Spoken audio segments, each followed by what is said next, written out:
がうなる。俺は機械だ鉄人だ。今解き放てよ鋼の魂。行くぜブレイクダウン。悪い奴らをぶち壊せ。必殺必殺限界パワーだ百裂パンチ。俺はゴージャスハイパクト。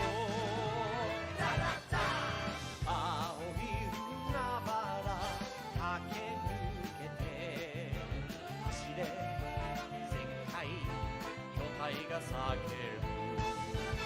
俺のハートはダイナモだ。今輝かせろクールな瞳。行くぜブレイクアップ。群がる敵を打ち砕け。必殺必殺最強パワーだ。ほよよんキッ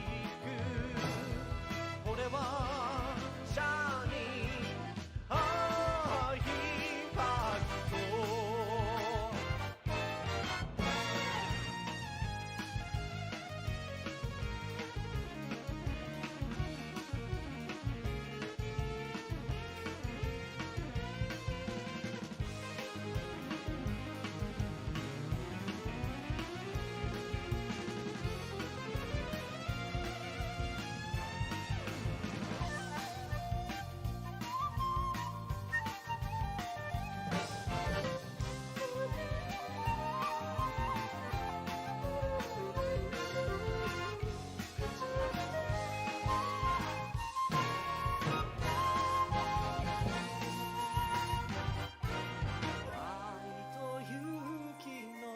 何かけてなぜに戦う力の限り。俺の体は超合金。今立ち上がれよ大地を蹴って。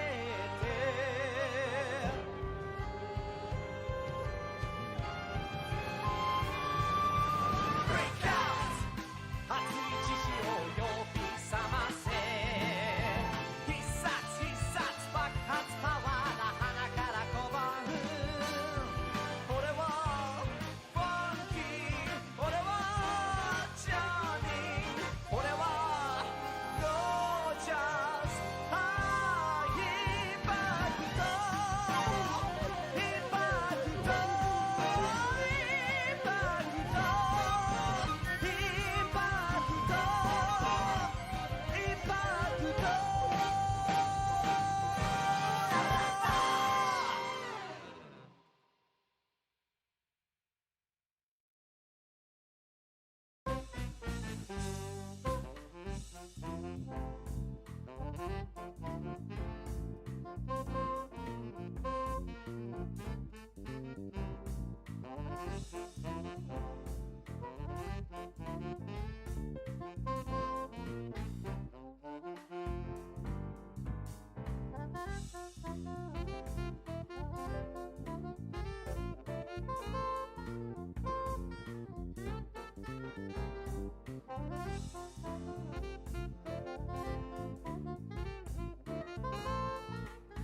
Alright, hello everyone, and welcome to the stream.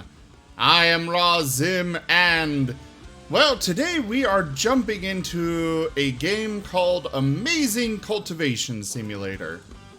I am personally really excited to see all the different crops I'm going to be able to grow on this game. I think it's going to be a really fun time. I hear Chib groaning already in the background. But yes, hello everybody, welcome to the stream. Let's get this started. Alright, as often is the case with the streams and a new game, I am starting it up for the first time with all of you here. Let's hope it actually starts up well. Oh hey, that was fast. Hopefully audio is working. Okay, audio is working.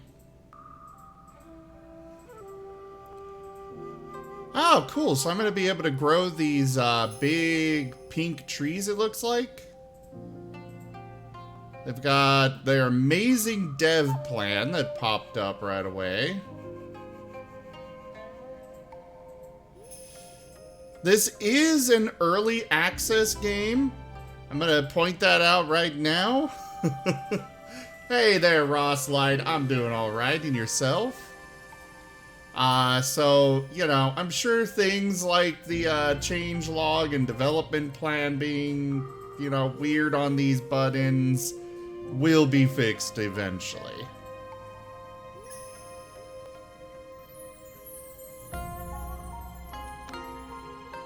Alright, we're just gonna close that for now. This is a very pretty, this is a really pretty, looking title screen, menu, whatever. Wait, wallpaper?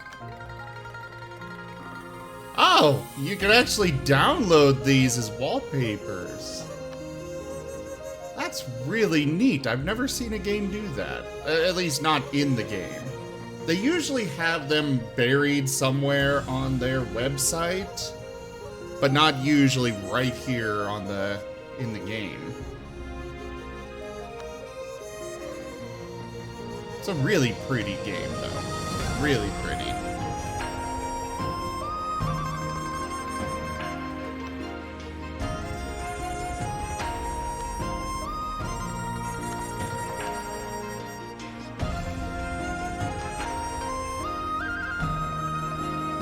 Yeah, Ross Light. It's really, really neat. You're interested in my VTuber setup? I'm actually using FaceRig. Alright. So, it looks like there's actually story? Instead of just random? Maybe? I love how I can look at the epilogue already.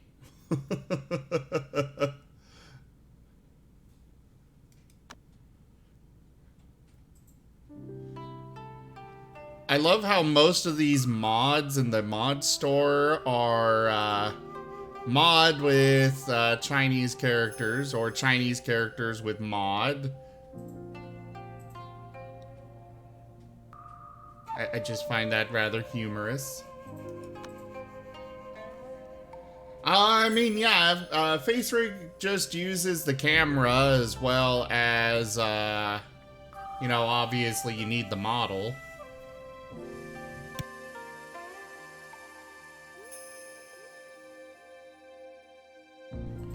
Alright, well, let's start with the tutorial. Prologue. Tai Please excuse me if I do not pronounce these names right. I'm just gonna preface this whole game with that. Tai Sect, Mount Full Moon. The year is coming to an end, and the sect leader has retreated into complete isolation in order to practice and reach the Golden Core state. But as for the rest of the sect, they are already in full celebration. Unlock Classic by completing the Prologue tutorial. Alright. I commissioned it from an artist who unfortunately is not working on any models for the foreseeable future. He's got a bunch of real life stuff going on.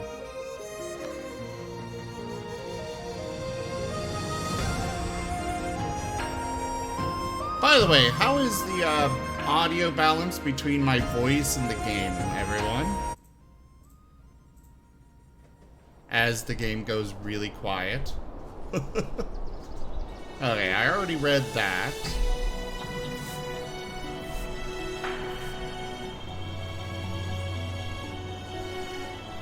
It's a pretty game with really nice music. But I'm not... Oh, there's the crops. Okay.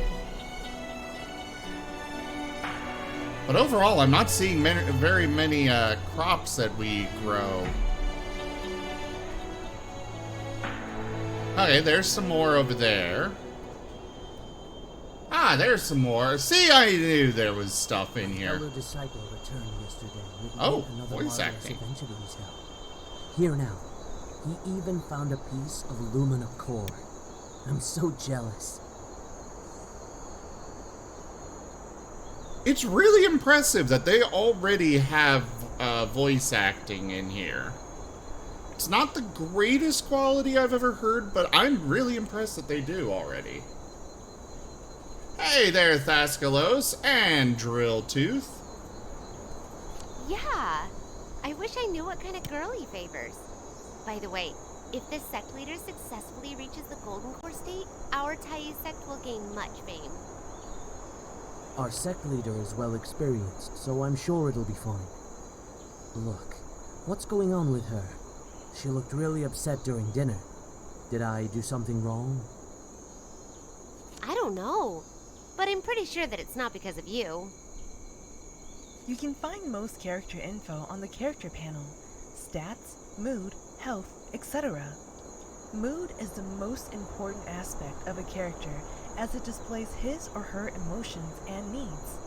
One of the core ways of maintaining a healthy and functional sect is to pay attention to the emotions and needs of its characters. Yeah, Rosslight. It's really impressive that they already have voice acting. I mean, this is still early access.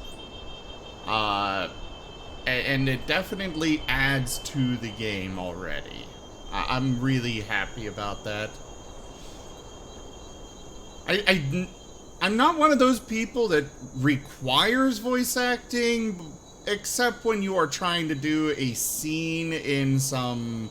Like with Final Fantasy XIV, I have issues with them having these giant cutscenes that are supposed to be epic, and they're being cut off or interrupted by a bunch of dialogue boxes.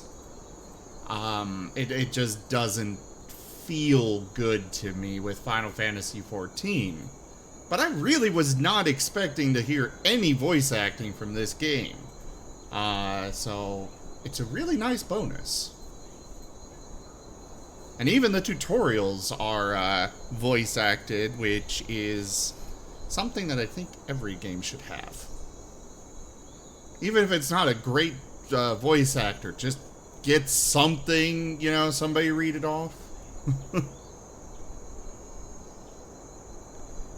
Alright, so find most character info on the character panel. I honestly wasn't actually paying attention to it. I was still busy being like, wow, they actually have this. So you can find most character info on the character panel. Stats, mood, health, etc. Mood is the most important aspect of a character as it displays his, her emotions and needs. Okay. First off, Jim, how do I access the menu? Really? What? I'm hitting escape and it's not, well, it probably is just locking me out of doing it. Yeah, you need to actually follow the tutorial. I was wanting to adjust the audio levels. Should have done that before you started the tutorial. I wasn't expecting voice acting! I didn't know that I'd need to adjust, to turn down the game music and stuff for the voice acting. But options allow you to hear how loud something is before you even do it, so you should have checked that. Yeah, it was... Like, before I knew there was voice acting, it was fine. Then I find out there's voice acting, and it's like, oh. The music is a little too loud for me. Gotta just live with it for now. Yeah, get the intern Steve to do it. That is fine, Ross Light. That or, like, just Alt 4 the game, kill it, take it out back, and shoot it. Well, okay.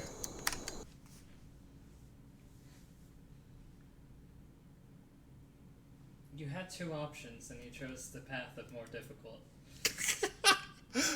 I don't think it would have been more I think it would have been more difficult to take it out back and shoot it. I wonder if this is going to fuck up your audio settings, so you're going to change it in the game, but everything else is going to be wrong.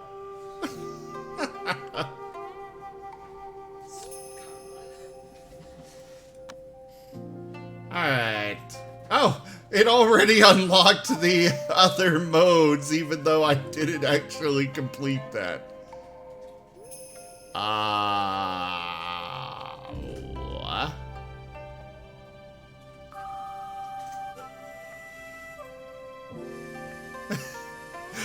This is an official example of mod, which contains most function. I appreciate the attempts anyways, for localization. Alright. We're gonna change the temperature to Fahrenheit, just because I don't know Celsius that well.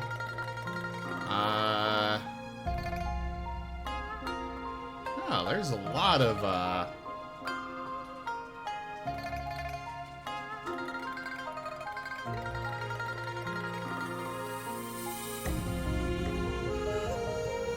Yeah, I guess if I had gone into the settings, I would have seen this option to disable the tutorial voiceover. I don't want to. I just, yeah, would have known about this. Let's go with high rendering. My computer can handle that. I like the music, but we are going to turn it down a bit.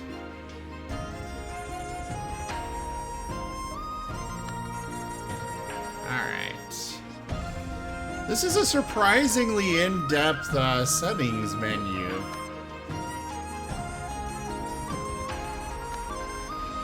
Alright, let's start the tutorial back up.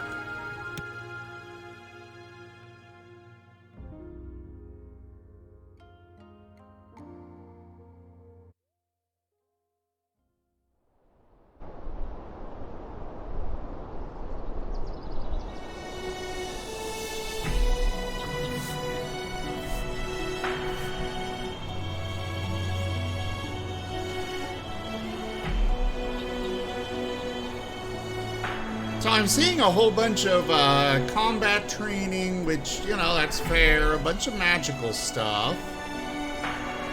We don't see as much farming as I was expecting.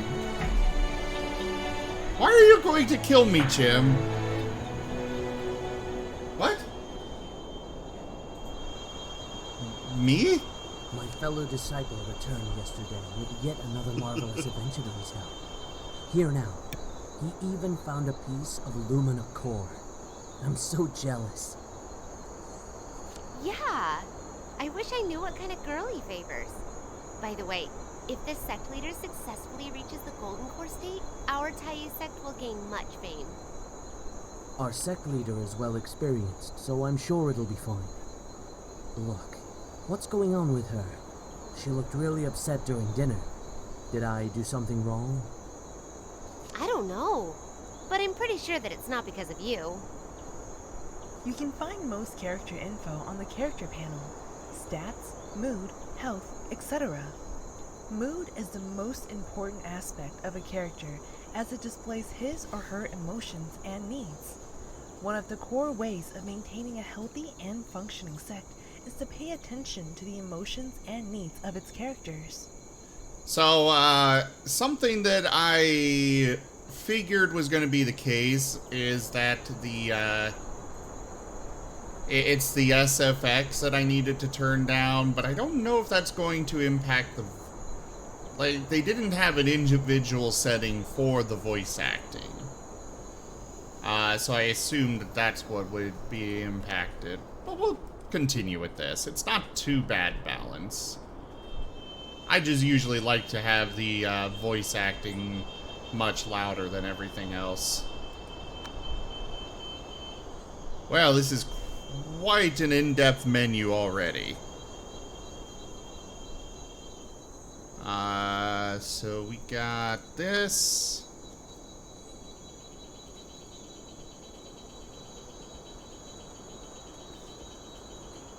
So they do not like it when somebody becomes a lead, a new person becomes a leader. They don't like sleeping on the ground, and they don't like eating uncooked food. Fair. Variety in life. A colorful life leaves a lot to look forward to each day. So I guess they've got lots of different activities to do. I like that. Oh, hey, they get a bonus for comfortable temperature. That would be nice.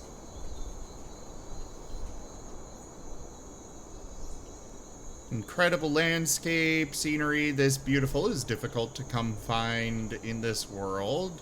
And they got well rested. And apparently their room being,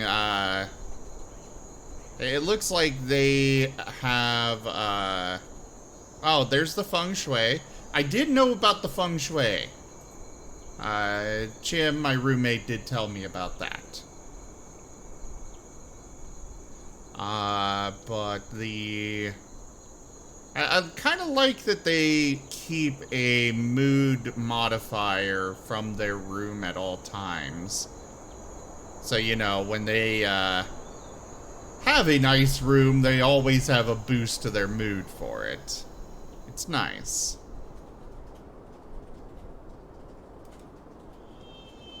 Okay, Hey, I just have to stop click on worrying. that. Only us women can understand what another woman is thinking. If you want to... What? We're being attacked! Let's fight back!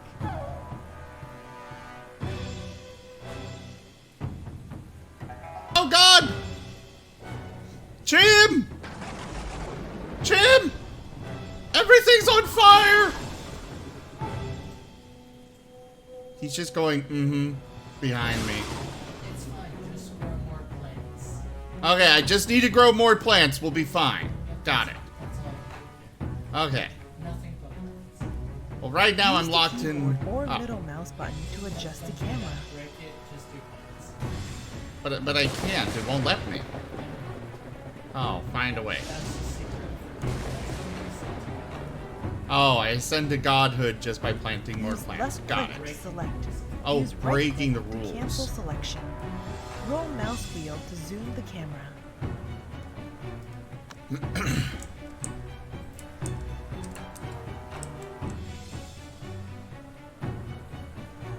I have stayed long in the core shaping state. But our sect is being invaded, and I have to risk a breakthrough to turn the tide.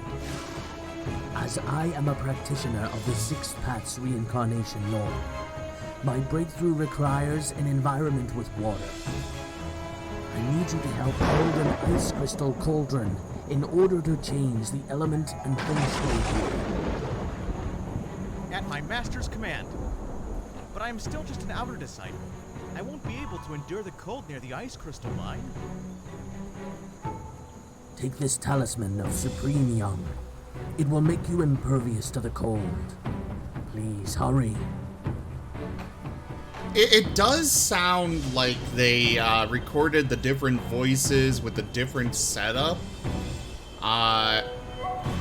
Please, I'm not really criticizing it. I'm still really happy that they have it, period. I'm just pointing that little bit out. But again, it's still early access and incredibly impressive that they have it in the first place. Yes, Master. System. Characters cannot be controlled directly. Instead, most interactions are done by giving them orders. Click a function and select a target character to complete the order.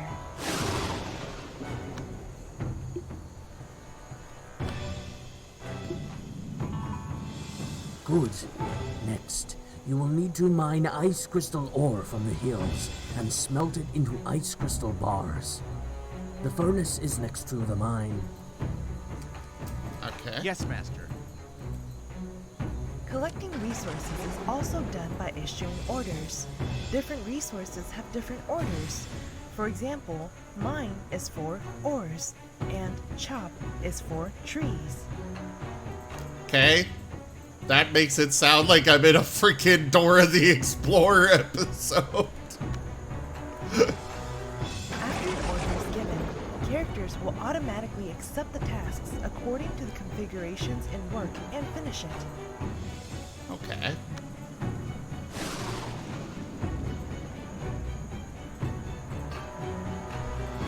Game speed is an important function. Game speed can be adjusted via the button in the top left corner or a hotkey. Press space to pause. You can still give orders while the game is paused. Okay. Well, Oh, there they are. I love how we are actively being attacked with You have obtained lightning. ice crystal ore. Hurry up and smelt it into ice crystal bars at the furnace.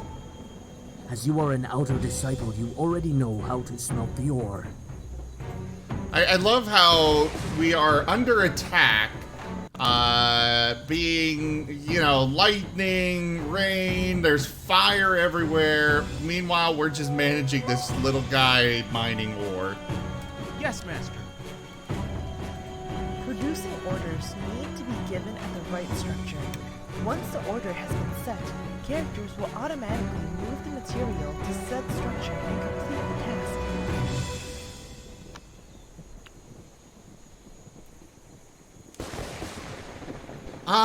It's a lot more than Kung Fu Rim World. Definitely a lot more than that. I'm really impressed with this game already. Good. Now, build an ice crystal cauldron and change the elemental attribute where I practice. There's plants, yeah. Like Jim said, there's plants, so that makes it so much more than RimWorld.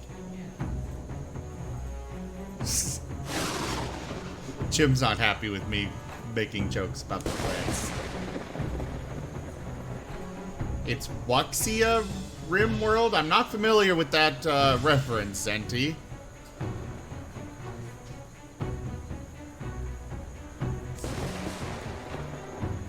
Wuxia? I still don't know that reference. Instead of just saying okay, explain it! Stop walking away! Tim! Everything's on fire! Chim is leaving.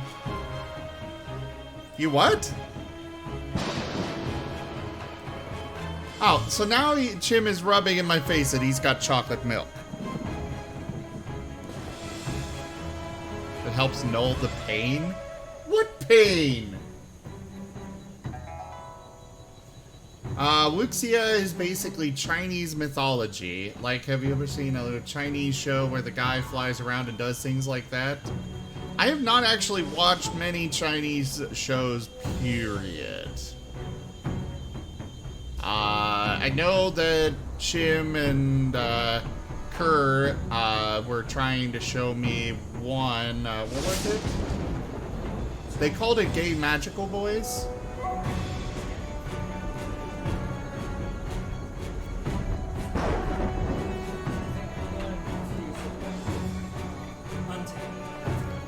said it's untamed.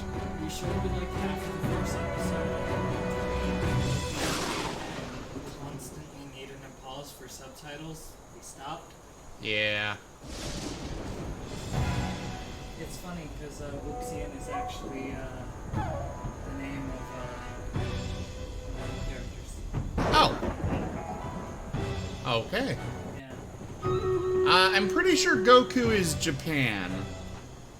Japanese and Chinese cultures do share some similarities, but they do have their distinctness. Goku is made in Japan, but I believe it was based off Chinese. Oh. Really? Yeah, at least a lot of his stuff was based off Chinese stuff. Well, I'm not okay. gonna say all of it, but yeah.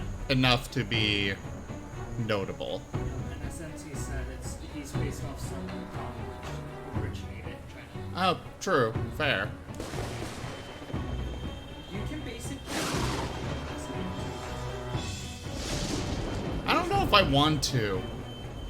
I don't want to sit here and spend an entire stream just listening to him yell and charge up before finally actually attacking. I said basically, so it's not the same. There's 3 different types of cultivators you can make. One is basically spiritual, one is basically mental, and the other one's physical. The physical one can remote the body and basically become like Goku. Quick thing, the stream is sent to me, right? Yes. Okay, that's gonna be needed.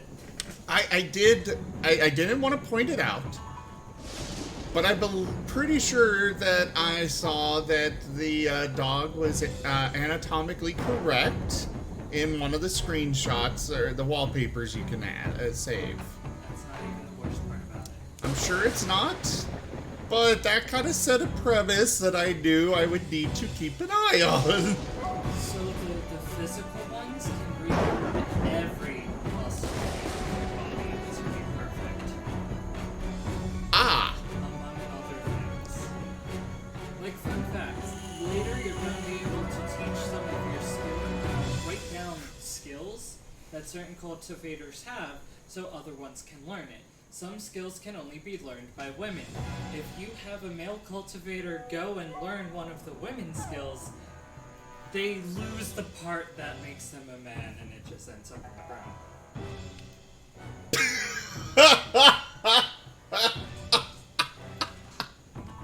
They call it Rod. Oh my god! Oh, that's glorious. It's not too in detail, but yes. Oh. Ah, so women attack by doing this? That's cool, and now I'm okay.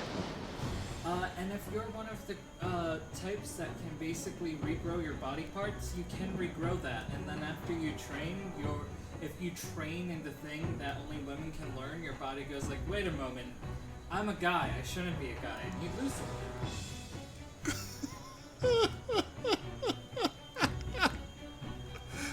Well, this is going to be a very interesting game. I warned you, and you were like, plants are fun!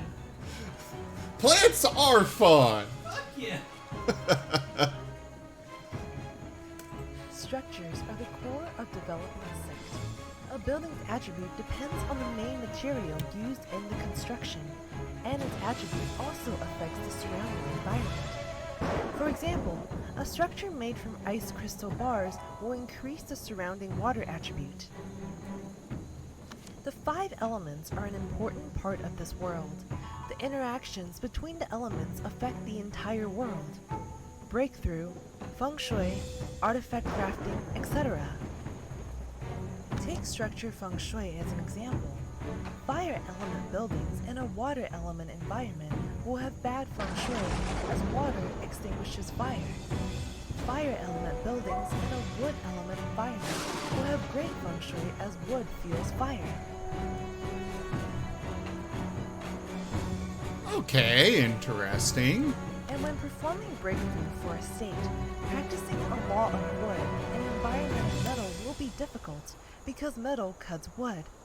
If one instead does it in an environment of water, the success rate of the breakthrough will increase because water nourishes wood.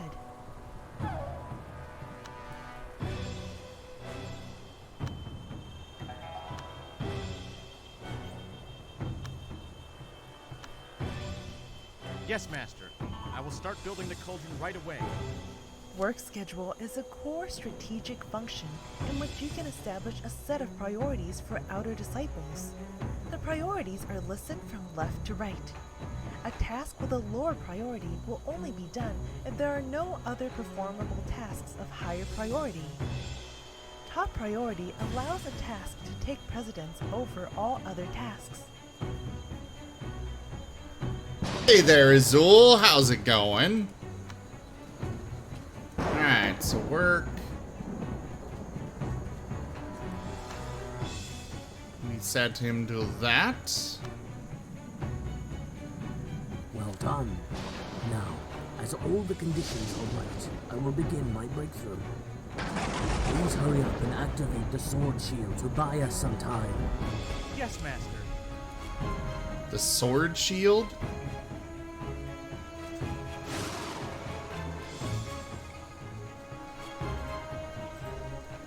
Well, how do I tell them to activate that? Oh! I have summoned a bunch of minions! Cowards! How dare you attack us while I am in closed cultivation? Now that I've reached the Golden Core state, prepare to die. So, he's going Super Saiyan? Taste my celestial sword.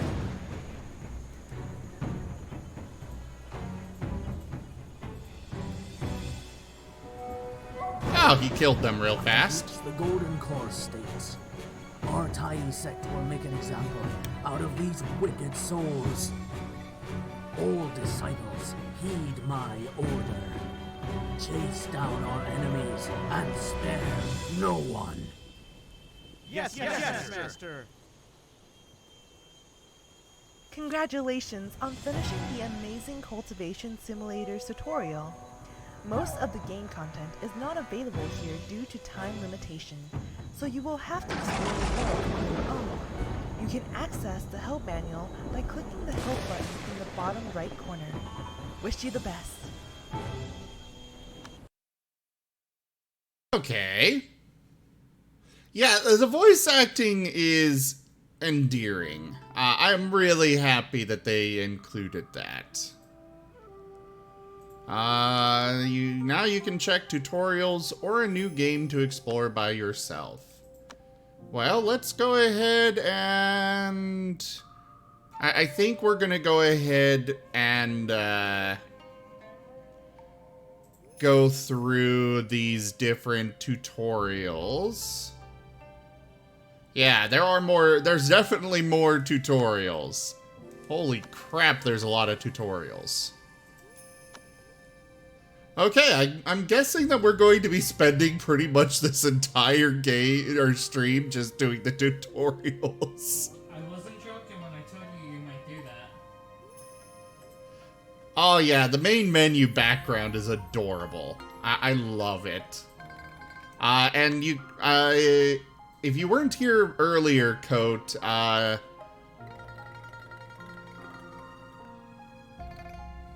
yeah, there's a lot of tutorials here, but Coat, they actually have it available for you to save inside the game as a wallpaper right here.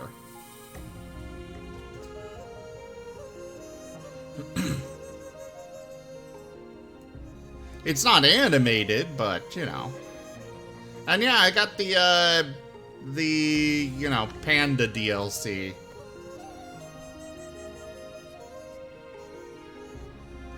The art style and just general feel of this game is already beautiful. I love it. Absolutely love it already.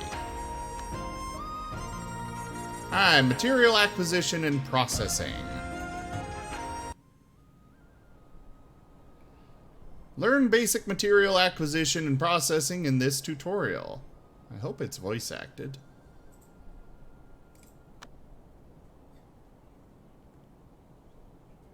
Okay, it's not voice acted, but that's okay.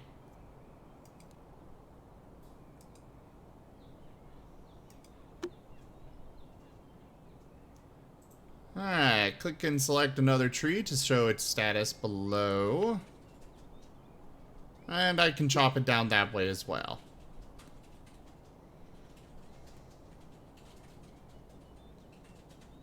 Please read the tip for 3 seconds.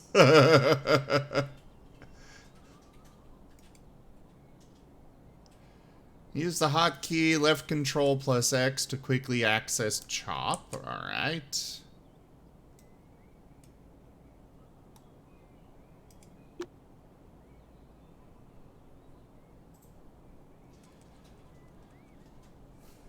The tutorial uses lumber collection as an example, and other materials such as ores, metal, food, etc. are collected in a similar way, which the player will experience in the game.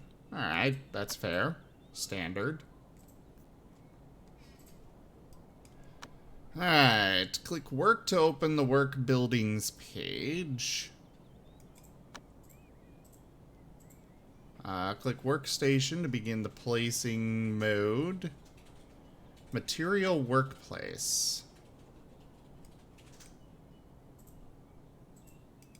So this is your basic beginning workstation where it's just them working on the ground.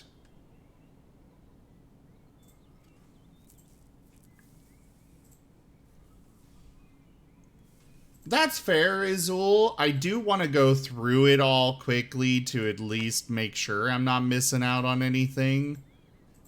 Alright, add timber to the list, and that will... okay.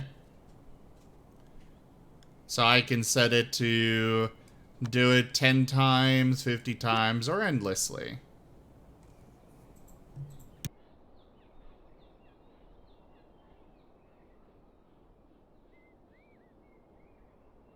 Material processing is normally done in corresponding buildings, and workstation in this tutorial is only the basic material processing station.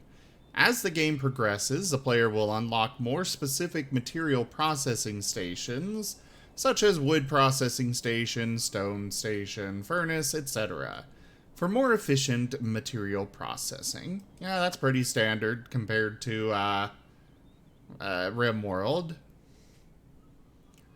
And on to the next level. Looks like these will go through pretty quickly, though.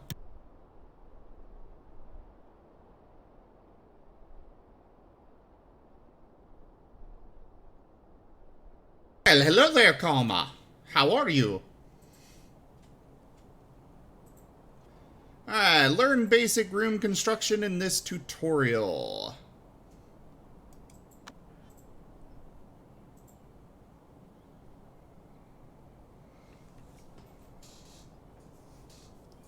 We have enough resources, now let's use them to build a room for characters to live in. Alright. So this is where we see the resources we have, it looks like. So we can go into build, and looks like we can build a wall. Right now, at least. The smallest size of a room is 4. The largest is 400. Oh boy.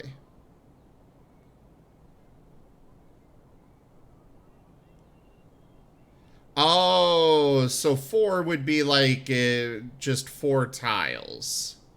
So these would be not a room size of 9. Okay. Fair enough.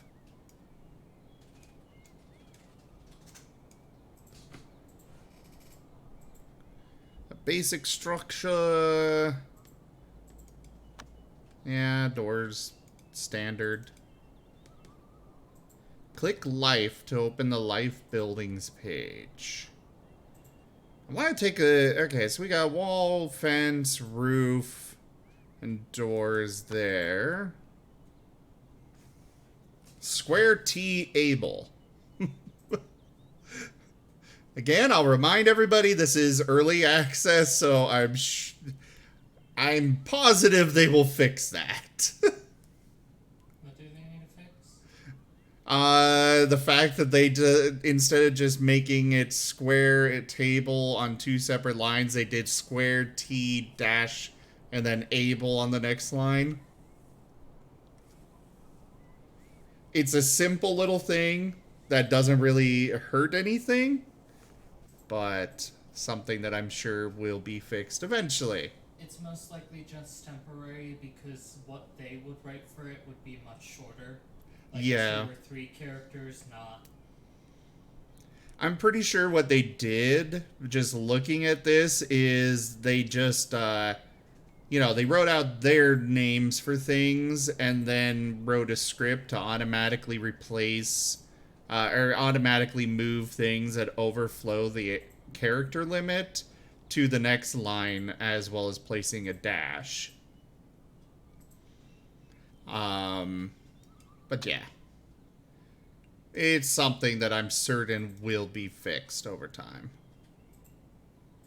Alright, so now we need to place decorations. An oil lamp. Okay, as a nightstand type idea. Okay.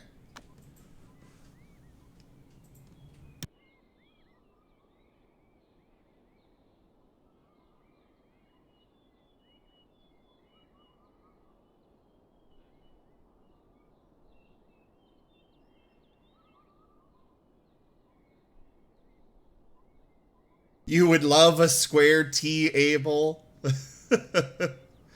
After the tutorial for room planning, the player can plan other rooms according to their needs. But remember that the largest size of a room is 400 and the smallest is 3? Earlier they said 4. Interesting.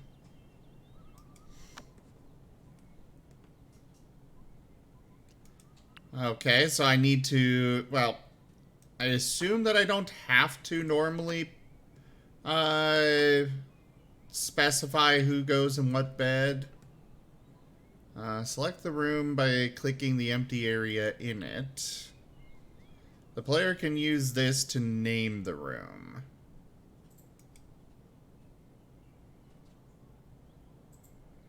The player can use this to check the current temperature in the room. The effect of the room. The quality level of the room's furniture. Okay, yeah, bare boned. Layout of the room is normal. Okay, whether it's cramped or spacious. Okay. And the attractiveness of the room. Well, yeah, the room would be very unattractive considering it doesn't even have a floor. Having a room is one of the most basic needs for disciples. It is important to provide a comfortable room for disciples. Learn basic exploration in this tutorial. Alright, on to the next one already. I'm really missing the music. I loved the music. It was pretty and stuff.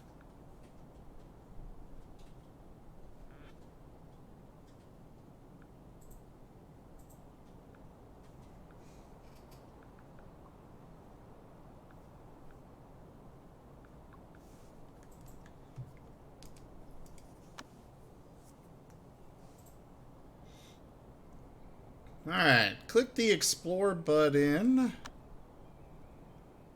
Okay, so we've got Fog of War in this game. And it looks like to explore beyond that area, we have to send people to explore. Click the cargo box found in the area. And you can search boxes that you find. Some wild animal is found. Hunt or tame it to obtain resources. Okay. Useful resources and animals can be found during exploration. The player can acquire these resources in the early stages, and the animals can be used to hunt or farm.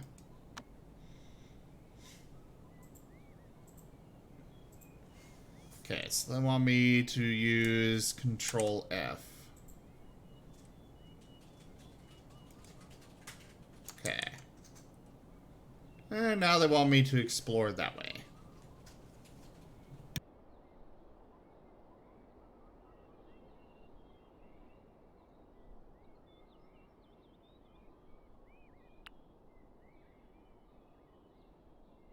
A vein of rare ores is found, which can be collected if needed. Place the cursor on the newly discovered soil to check the info. This is a fertile soil that can be used for farming. Aha! We're into the farming aspect!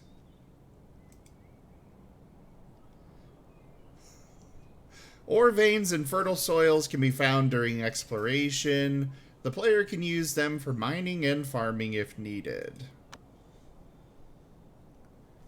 Alright. Now we explore this way. Okay, so they can kind of swim, it looks like. Click the giant ginkgo found in the exploration. Giant ginkgo... Ginkgo? Okay, however you actually pronounce that. Is not only beautiful, but can also gather ki. It is a helpful and rare resource for the early stage of training. Ah, okay. Then they got Lotus here. In the early stages, Lotus is an affordable resource for food. Really? Okay. The player can use Explore to gradually search all the areas in the map and discover new resources, soils, animals, etc. Okay. So we start with a basic map like with RimWorld, but we don't automatically see the whole thing, it looks like. We have to actually explore it, which is kind of neat.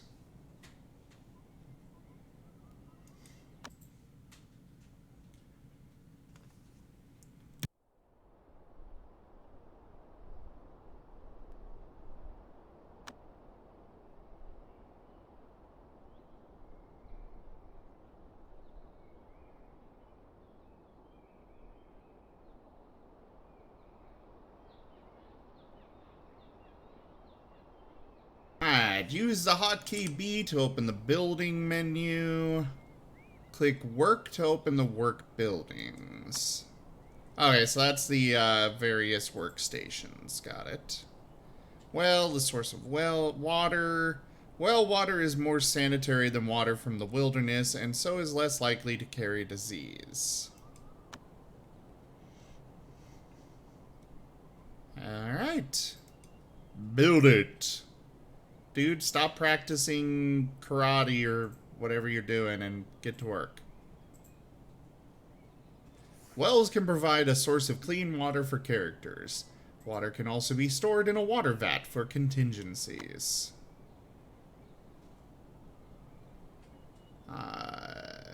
Click Hunt in the bottom menu. Click the hen in the top right corner to hunt it. Click the rabbit nearby. And you can hunt that way as well.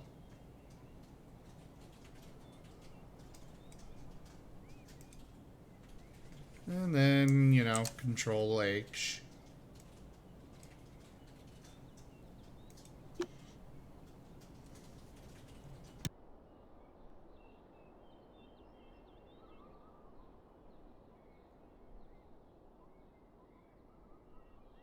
Oh, that rabbit was putting up quite a fight. Use Hunt to quickly obtain food, but the number of animals is limited and their breeding rate is slow. So farming is necessary for constant resources of food. Alright, B. Click the area P. Okay, so this is the zone thing. Then we can do a field.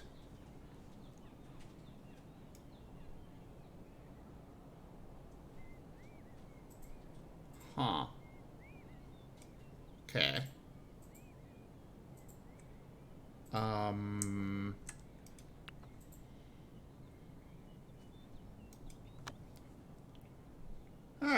so we're gonna be planting wheat to begin with.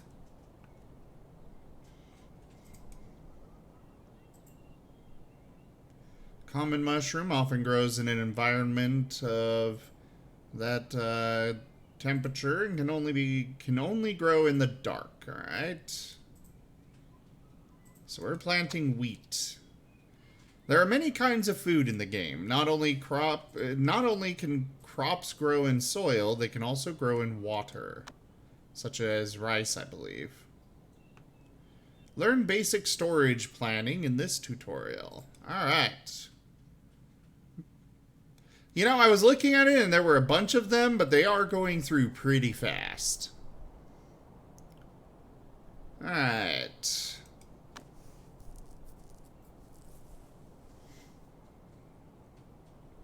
Different resources are located in different areas, and as their number increases, it will be inconvenient for the player to access them.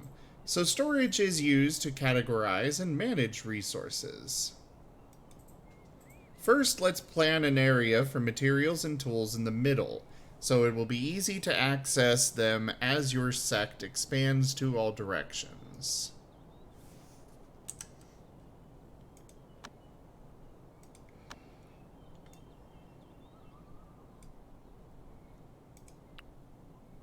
I love how they have me select that whole area, then just put that in. I don't know if that's what my selection actually was, or if that's just what they do for the tutorial. I hope it's just for the tutorial because, you know, dragging a giant area and having just a tiny box in it is gonna be a little disconcerting. Oh boy. A filter can be used to plan a detailed storage that allows items to be stored according to their type, elemental attribute, tier, and quality. Remember, when multiple storages are put together, the filter of a single storage will not be applied to the others. Click consumable to leave out all consumables. Okay, so that includes the food, meat, ingredients, and medicine. Alright. Some resources will spoil as time progresses, so we need a low temperature storage for this type of resources. Next, we will plan a storage area for food near the kitchen for more efficient access while cooking, and a closed room helps to adjust the temperature for better storage of food. And we've got magic, so I assume that we can basically make magical freezers.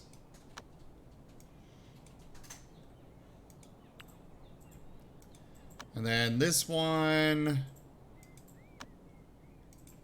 Oh, please don't have me go through every... Okay, okay, we're good. I was a little worried that it was going to be like, and click each individual item on this list instead of the category. Now please bring it back up and click each individual item. Yeah. I was worried it was gonna do that at first, but no, thankfully. Please press every key on your keyboard to see what happens. Have you pressed Alt 4 the last time you attempted this, yes or no? Please press Alt 4 now. Oh, okay. We see you have pressed Alt 4. Thank you for completing the intermediate course. Once there are too many items in store, the player can expand and plan other storages for more detailed management and easier access to the info of resources. Check the temperature of storage. Because a room is a closed area, room temperature can be adjusted by placing a source of heat. Okay. Spirit Stone display.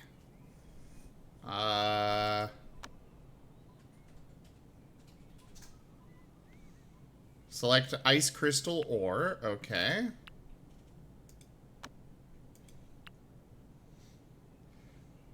So these are our version of coolers.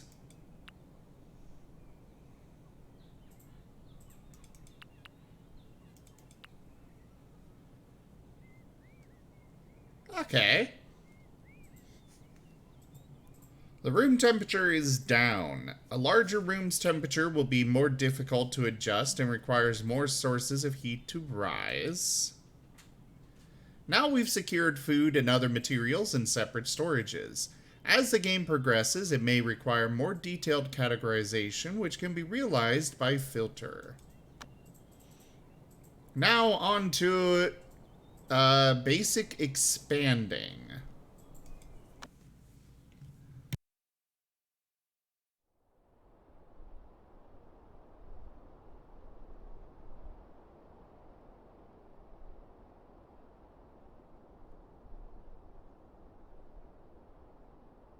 Another thing that I really appreciate, I'd like to point out, is the fact that you can just press escape twice to skip a particular task and continue on. It's a really nice feature that most games don't have. Because I've run into a few games where it's like, okay, now sit here and wait for 10 hours while we are mining, while your people are mining out this thing.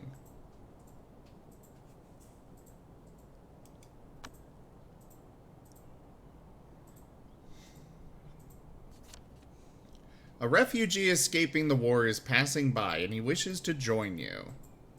Okay. In the game, there will be refugees asking to join the sect.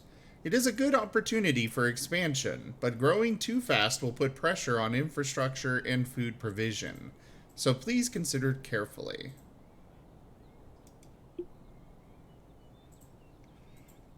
Okay. So I can accept or banish. Well, right now I can only accept, but normally I can accept or banish. You've gained a new character. Each character excels at a type of work. Open the work schedule menu and arrange suitable work for each character. Move the cursor to a type of work to see every character's ability to perform it, and try to pick the character most suitable for the job. Okay. So it looks like... Okay, so we've got a schedule over here that we can set up, it looks like, for everybody. It looks like they've got more options than just work, sleep, and recreation. Oh, and everything.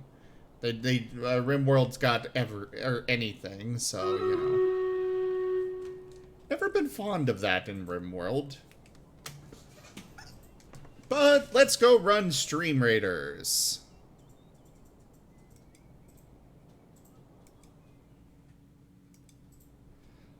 Start the battle!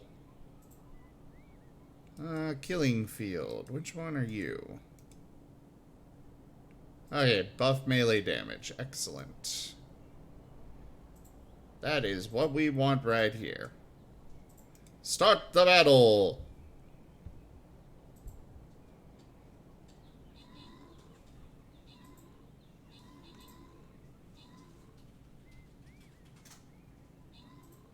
It feels like the game is, or the Stream Raiders specifically, is especially quiet right now.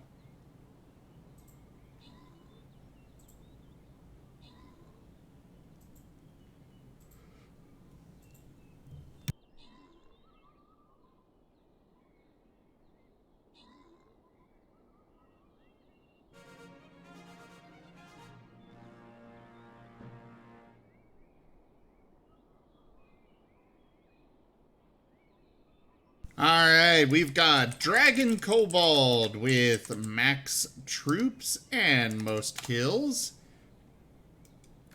The gold goes to Dragon Kobold. Congratulations. On to the Orc raiding party. This is a lot of orcs. I did complete one of my quests, so I'm going to go collect that real quick. Boom. And I'm just gonna make this... Well, I'll bring... I don't know how many people we'll get. So I kind of want to place my Orc Slayer, and I kind of don't. Because I'm sure he'll be... Ooh, my Barbarian. That'll work. He'll slaughter all those things in no time. Now back to the game. Move the cursor to a type of work to see every character's ability to perform it. So it looks like they might, their skill levels might go up to, I'm guessing, 100 instead of RimWorld's just up to 10.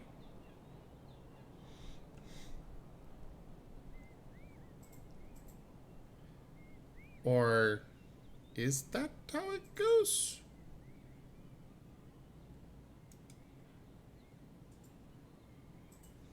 Because the first character has the best ability to be a healer, click the third character's healer position to cancel it. Alright.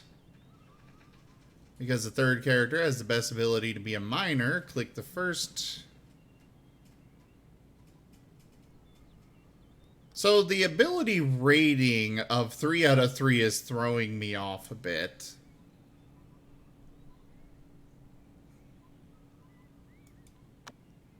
Alright. You've assigned work for the characters, and providing a suitable tool can greatly improve their work efficiency.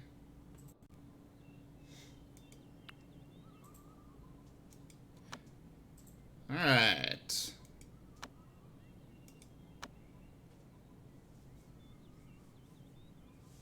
Select a character that needs the pickaxe. Go equip it. Assigning a suitable job to a new disciple helps improve work efficiency for the whole sect. When arranging different jobs, different tools should be provided to disciples to increase their individual efficiency.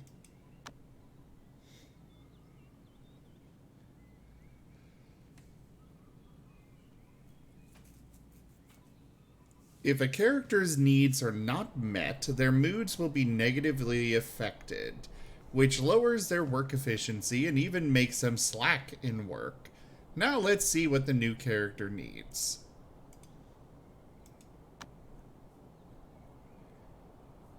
The character needs a room. Arrange a spare room for him. Alright. Click the bedroom. And assign them. Okay, so people will not automatically assign themselves to beds. Something good to note.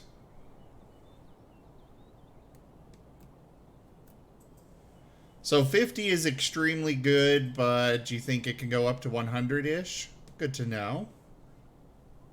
Pay careful attention to the character's moods and satisfy their needs to ensure that the sect runs more efficiently.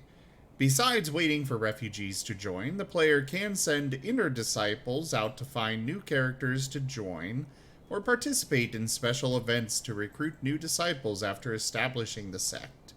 The player can explore these advanced contents while playing the game. And now, basic healing.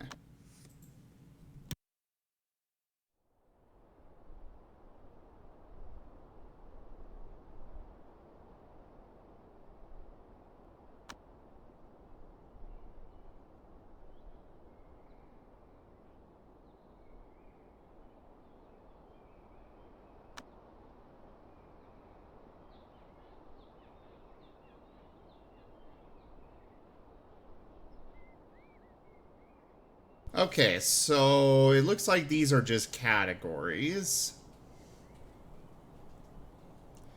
Each medicine in the game has its own effect. For example, Healing Balm treats wounds, Bone Healing Balm treats bone fractures, Healing Pill treats internal organs, etc. When the medical supplies are insufficient, injured disciples might not be treated in time. So please pay close attention to the storage of medicine. 10. That's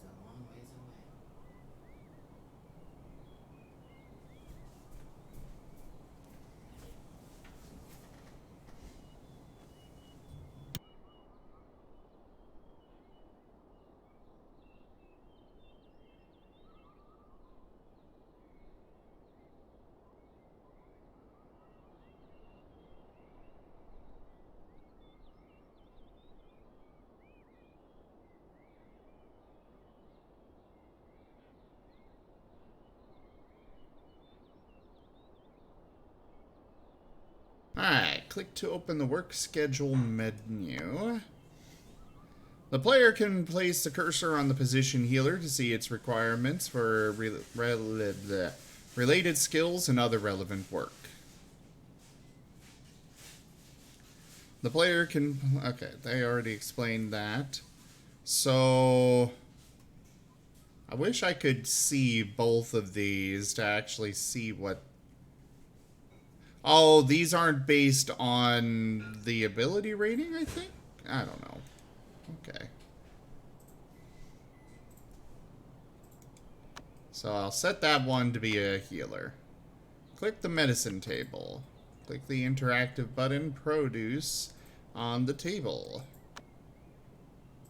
The player can place a cursor on Healing Balm to see instructions and its effect. So Healing Balm will require 2 herbs. Common medicine that can be used to treat open wounds, having apparent curative effects.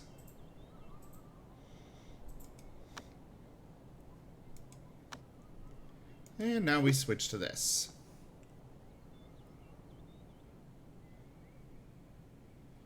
There are not many herbs in the wild, so the player can plan an herb garden in advance to ensure a steady supply of herbs.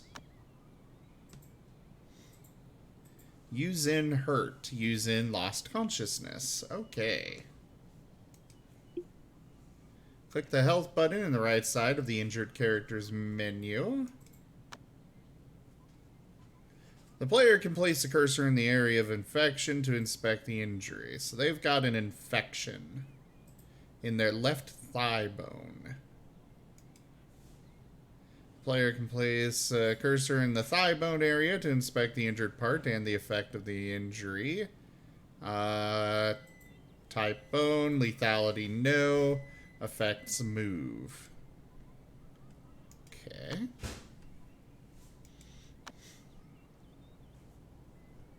Oh, so our best healer is the one that is down right now. Okay. Ah, so that's how we manage individual priorities. Interesting.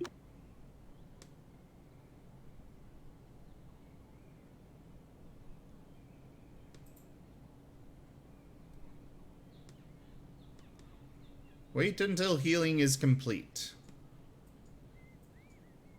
When a disciple set as the healer is injured, it is possible that no character will treat the disciple. The player can assign the healer's job to another disciple and adjust the work schedule and priority, or interrupt any disciple's current action in order to treat the injured disciple. Click and select the injured disciple. Click the health button. We'll recover fully in 308 seconds. 0.5 days. We can see that the injury is healing, which means the disciple has been effectively treated. Cool.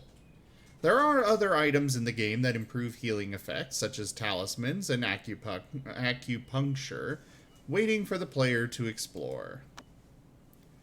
Now, the methods and meaning of foundation training for outer disciples in this... Okay. Learn the methods and meaning of foundation training for outer disciples in this tutorial. Okay.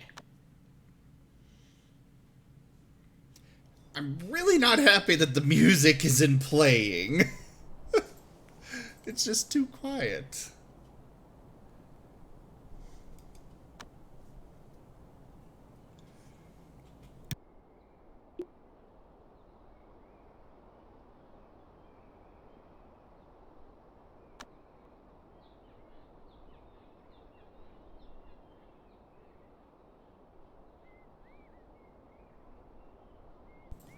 Okay, so this is apparently the Law and Cultivation menu. As shown in the image, if an outer disciple skips their daily training routine, their foundation will be reduced by 1k. Even a disciple who has completed their foundation training is no exception. An Outer Disciple's foundation training is only complete when their foundation reaches 25k. This is the foremost requirement to becoming an Inner Disciple.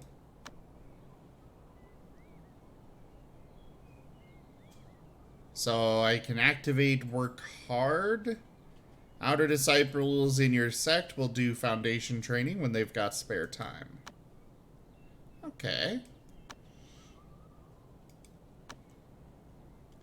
Click 8 work in the timetable.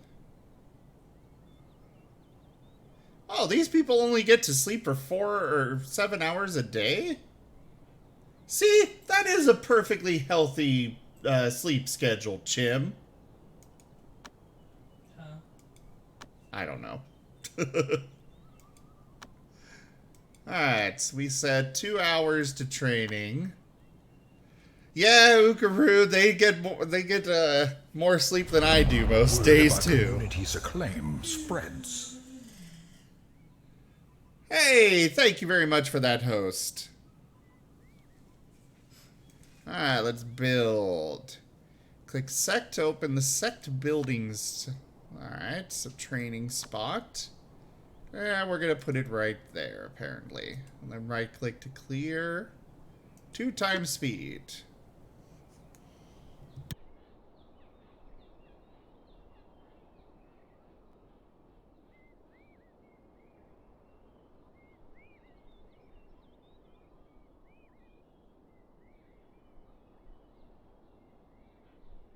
The player can arrange and adjust the timetable for Outer Disciples training to ensure that they follow their daily training routine. An Outer Disciple who has activated Work Hard will train outside of their daily work. Disciples with certain tags can gain foundation faster. The player can place the cursor on Bear Gall to see the foundation provided by it. What is bear gall? Oh, okay. The gallbladder of a bear. Click any NPC. The player can use the status menu in the bottom at any time to quickly access information on an Outer Disciple's foundation and adjust their training strategy. Click the Eat button in the menu below the character. And then I can set them to eat the bear gall. This disciple has quickly gained a lot of foundation by eating bear gall.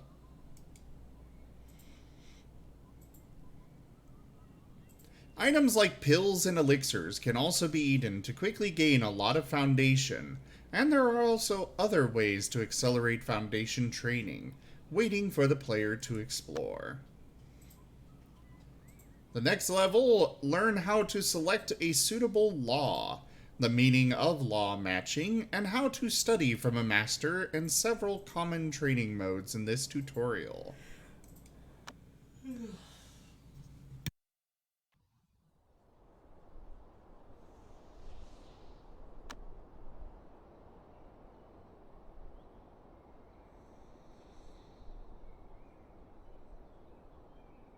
Tianzi succeeded in laying foundation. This disciple has been successful in establishing their foundation. Promote them to Inner Disciple. This disciple is not suitable for the current law. Please check if another disciple matches the law. What?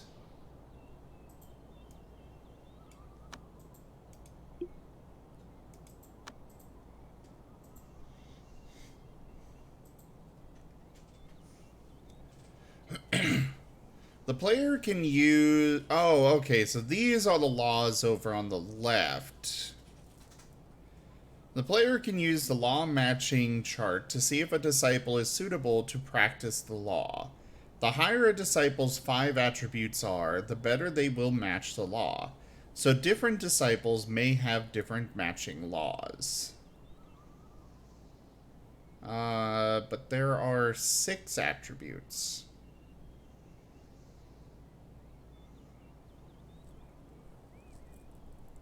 Oh, sunflower law is a dangerous one? How so, Azul?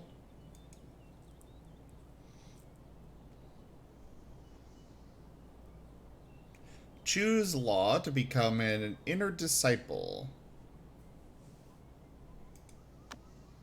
This law is suitable for women.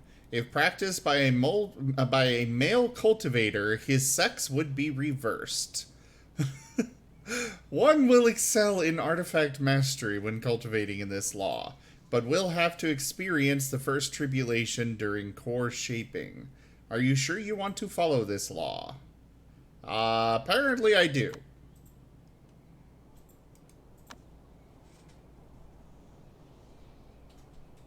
Wait until the disciple is promoted. Once a law is selected, it cannot be changed or cancelled. So how well a law matches will have a large influence on the disciple's future practice.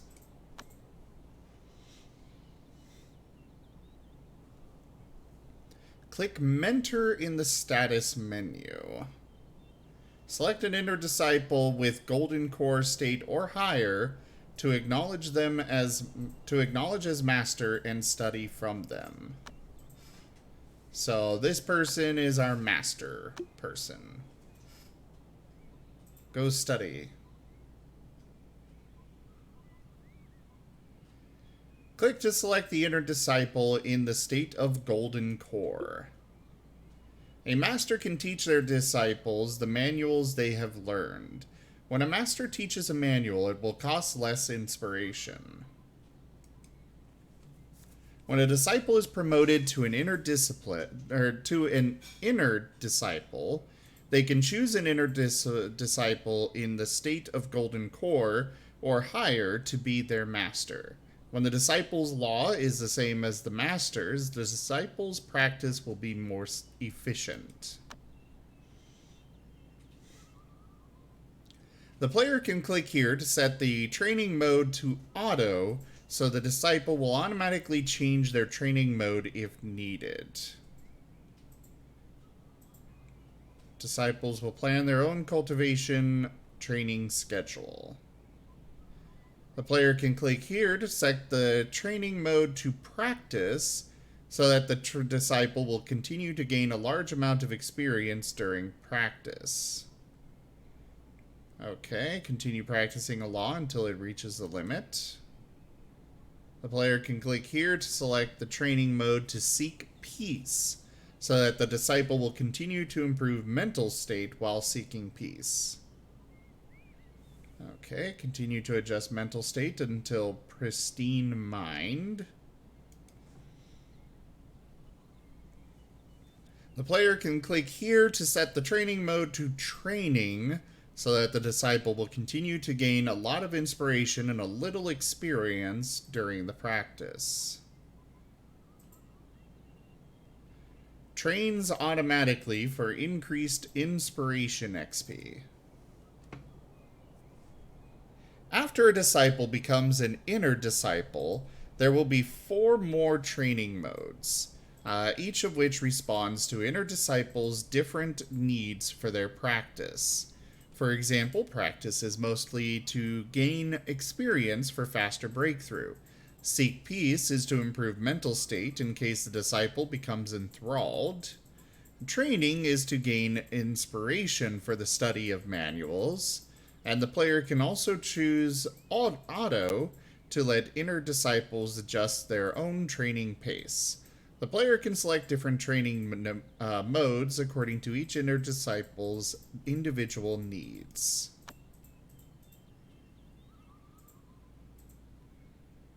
Yeah, I noticed that, Azul. Chim informed me that your gender can be changed if you choose a thing that does not match your gender.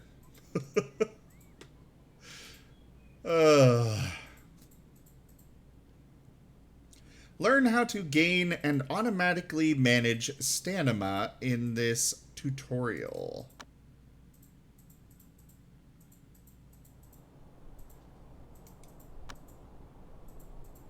How many of these have I gone through already? Holy crap. Alright. Click and select an inner disciple. The player can place the cursor on the stamina bar in status below to check stamina. An inner disciple's practice needs to continuously cost stamina. And when stamina hits 0, the disciple cannot keep practicing until they consume elixirs or food to replenish stamina. Please read the tip. Stamina 0. The player can place the cursor on stamina pill to see its effect.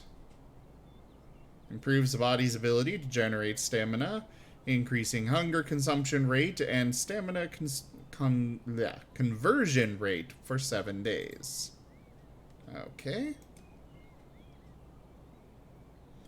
So I can have them eat one of these stamina pills to replenish that stamina.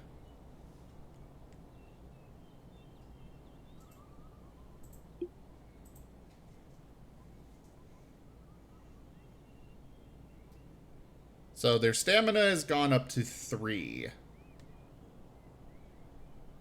Check the stamina bar in the status below. Now the disciple's stamina has been replenished by consuming the elixir. So now I'm setting them to practice. Inner disciples can also consume food and convert it to stamina, or increase the consumption rate of food and the gaining rate of stamina to further improve the conversion effect from food to stamina. Stamina!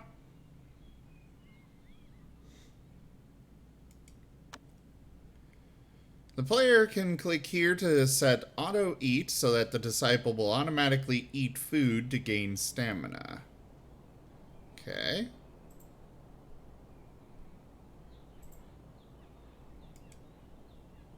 The player can click here to set elixirs first, so that the disciple will automatically choose to eat elixirs first to gain stamina. Okay.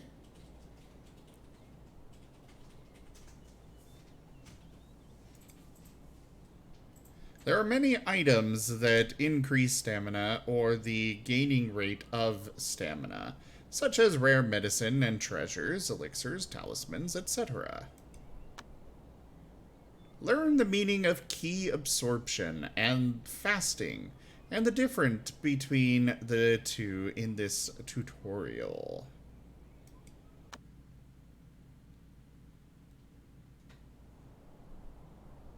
Alright.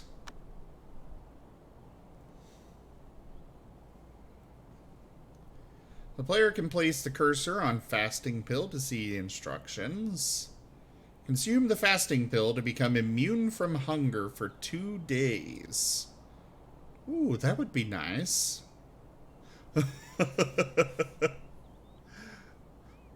Check need for food.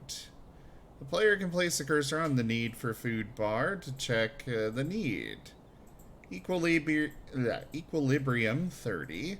An inner disciple is trained their ki to the extent that they absorb energy from the surrounding environment and no longer needs to eat food. Oh!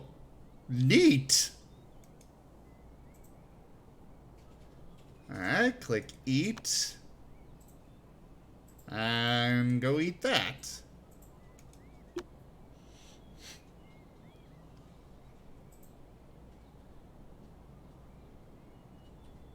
Okay, so now it's at 81. Equilibrium is 100. I don't know what that means, really.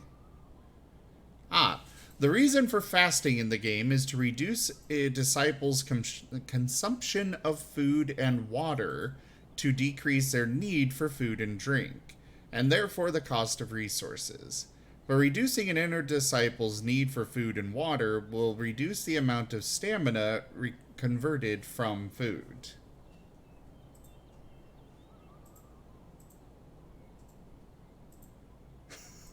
Really, Ukaroo? You know, I do understand that. You know, just making sure things are really, you know, purposely going out of your way just to have something cool involved. I have done that on Minecraft before.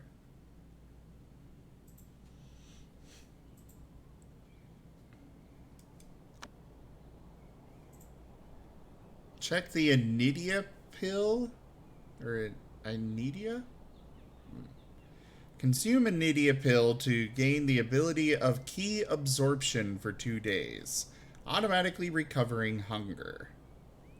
Okay. The player can place a cursor on the need for food bar to check the need. Okay. Click eat, and go eat this Anidia pill.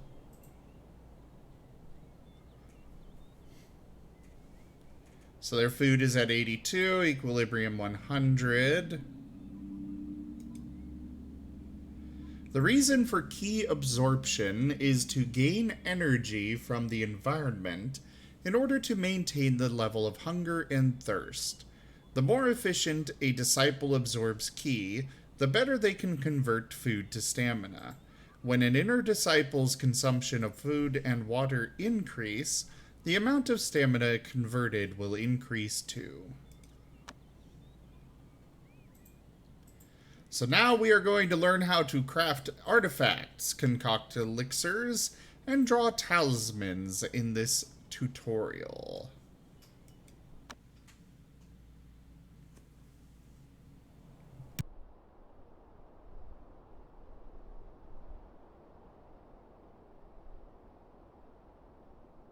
Hey there, Miri. Yes, words. A lot of words so far. After a disciple becomes an inner disciple, there will be new interactions waiting to be activated by building these unique buildings. So select them, do alchemy. We're trying to make a stamina pill, apparently. Honestly, I have no idea, Drill Tooth. I'm not understanding this. It's a very complex system. I'm sure it'll make more sense once we actually get into the game proper. And, you know, we actually practice whatever we're reading here. Hair Valkyrie, I don't know what you mean by plants eating chi, or ki, or however it's pronounced. Actually, it makes sense that it would be pronounced chi. Alright. Click the loop button, and loop 10 times.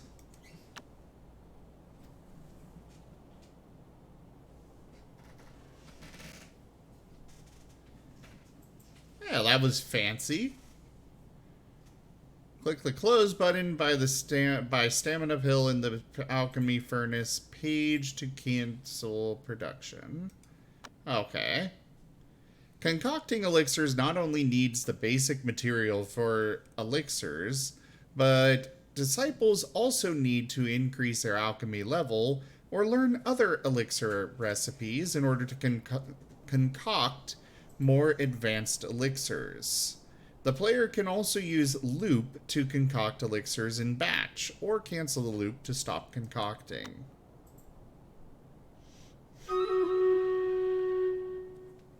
And time for Stream Raiders. Stream Raiders. Yummer, yummer. No, I'm good without puns. I'm very much good without puns. Ever.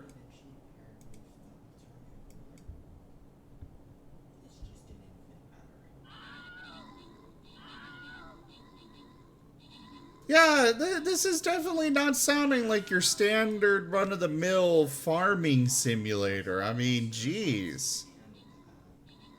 The game's title lied to us.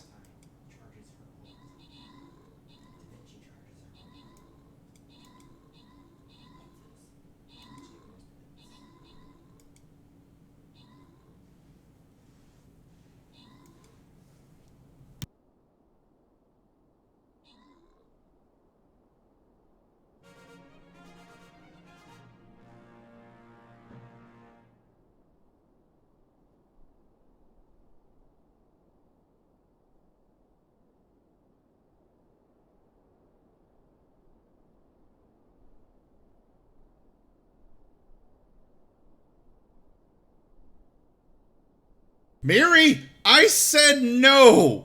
No puns!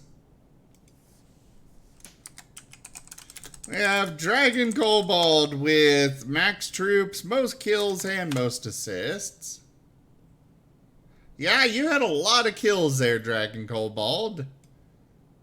And the Barbarian Scroll goes to Thaskalos. On to the Orc Siege.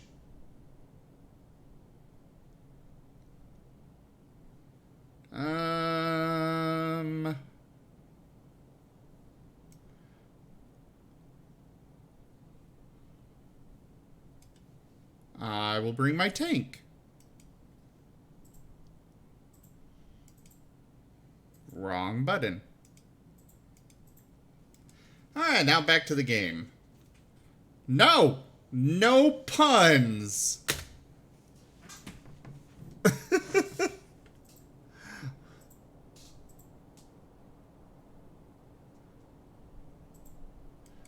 Alright.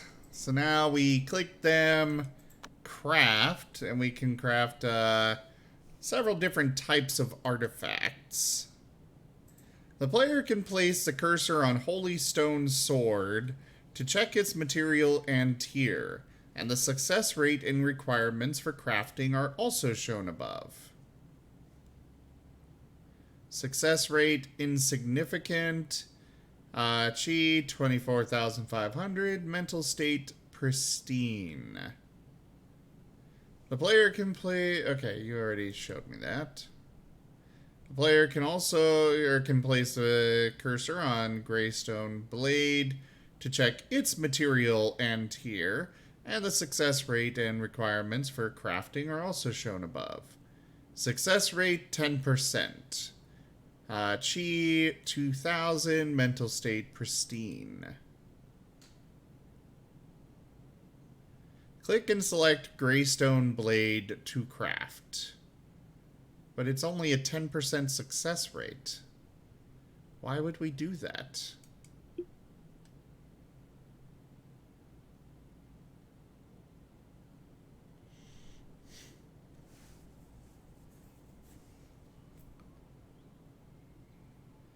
Any common material can be used to craft artifacts, but it will cost an amount of chi.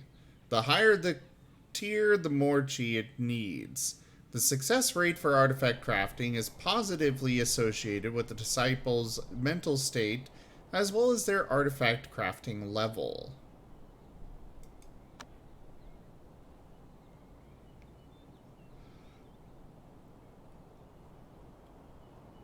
Oh, alright, Thaskalos. Thanks for coming by. Alright, so we're going to draw a talisman next. Select a piece of talisman paper. We're going to do an agility talisman. Please follow the instruction to draw a talisman and then confirm after it is finished. Oh God, why? I have to actually draw this myself?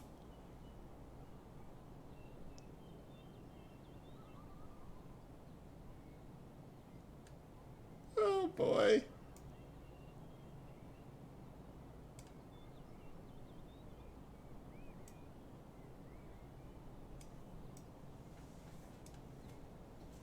Okay, we're just gonna redraw this already. Wait, why can't I redraw?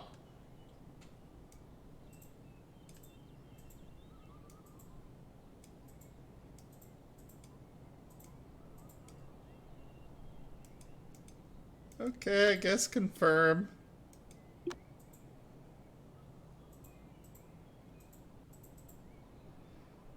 Click to select the click to select talisman drawing table. Click produce. As shown in the produce page, there are a few different kinds of talisman paper, which will have different bonus effects after the talisman is drawn. Generally speaking, the bonus effect is positively associated with the tier of the talisman paper.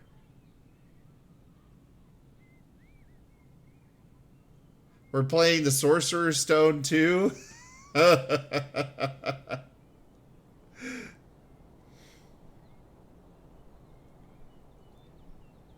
Okay.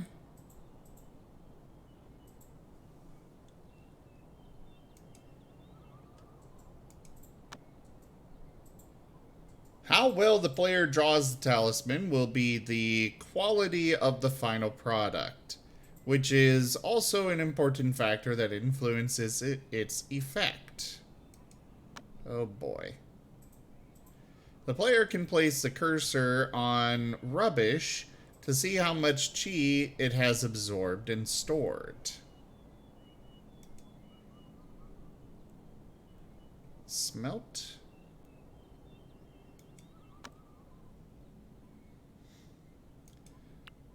Right-click to cancel the target selection mode. The player has obtained a few spirit stones by smelting rubbish just now. In the game, various items will gradually absorb chi from nature. An inner disciple can smelt them to obtain spirit stones and dispose of unneeded resources.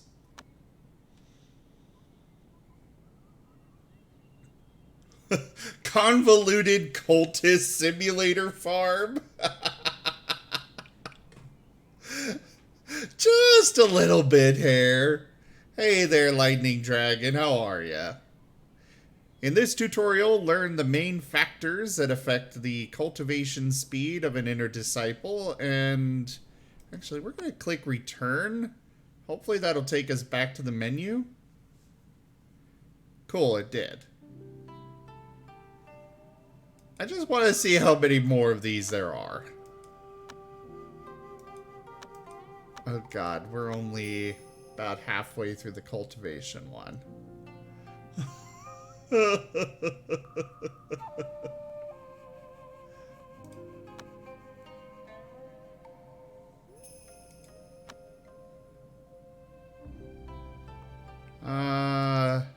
Always.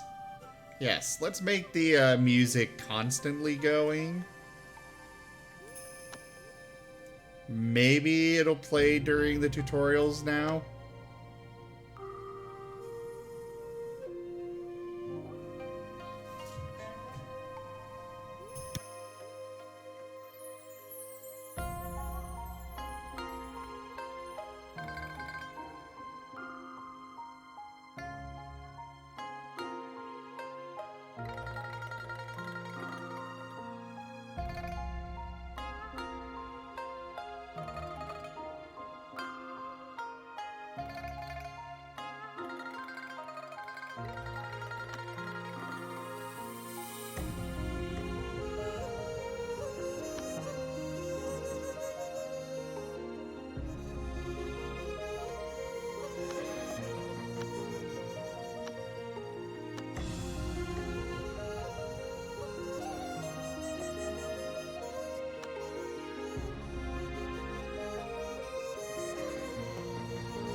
Alright, so we're going to learn the main factors that affect the cultivation speed of an inner disciple and the effect of these factors.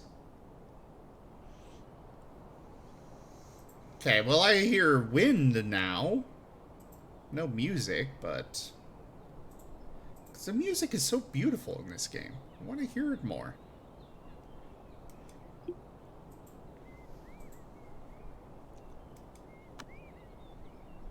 The player can place the cursor to see the info on law matching in the practice menu. The better the law matches, the more efficient the cultivation will be. How well the character's main stats and the cultivation law matches. Okay. How well the environment's elemental attribute matches the law. The player can place the cursor to see the info on 5 elements matching in the practice menu. The better the 5 elements match, the more efficient the cultivation will be.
Sorry about that, needed to blow my nose real quick.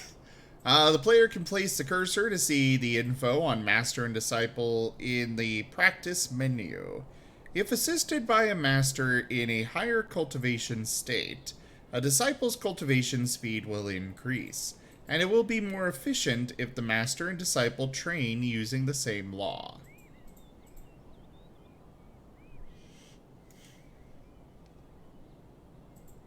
The environment's chi density grants a bonus to your cultivation. The player can place the cursor to see the info on chi density in the practice menu. A disciple will train faster in an environment with higher chi density. The player can play the current location's coziness grants a bonus to your cultivation. You gain a bigger bonus by using higher level materials. Oh, even the season impacts this? Oh boy.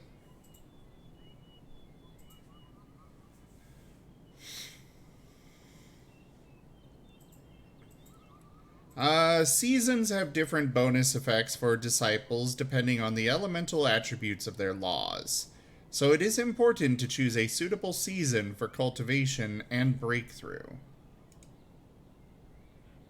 The effect of the character's mood on cultivation. Okay. The player can place the cursor to an inner disciple's mental state affects the cultivation, and a disciple in an unstable mental state may be enthralled. It is important to maintain a stable mental state during cultivation. What the hell is this enthralled thing? They mentioned it before. Above are the main factors that affect an inner disciple's cultivation speed. Not only do they influence the cultivation speed, but they sometimes affect the other aspects such as breakthrough and gaining inspiration. The player needs to explore more of the contents to train better inner disciples. Oh, on to the next one. In this tutorial, learn the source and effect of chi, an item's ability to condense chi, and how to condense chi.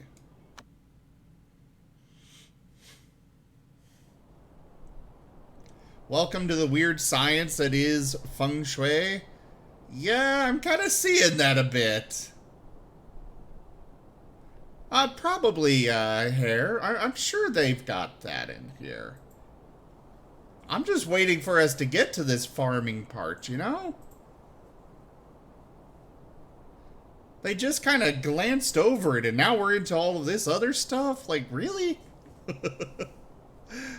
In this tutorial, learn the source and effect of chi, blah, blah, blah, blah, blah. Yes.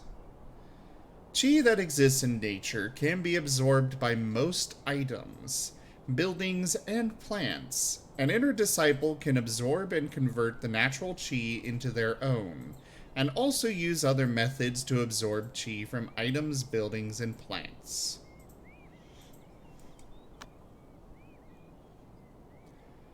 Alright, so select the disciple. The player can place the cursor to inspect chi and chi recovery. Inner disciples can also absorb the natural chi to replenish their own. Chi is the basic resources for using interactions. Here's to new beginnings.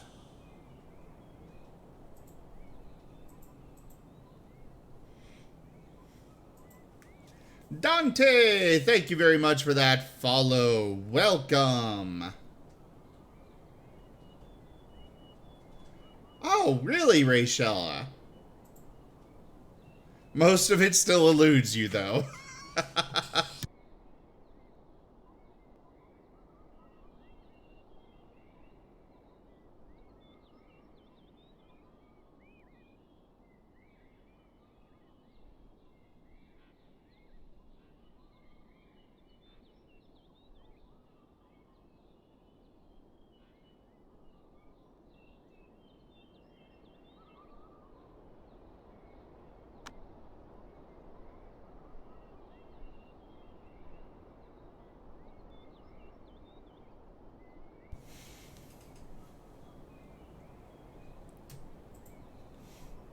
Yeah, I'm kind of noticing a lot of unique stuff to all of this.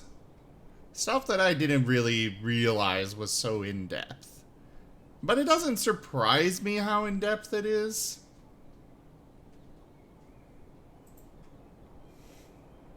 Tell them to leave the chi and the plants. We're making hearty food here. Yes, we're going to make all the food. It's going to be delicious. We're going to hold banquets every Friday. And everybody will be fat and happy.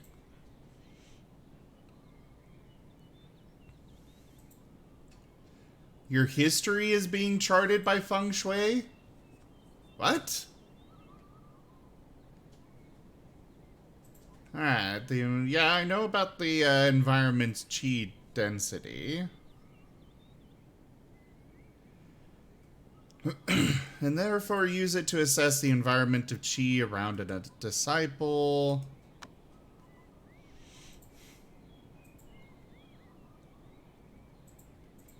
Oh, really, Rachella? You know, that actually makes a lot of sense. The player can let inner disciples practice in a place with high chi density that helps to increase the cultivation speed and quickly recover their chi.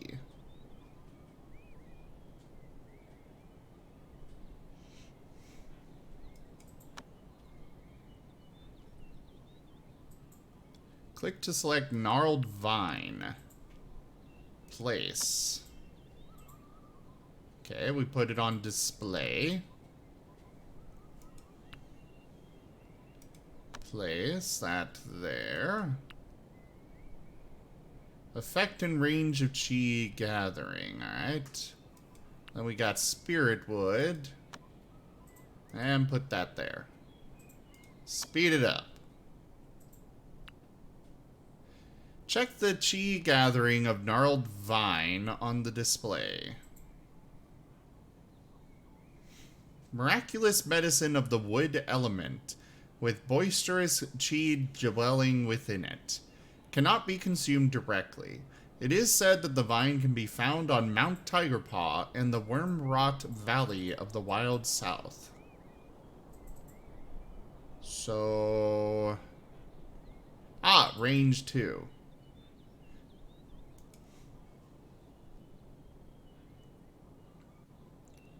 And this one has a range of 3.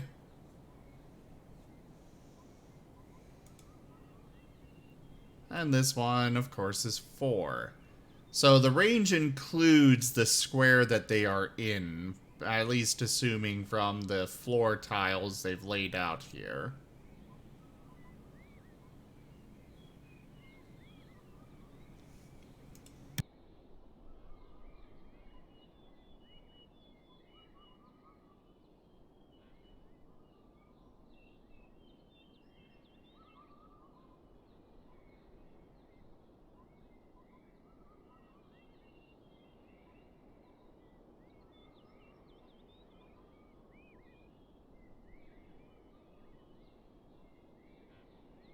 primary colors give you a good house appeal bonus points, or good house appeal points. So metal are the U.S. forces and its coalition, wood are the Iraq, and they constantly use fire, the Scuds, to keep repelling the metal. You know, that makes sense, actually.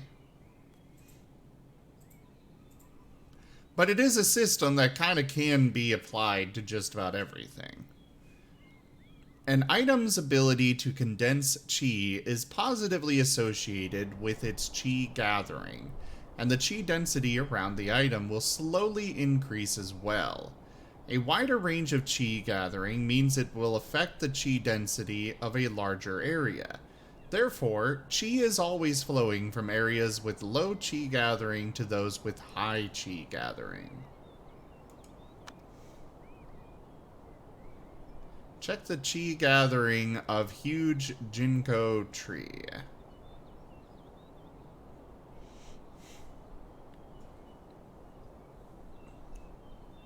So, based on this, I'm guessing that if I placed like this vine over next to this tree, the tree would absorb the chi from the vine? Or am I wrong on that?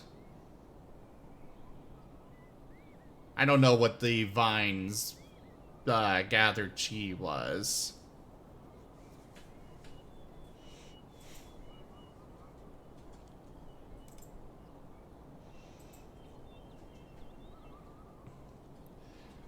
In the game, not only can items condense chi, but some plants, buildings, locations have the same effect and can be used as chi condensers to affect and change the chi density in the environment, and the player can utilize them to create a unique environment of chi. In this tutorial, learn the interactions between the 5 elements, how to check elemental stats, influence of the 5 elements on cultivation, and how to change the elemental environment.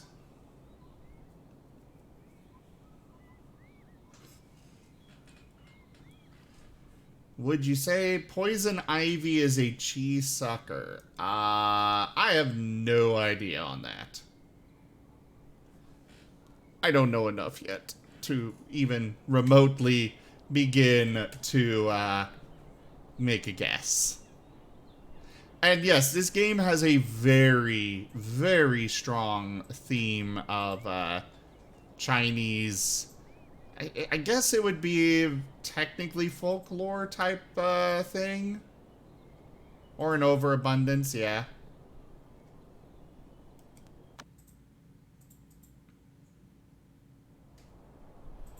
Alright.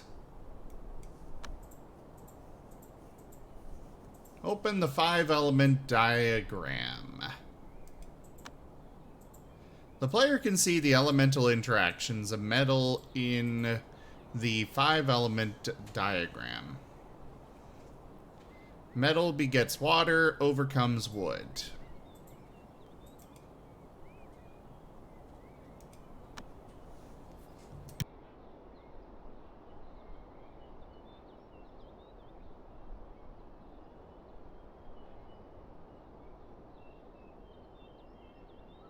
Okay, so that's just a reference option there.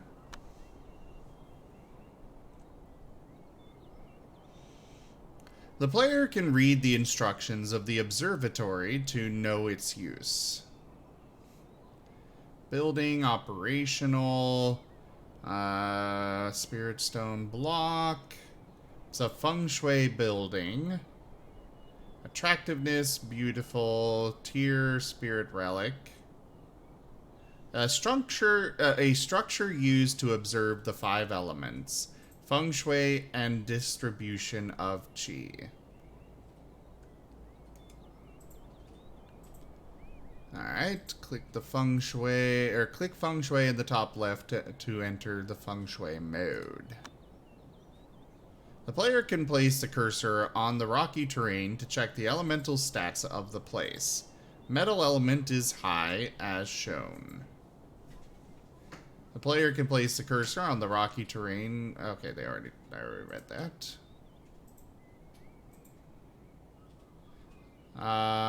So water element is high over here with the water, of course. After building an observatory, the player can click feng shui and move the cursor to inspect the elemental stats of different locations in order to know the elemental interactions in a different area. Oh, I can actually see them adjusting all over. Cool.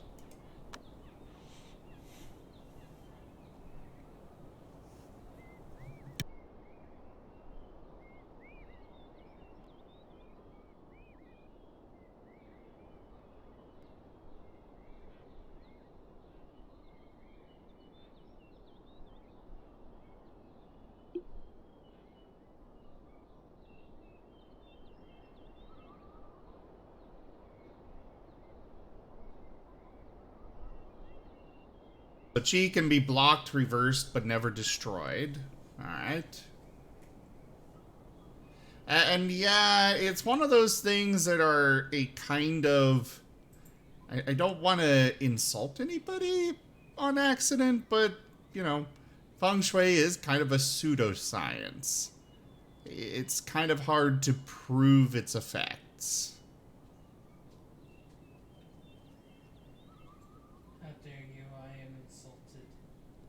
You're not allowed to be insulted. Oh.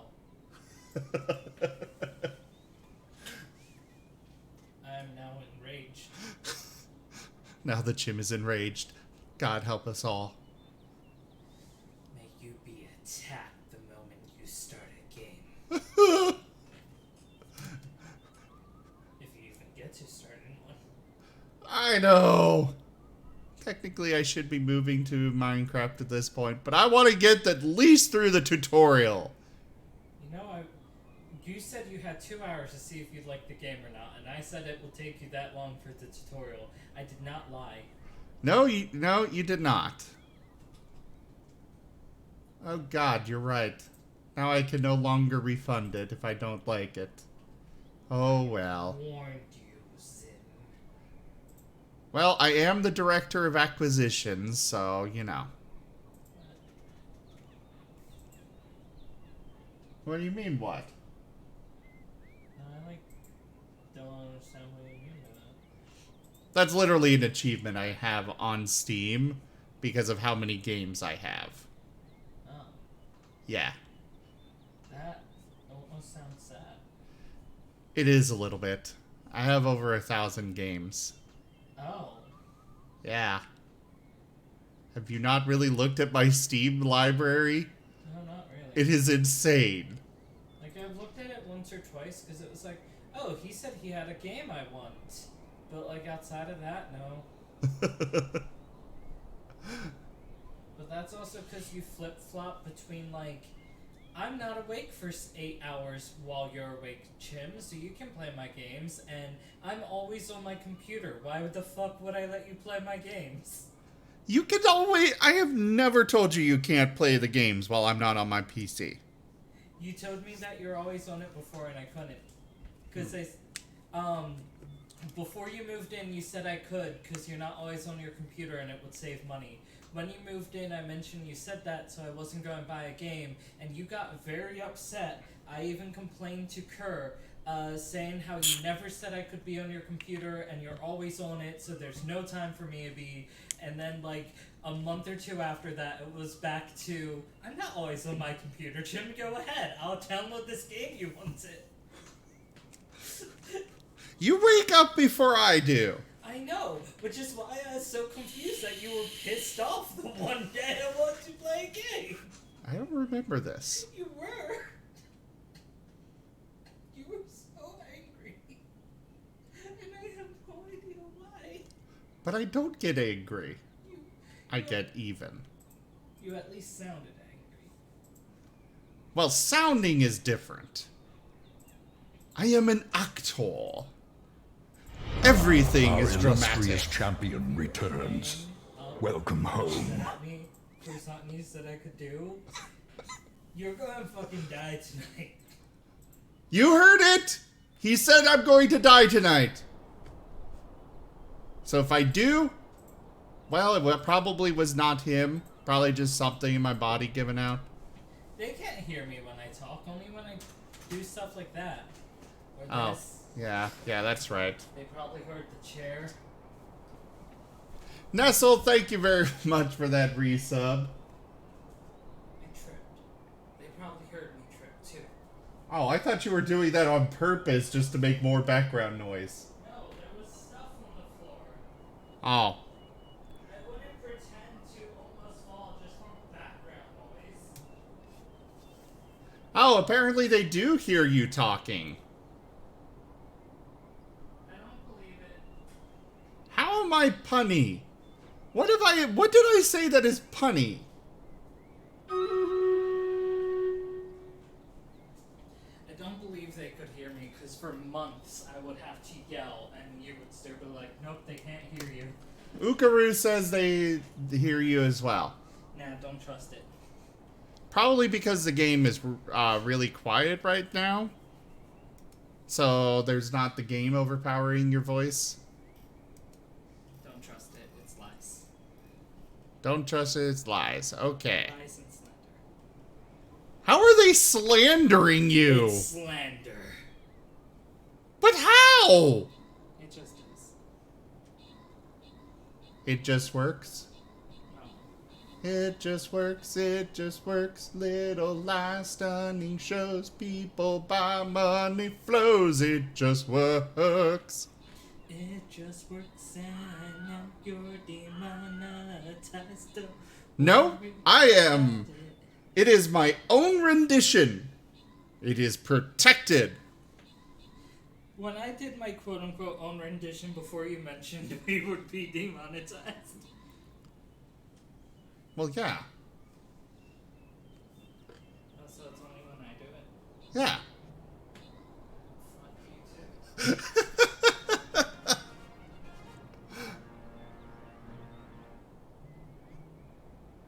Oh, okay, here. Give me a moment. I just gotta find one real quick. Jim! I'm sorry, can you call me? Yes. So, here you go. We can play together. The fuck are you getting on about?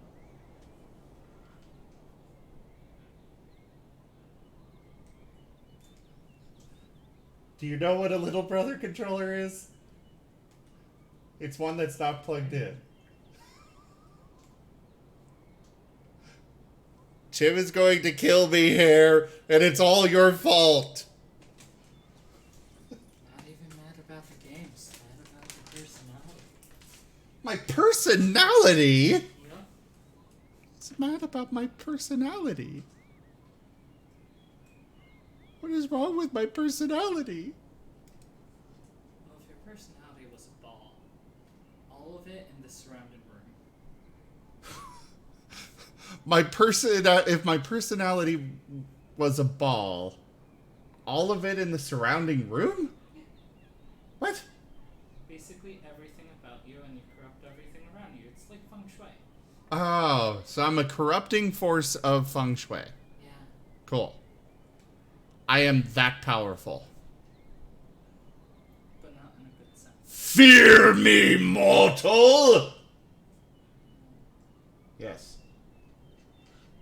I will corrupt all of your feng shui. Unlucky enough it doesn't work. Do not boot me!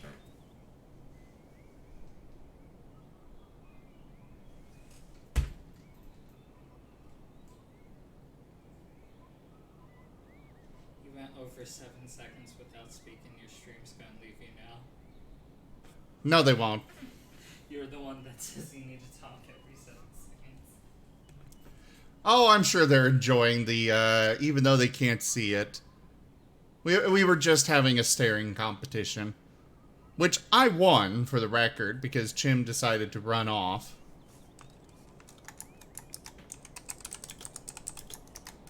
Drill Tooth with most kills. We got Dragon Kobold with max troops. What are you doing, Orem? Orem? What are you doing? What Jim told me to do. What did Jim tell you? What? I think Orem is trying to boop me. Orem, for the record, for those that are new, is another roommate of mine who is currently being held captive. But good God, you are sweaty and gross. Actually, that's you. It is a little warm in here. That's not me at all.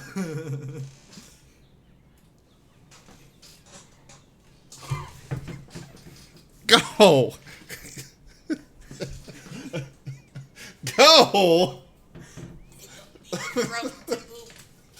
You don't need a throat to poop.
Okay, so this metal in particular is mostly fire. The igneo copper bar. Actually, one of our bathrooms does face the front door. Like, it's slightly to the side, so if you leave the bathroom door open, you can't directly see it. Just a sliver of the bathroom door from the front door. It's kind of bad. A full-size mirror in front of the loo. You made a quad cold coke production and you left it for 10 minutes and you're already at 25,000 buckets of creosote oil. That's quite a bit there, Ukaroo. You need to protect your property from the loo. Oh, 41 buckets. Is that millibuckets or buckets? You gotta specify there, Ukaroo. Alright. So the igneo copper bar is mostly fire. And now we can go check you. And the element matches much better. Cool.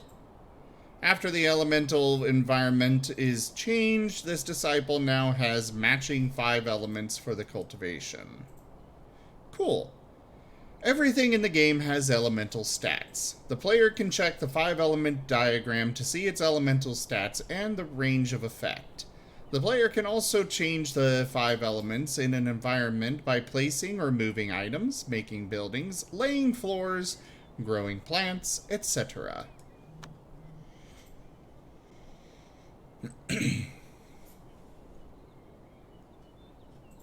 Okay, it's millibuckets.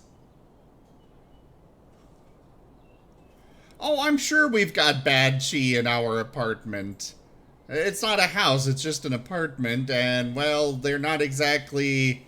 I know they did not build this place considering feng shui. Most places do not. At least here in the US, anyways. They probably do in China, but...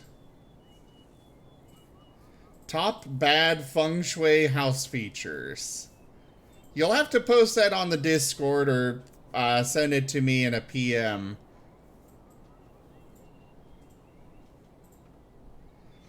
Alright, in this tutorial, learn the effect of mental state, the relation between mood and mental state, and how to store it.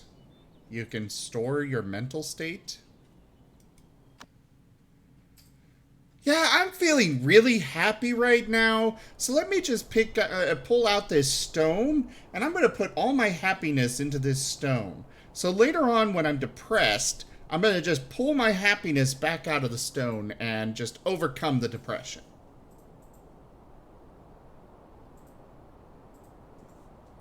Honestly, if you could actually do that, it would be awesome.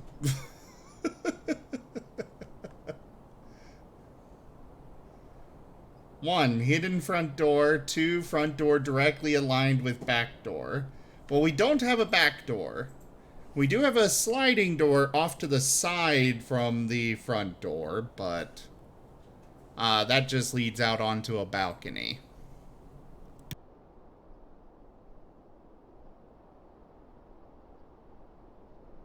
You stored yours somewhere and can't find your mental state anywhere? My precious. Staircase facing the front door is a bad one? Oh boy.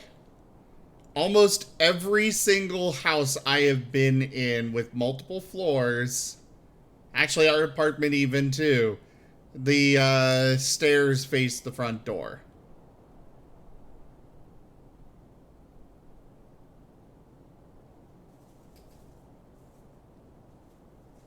Oh, jeez.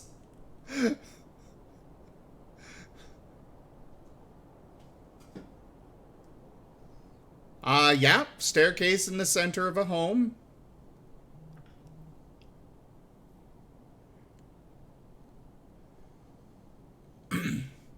I mean, I have seen that in almost every single house I've been in. Granted, I will say my grandma's house, the actual front door of it, we never use. So technically what we use as a front door in my grandma's house is the side door. But that's because the front door just leads into the yard, whereas the side door is actually attached to the driveway and stuff.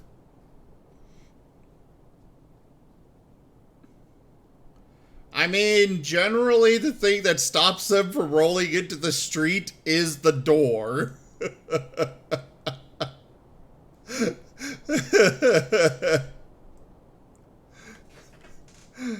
But yeah, my grandma's house, you open the front door, or the door that we use as the main door, and it opens directly onto the stairs going into the basement. And my grandma's cat, the basement was unfinished. It's just a large concrete room that they use for storage. And so it's very rarely lit up. And my grandma's cat loved to sit on those stairs and just stare up at us. And you know how animals, their eyes will glow in dim light? I don't remember the technical term for that. But her cat, I swear, they glowed red. Whereas most animals are like a golden color. So she would sit there on those stairs looking up at us, and we'd walk in the door and just see these glowing red eyes down in the basement. No. It's reflective light? Okay. Oh yeah, the golden color scare is enough to scare often. But red is even worse. I don't know where the red came from. The basement was dark. But her cat, or her old cat, my friends and I would call her a demon cat because she would absolutely attack everybody. Seeing into the portal to hell.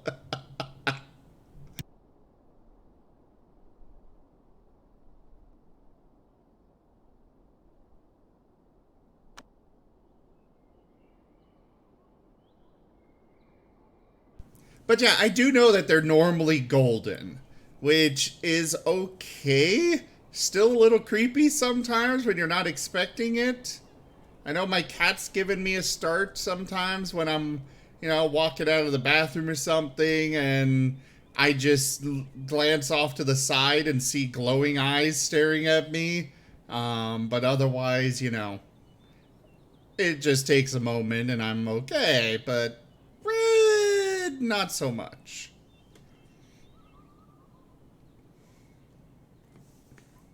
Alright, 14 seconds ago, Zong Lishu is mentally unstable.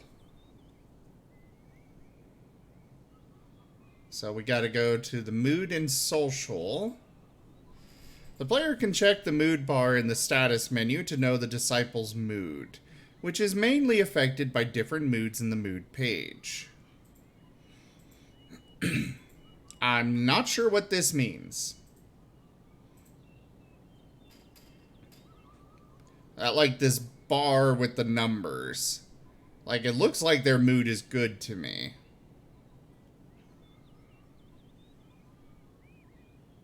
Okay, yeah, overall it looks like their mood is good. They do have some problems that are impacting them, but they've got that far from chaos that's overcoming basically all of them.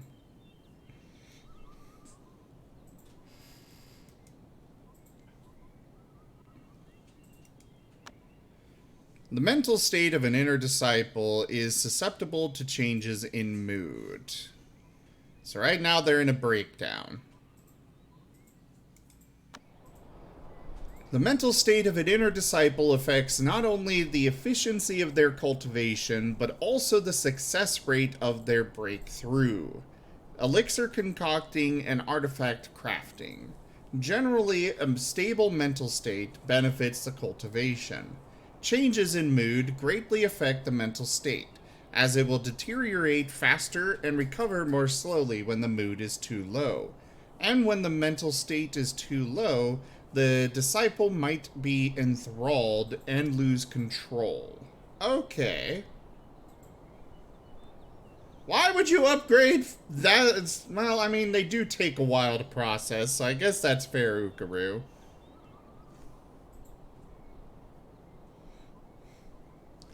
Yes, this game is still early access, Rachella. So there are a few glitches, some problems here and there, some little cosmetic defects. Those are to be expected because of the early access.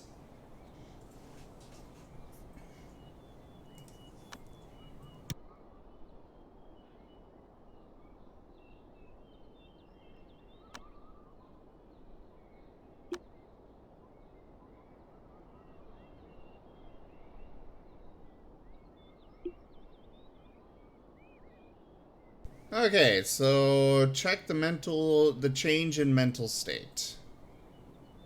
This disciple is restored a little mental state after seeking peace.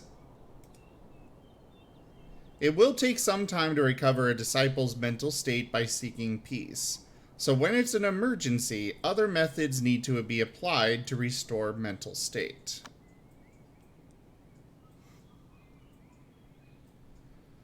Check the effect of Purity Leaf. Common herb of a chilling quality. Consuming directly can calm one's spirit and chi. It also increases mental state if the taker is an inner disciple. Okay. Purity Pill. Pill made from purity leaves and ice crystal powder. It can stabilize one's mental state. And we're going to have them go eat a purity pill.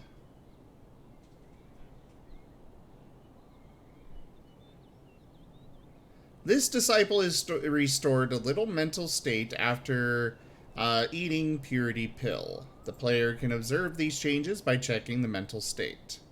Well, they went from 5 to 21, so definitely better. Items like elixirs, treasures, and rare medicine can be used to restore an inner disciple's mental state to ensure it is stable. Besides these, there are other items that can restore or improve mental state, such as miracles, talismans, manuals, decorations, feng shui relics, etc., waiting for the player to explore. Alright, how many of these have we gone through?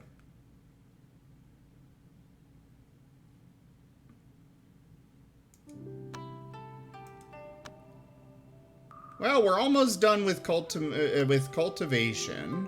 Then we move to development and advanced.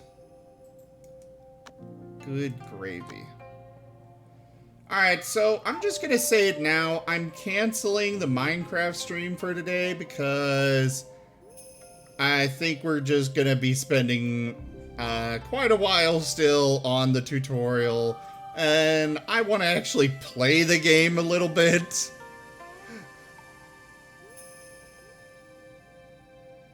I'm not sure on that, Hair Valkyrie. Alright, let's start this tutorial.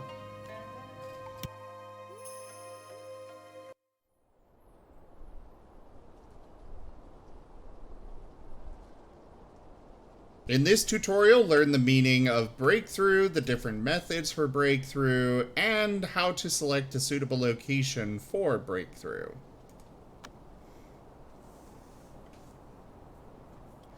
Click the notification of reaching a limit in the left. Click Law and Cultivation in the right side of the character's status menu. The player can check the info on the disciple's current limit. Bellows. Use one's body as bellows to stoke the true fire and reforge one's bones in preparation for the shaping of the fire pill. If it goes wrong, the true fire will invade one's bones and cause the depletion of marrows. Think twice before breakthroughing. Oh, God. That doesn't sound great.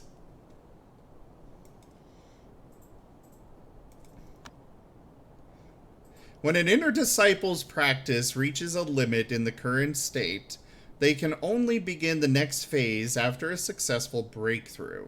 So it is especially important to know the methods for breakthrough. There are many ways to break through a limit.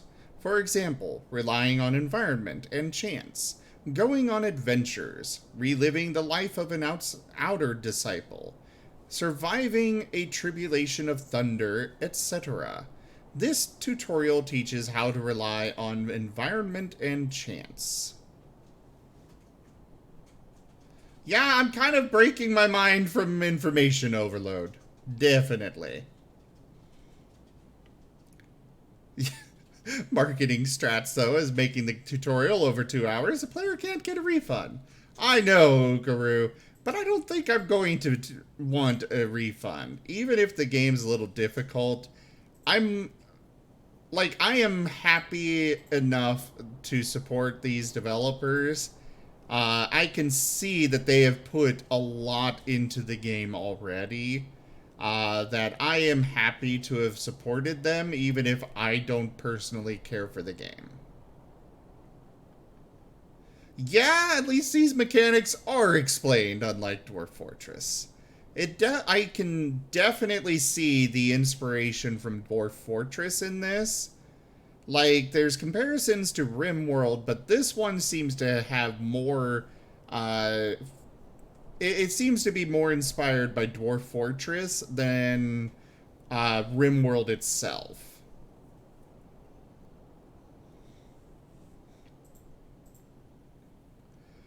This tutorial, yeah, okay. Check the breakthrough menu.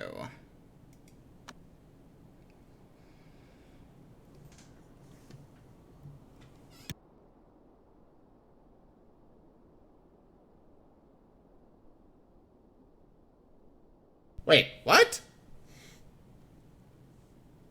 Resource cost in the right indicates breakthrough will cost an amount of resources, like chi, lifespan, items, and experience. If the requirements are not met, the player cannot select a location for breakthrough. So this one is only going to require chi, which is fine.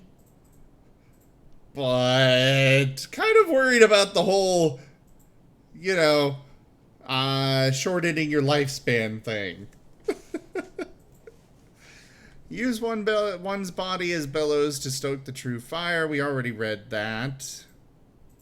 Breakthrough info in the left shows the info on this limit, and sometimes it will give the player useful tips like this breakthrough will be more difficult for characters with high intelligence.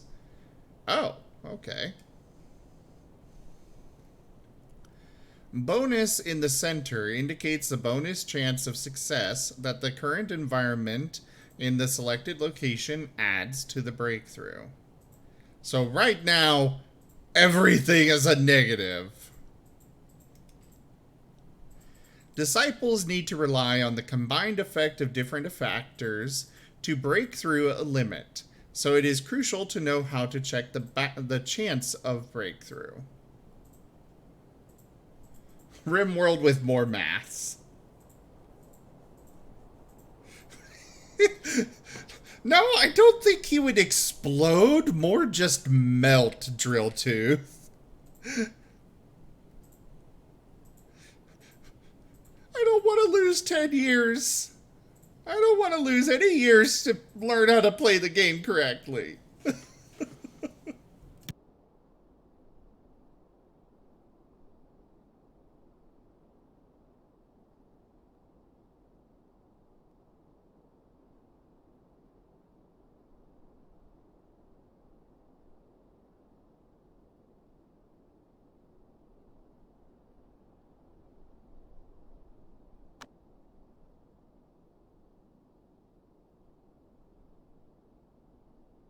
So I'm just going to point out here, everything I'm seeing on this menu, if I had a choice, would say, do not attempt this. But they're forcing me to do it anyways.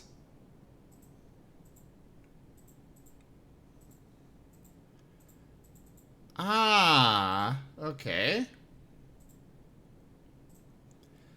So it looks like they will increase the element by 1 and the chi density by 2. And it's got a success rate of 30%. So over here, again, 30%.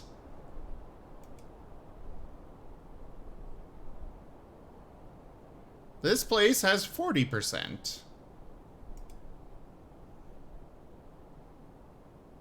Ah, so now I can actually freely look around. So I guess we're attempting it here with 40% chance of success. Lovely.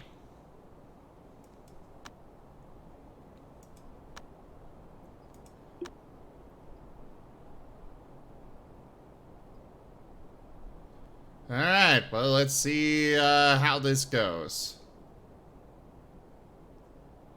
Achieve enlightenment.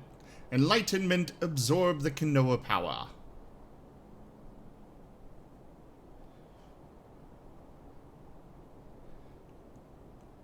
Tion 1, perform a breakthrough but fail. Yeah, I kind of figured they would fail. Check the XP bonus in the breakthrough menu.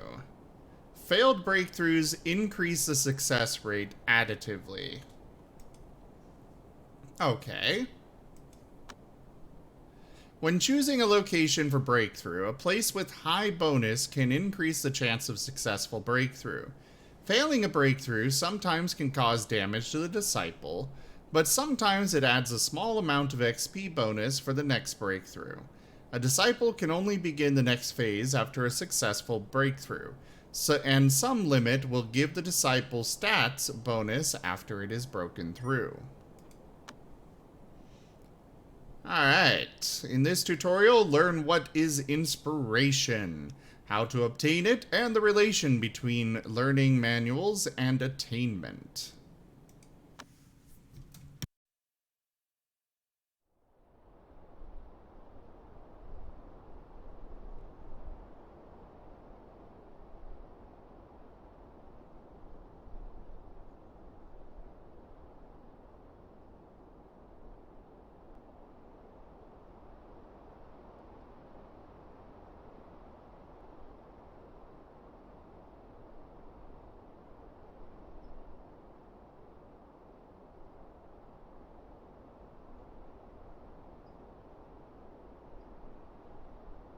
Alright, let's start this up.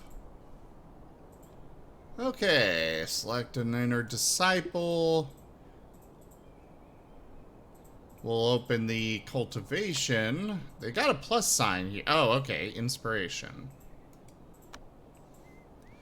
The player can place the cursor to check inspiration and the info on it in the bottom right. So we've got a whole bunch of inspiration points, it looks like. Inspiration gain is affected by a character's mental state and their intelligence. Okay. The player can hover the cursor to see attainment and related info. Attainment reflects a cultivator's overall ability. Characters with high attainment have a more difficult time learning new abilities, and they suffer from increasing inspiration costs. Attainment is unavailable for the Law of Shendo. Shendo? Shendo? Okay.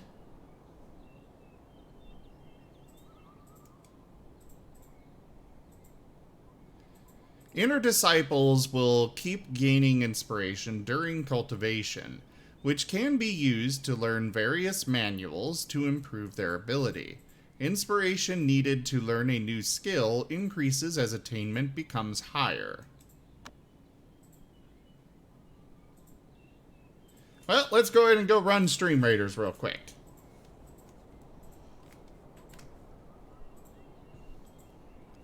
Stream Raiders!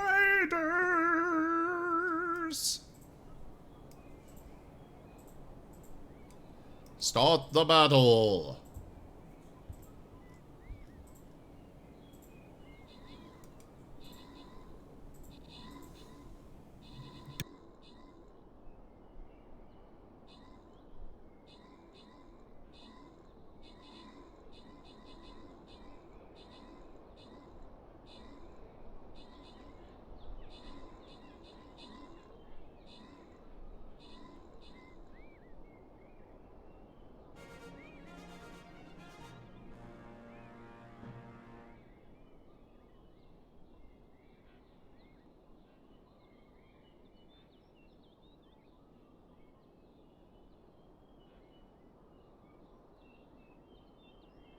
Alright, we've got Drill Tooth with max troops.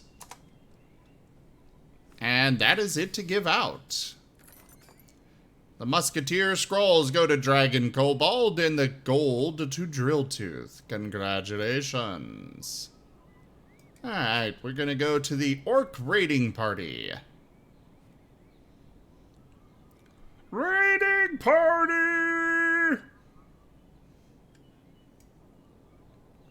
I will bring my bomber. Go place your troops, everyone.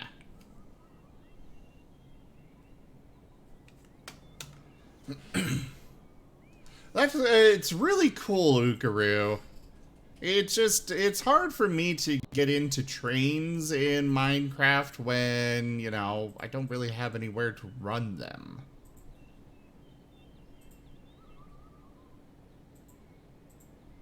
But, you know, if you specifically set things far apart, I could see it working quite well. But I love the idea of trains, especially... Like, I'm really inspired to try some kind of mobile base using, Create. I just don't know if it would be possible.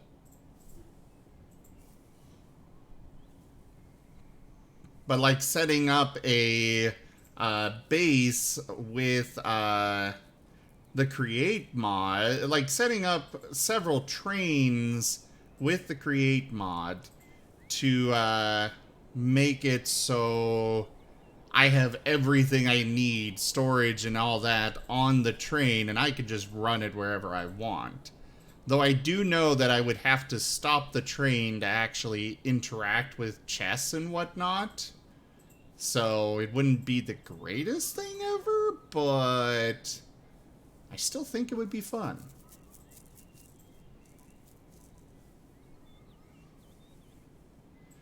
Probably would put a bunch of drills and such on the front of it, so that way I can make sure that I can keep driving it wherever I want.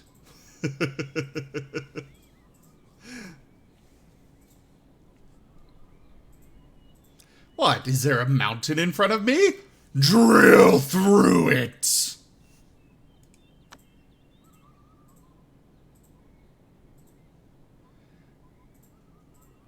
Alright, so we're going back to this inspiration menu. So they've got... we've got the basic thing here, and then it kind of expands from there. Lunar form. Refine one's physical form using the yin-chi energy that emanates from the light of the moon.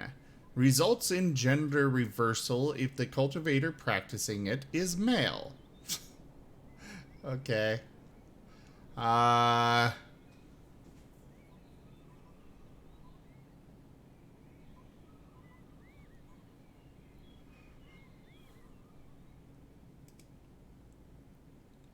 Okay.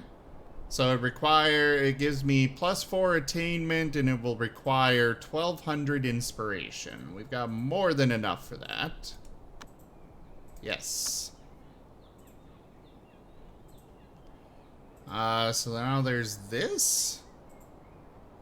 I didn't get to see what this menu was, but Required state core shaping. Inspiration 1944.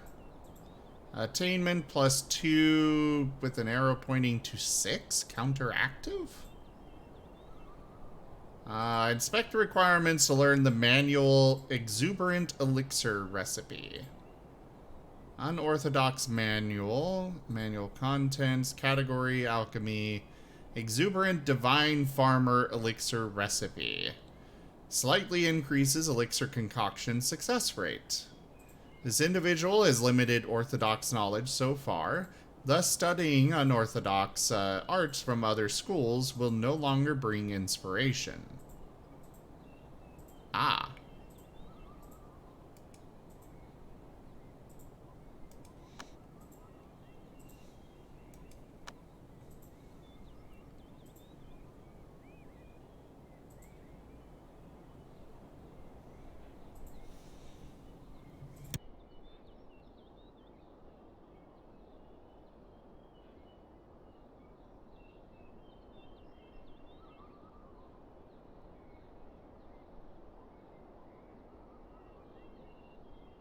Oh, you know, that does make sense, Ukaru. The mining machines needing to be placed where they are most effective. The core driller, whatever it's called. Last words of Zim before he collapsed and swarmed by infestations. Infestations of what? What am I being swarmed by? Why? No! Do not!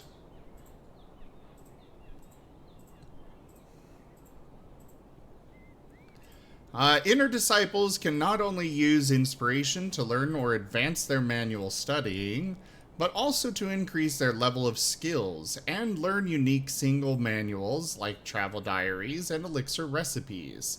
Disciples can learn manuals from their master or studying them in the manual pavilion, and they can also learn new manuals during adventure. However, a disciple cannot learn a new manual when their inspiration is insufficient. Okay. Ah, the excavator. Yes, that. Though we have the power mod, so you can actually just set that up and use that to power the excavator. Using the power generated at your base. Because it's got a way to transfer power remotely. When a disciple is in training mode, they will gain a lot of inspiration during training, which is the main source of inspiration. Okay.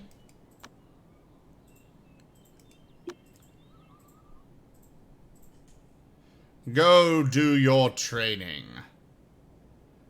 Forever. When there is a plus sign above the inspiration button, it means this disciple can learn a new manual. When an inner disciple earns enough inspiration for a new manual, it will automatically show plus here to notify the player to check this info. So we go in here. They've gained some inspiration through training. Okay. I don't remember what the amount was before, but okay, I'll trust that they did earn it. The player can place a cursor on an enlightenment pill to see its effects. Eureka pill. Elixir that contains the heavenly power of creation. Consuming it allows one to feel the movement of Tao and obtain the inspiration from it. The quantity of inspiration obtained is relative to one's intelligence and mental state at the time of consumption.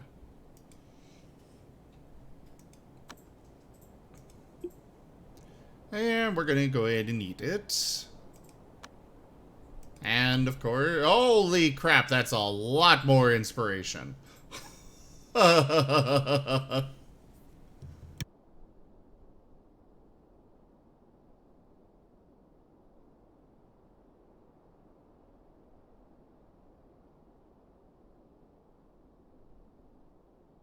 When a disciple is in urgent need of a lot of inspiration to learn a key skill, the player can use other ways to gain it fast, such as elixirs, adventures, events, branch training, etc.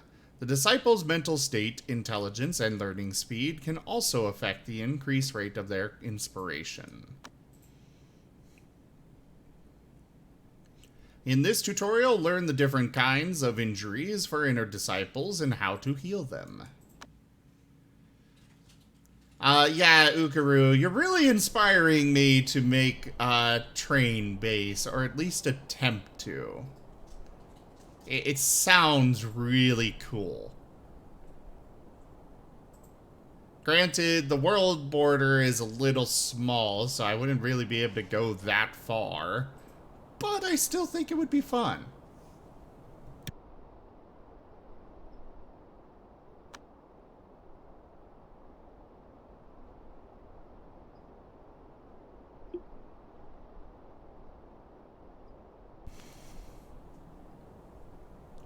Okay, so this person is hurt. Yin God Possession.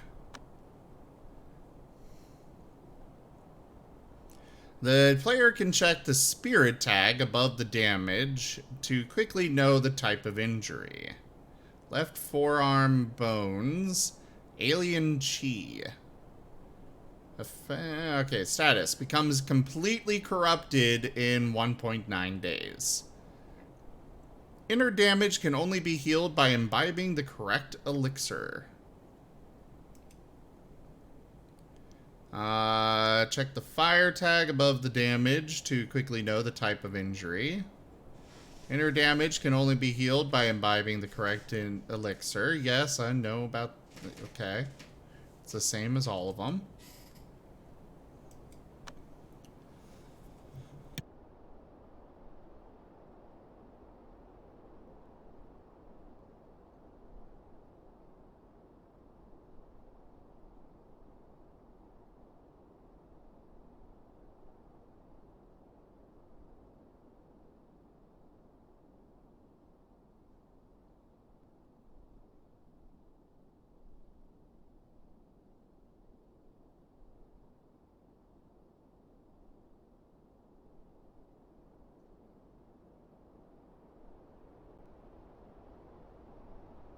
You thought it was too much, but now that you automated it, it's actually a good amount of space?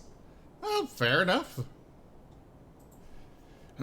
There are mainly 6 types of inner injuries. That is, spirit, metal, wood, water, fire, and earth. Actions like failed breakthroughs, fighting enemies, and eating food with too much chi could all cause these types of inner injuries. If not treated in time, it is very likely for the disciple to die. So, select another person. Check alchemy. The player can place the cursor on restoration powder to see its effect. You mean spirit powder. Medicinal power made from ginseng and ganoderma. It can stimulate one's meridian channels and cure injuries with the spirit tag. Ah, cool. Chi flow pill. Pill that can neutralize the disordered chi within one's body. It is capable of effectively curing injuries with the spirit tag.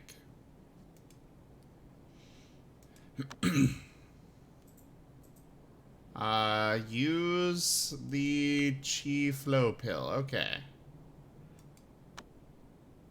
Feed this person with that. And looks like they're gonna go ahead and go do that now. Wait until Chi Flow pill is used. Now select them. And check their health. Will recover fully in 4 seconds. Cool. For each type of inner injuries, there are different corresponding elixirs. As inner disciples learn more elixir recipes, there will be more elixirs to treat inner injuries. Each elixir has a different effect and use. So ensure at least one disciple learns these recipes so that they can concoct the elixirs if needed.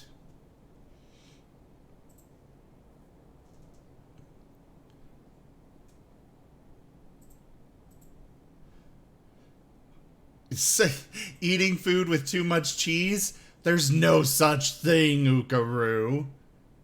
You can never have too much cheese. Don't eat any energy field larger than your head. Got it. Yeah.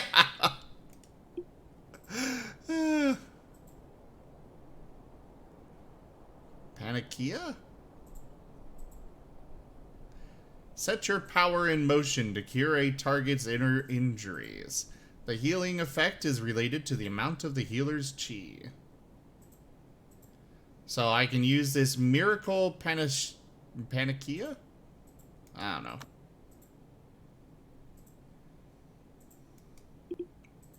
So you go in there and just start healing them. The inner injuries with both the fire tag and the rest have been healed through Panacea, or Panakia. I don't know how to pronounce that. We're just going to settle with Panakia.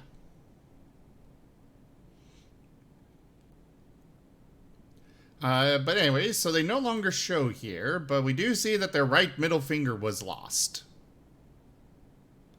Inner disciples can also use Panacea, a miracle with special effects, to treat injured disciples in the sect. A disciple with higher chi can treat the others better. This miracle is very important for treating inner injuries, and it's better to teach more disciples in case of an emergency. In this tutorial, learn the different functions in the sect menu and how its reputation and place in the alignment of ethics affect the sect. So much reading.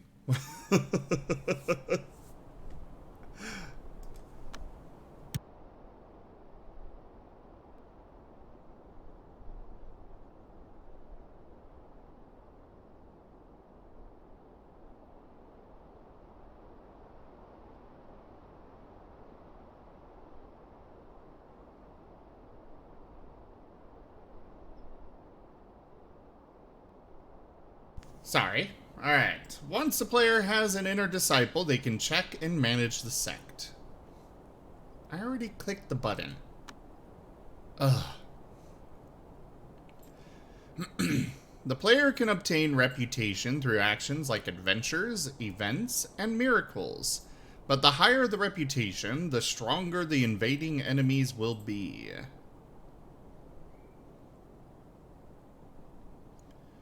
You gain reputation by various actions pertaining to a sect.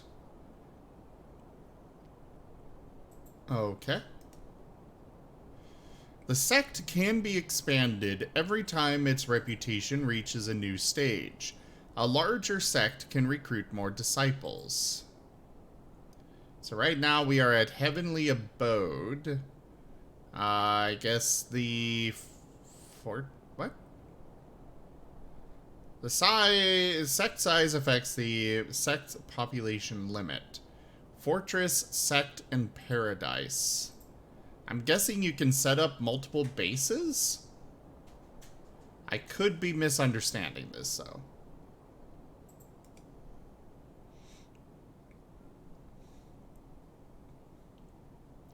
The player's actions in the game affect whether the sect leans toward good or evil, which further influences the relation between your sect and the other sects and affects your choices during events and how they develop. Whether you good or evil, whether you lean toward being good or evil affects your choices during events and how you develop. Okay. So right now it looks like we are completely balanced on both fronts. The feng shui of the sect is decided by that of all rooms and feng shui buildings, which will affect all the disciples' luck. So this place is cultivated. Oh, only one base? Well, I'm curious why they've got that, the different levels there.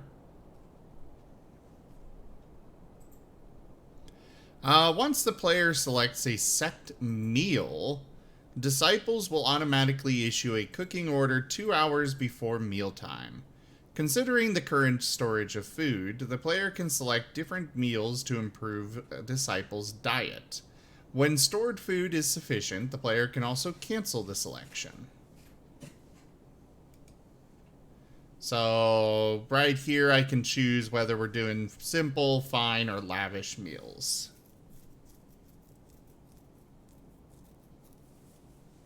Ah, okay, Ghoul. Okay.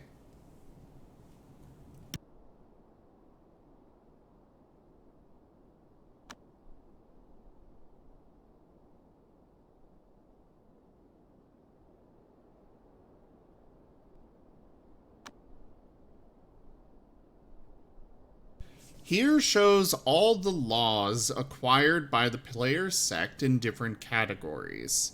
Disciples who cultivate worldly laws can only reach the core shaping phase, while golden core laws can only reach the golden core phase, and the other law types vary differently. Here shows detailed information on law types, law matching, states and law, etc. What? Okay. Inspect inspiration tree. Here shows the detailed inspiration tree for the player to inspect. The tree gives information about what manuals can be learned for this law. Okay.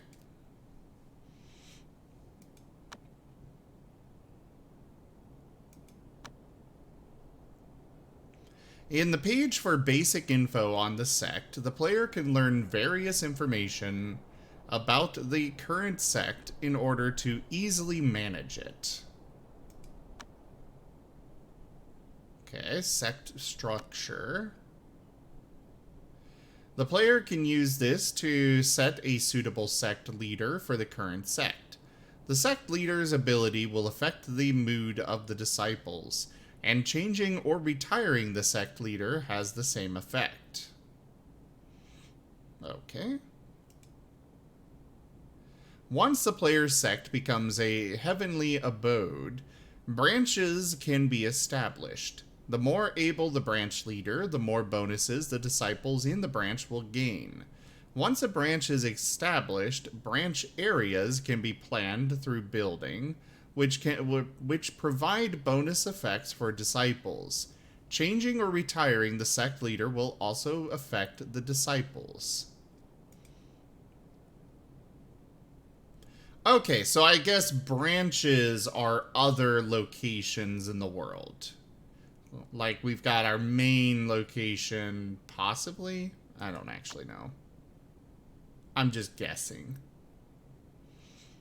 The player can see all the inner disciples and their masters.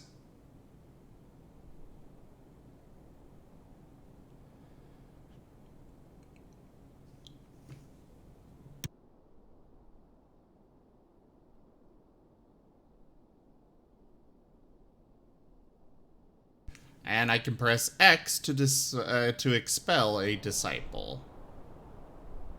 I guess that's meaning, banish them?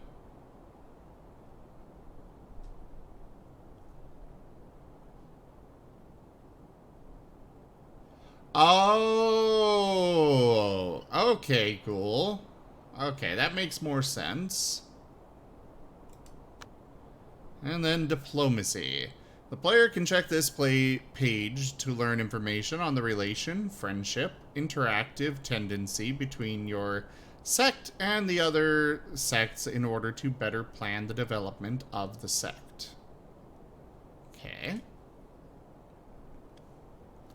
Sunshade Abode's favor is common. Direct descendant of the way of supreme clarity in the mortal realm. Located at the top of Mount Sunshade, it is a pillar in the world of just. The Sunshade Abode excels at artifact crafting. All 10 of the divine swords they keep in their sect as a deterrence are finest weapons of unparalleled quality, being tier 10 or above. Okay. The player can click details to see the relation between one sect and the others. Know the sect's power and monitor its change in order to plan different strategies. So it looks like they do not get along with Mount 100 Set Insects and Pit of Doom.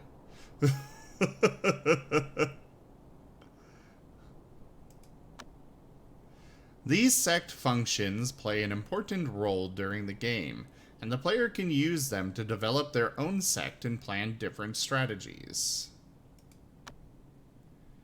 In this tutorial, learn the difference between feng shui buildings and non-feng shui buildings, and how to adjust feng shui according to their element.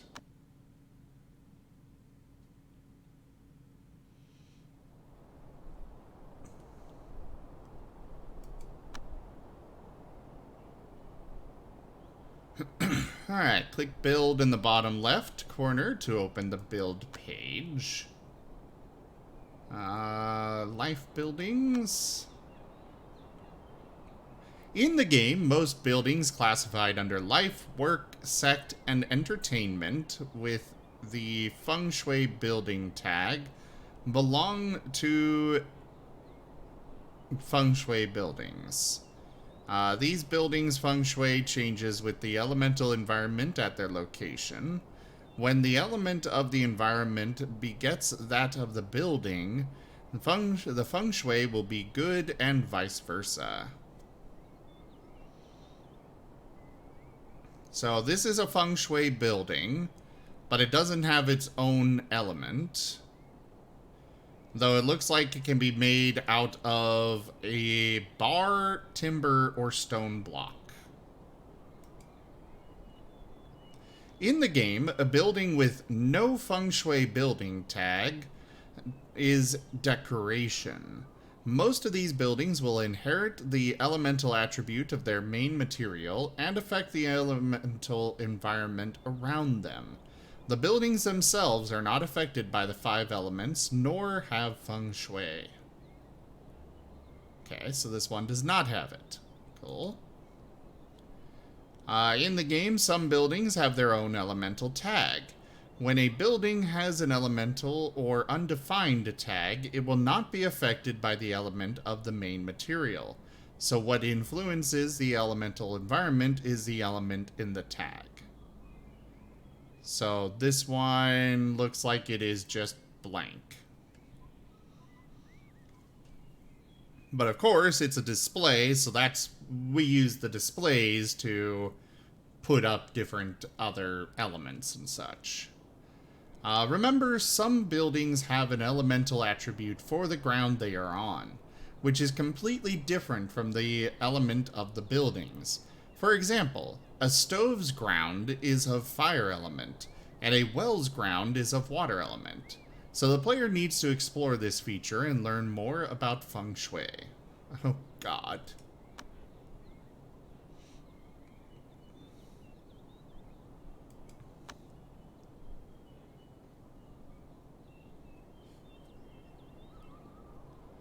The brownstone table is a feng shui building of the earth element, and so it is affected by the interactions of the 5 elements in the environment. In the feng shui mode, if a building is yellow or red, it means its feng shui is bad. Okay. The current building is red, which is clearly affected by a counteractive element.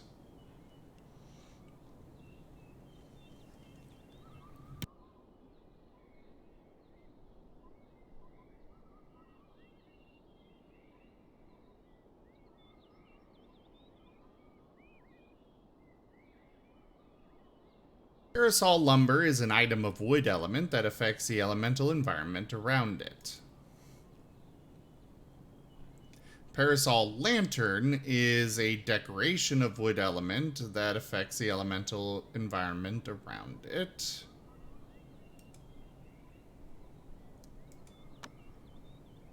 Alright. So we want to place a different item. Click to select Igneo Copper Bar. Alright. And we're just gonna demolish the lantern. Okay.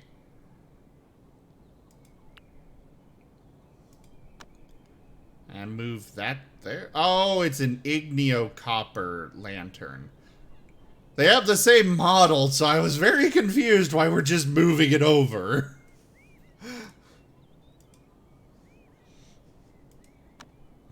Alright, speed this up.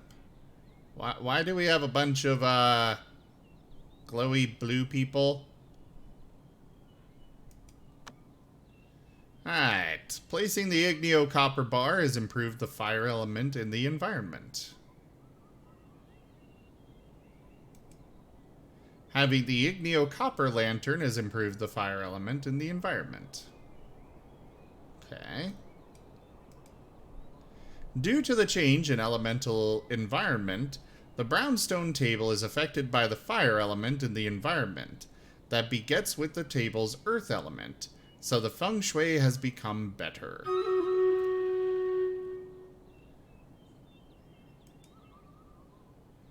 The player can change the 5 elements surrounding a feng shui building to change the feng shui, and the feng shui of the building in turn affects that of the room. So a table is considered a building in this. Let's go ahead and run Stream Raiders real quick, and I'm going to step away to get some more water.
Okay, so the feng shui of that table, which is considered a building, is important, but I can use the various decorations to improve the feng shui of the table.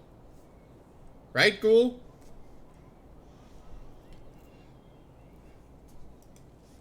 Or am I completely off on that? Okay, cool.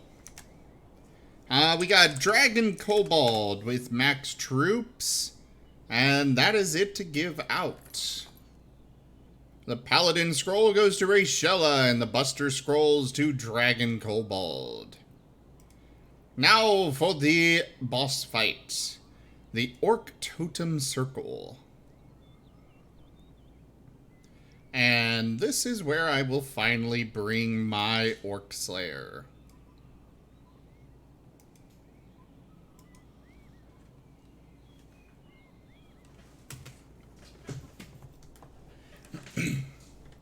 Alright, so select the room by clicking the empty area in it.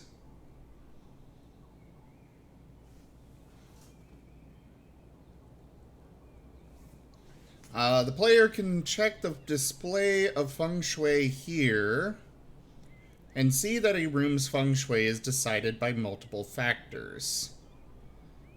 Slightly ominous.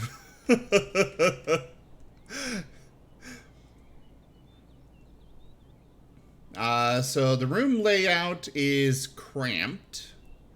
Bedroom is low. Feng shui leakage.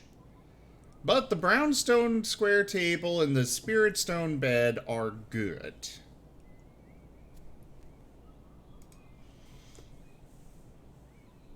All feng shui buildings, feng shui affects that of the room, which is decided by the overall feng shui of all the buildings in it.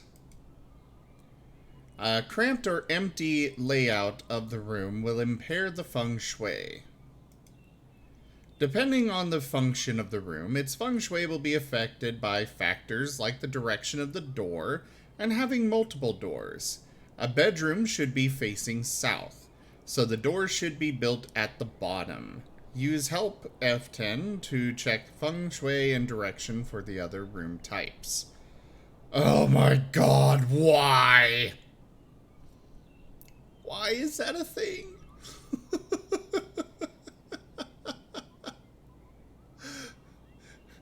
Every bedroom door has to face south? Well, okay. I guess we'll, do that. The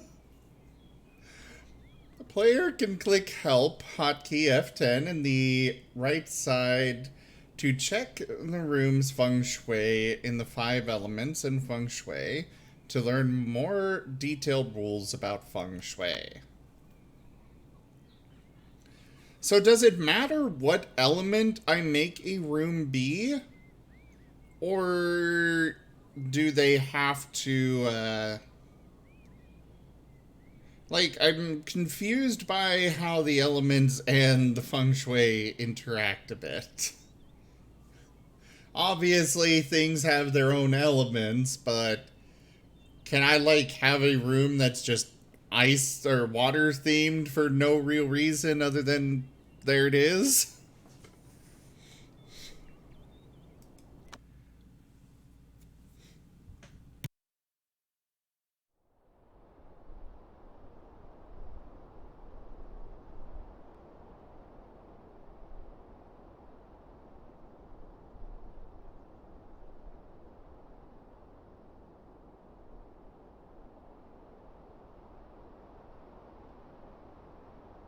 I have no idea what that means, but...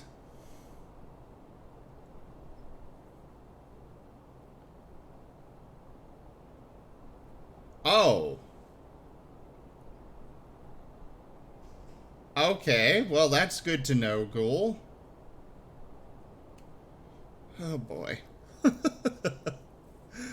In this tutorial, learn the core needs of an inner disciple's room and how to meet the requirements for feng shui. Okay.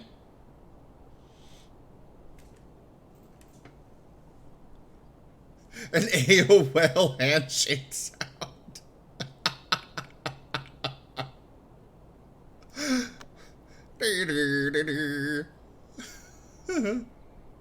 Just a little bit, hair. Just a little bit. Alright, so we got our inner disciple here. We need to check his law type. For this one, that is metal. The disciple's law is of metal element, and according to the interactions of the 5 elements, we need to assign a room of earth element to this disciple. Oh, so it does matter in that way.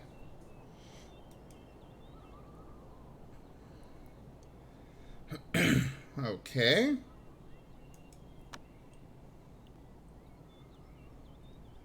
Click Feng Shui in the top left to enter the Feng Shui mode. This room is of high fire element, counteractive with the element of the disciple's law. So it is not suitable to be their room.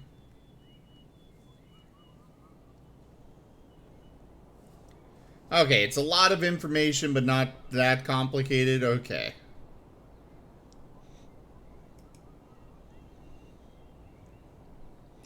This room is of high earth element, connective with the element of the disciple's law, so it is suitable to be their room. Okay, so the earth feeds into metal. Okay, I see how that's working.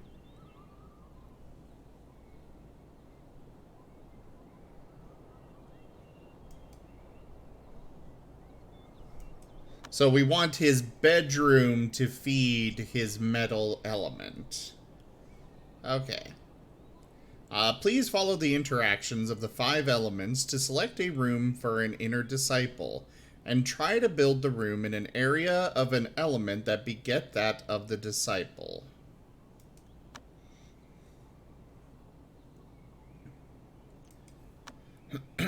Okay, so life. We want them to have a bed.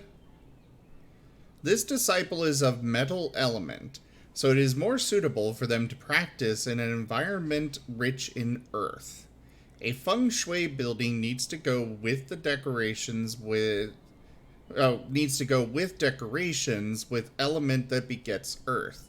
So it is better to choose a main material that is of metal element in order to place a lot of decorations of earth element that begets metal. Okay, so the buildings need to be metal, but all the decorations need to be earth. So this one looks like it doesn't matter anywhere. So we want a metal one, so we'll just go with iron bar.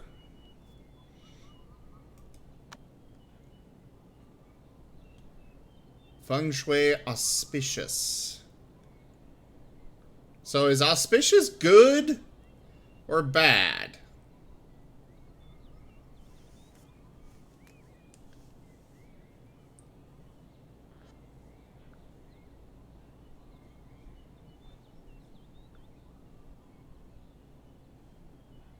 Okay, it is good. Derp. But we do not want it. I'm happy that they've got this little notification here that says this is very auspicious to have it here. So it's good to know where it's best at. At least without having to consult a help menu. But they're wanting me to put it in the middle of the room. Probably to tell me that that's not the best place to put it.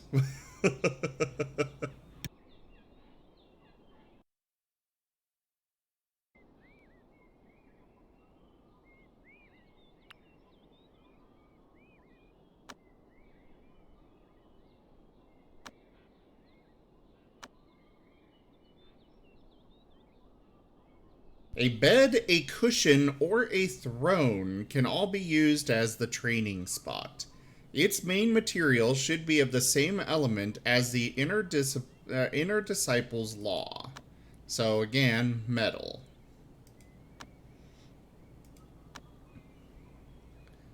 You told me about a chair, throne, or something else, and now you're telling me to place an oil lamp. Okay. And yeah, we want this to be earth to make the metal better. We'll put it there. Oh, I guess I need to place 2. Okay. Now furniture. We're gonna do a vase apparently. I guess its material is already selected for me.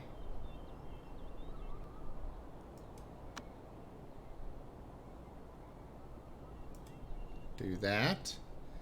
The main feng shui building in an inner disciple's room is usually the bed, cushion, throne, etc. For the rooms that contain these feng shui buildings are usually bedrooms that should face south. The key to planning an inner disciple's room is to use decorations of the elements that begets that of the disciple's law. An oil lamp of earth element begets a disciple's metal law, so use metal materials to build the training spot. This tutorial uses bed as an example. Oh, okay. So apparently the bed is the training spot here. Oh, alright, Ukaroo. Have a great night. Thanks so much for coming by. In this tutorial, learn necessary information related to trade and how to trade with merchants. How far along are we?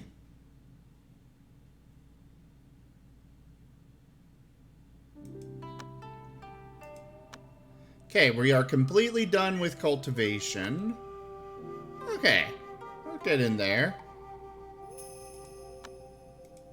Start this tutorial now.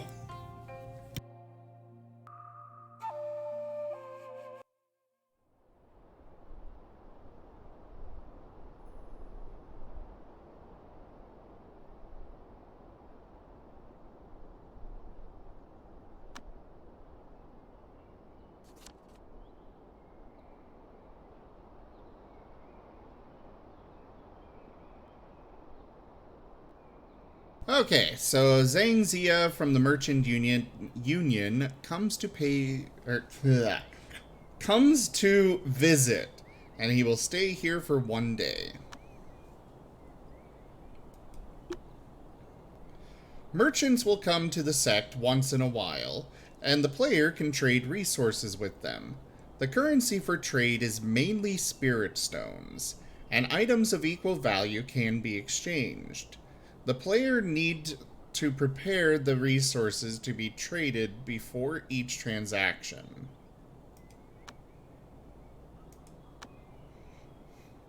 Trade area.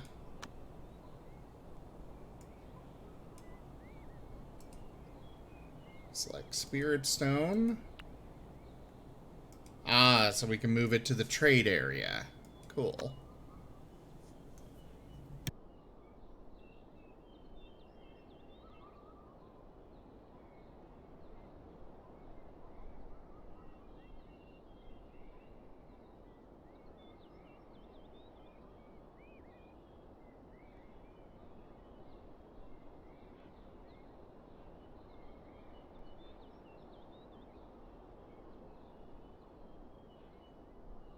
Every time a merchant comes, they will bring a large amount of resources, so prepare the items that need to be traded beforehand in case you miss the trading time.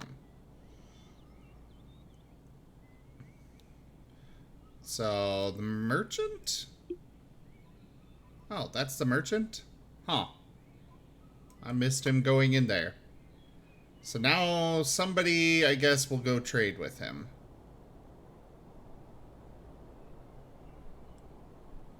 Here's the resources from the merchant. The player can use hotkeys to select multiple resources in batch. Invitation to an auction held by Yi Zuan. Here's the resources in the trade area of the player's sect. Here's the resources that are being traded. The top left is the total value of the resources traded by the merchant, and the top right is the value of the resources from the player's sect. When both sides agree with the price, the player can press confirm below to complete the transaction. Every time the merchant arrives, they will stay for a while, so the player can trade for multiple times.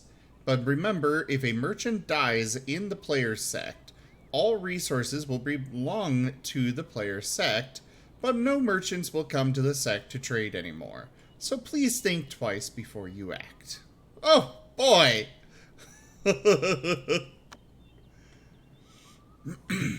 In this tutorial, learn about the world locations and world map.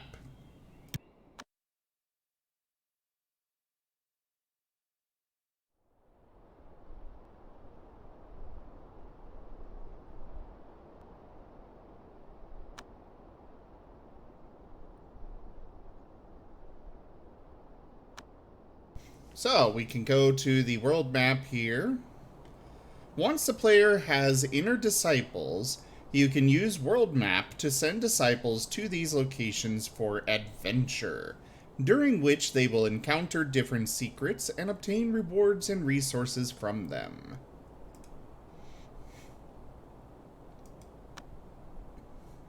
When the player encounters a secret in the game, the ongoing secret will be displayed here. Click the secret and the camera will jump to the location where it's happening.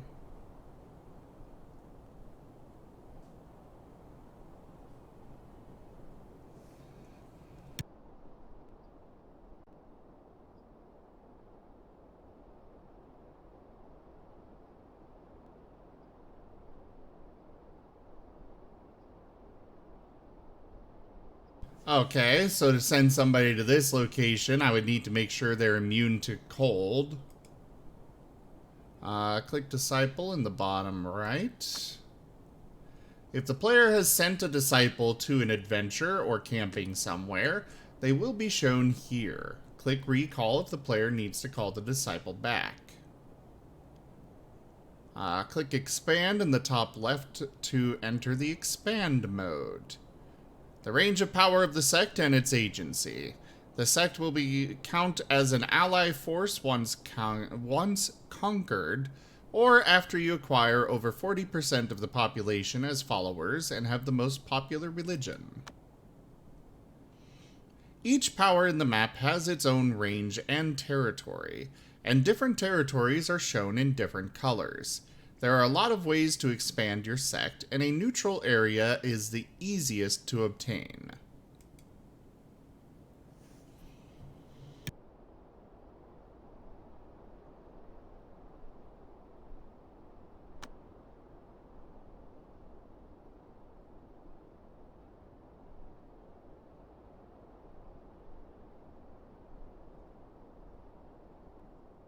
After the introduction of World Map, we have learned many interactions. Next, let's know more about basic locations. Click Nanping Village. A small village where most residents make a living on farming and hunting. Adventure. When a disciple is going on adventure to the target location, the time cost is related to the disciple's stats, like their state and adventure speed. The player can send multiple disciples at the same time to the location for adventure.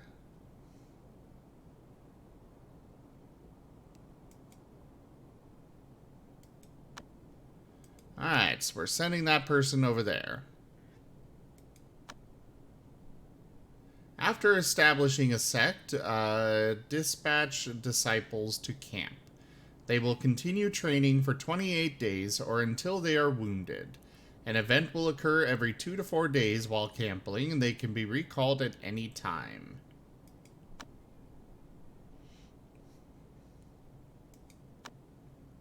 So I guess I send one person there on an adventure, and another I'm sending out to camp there.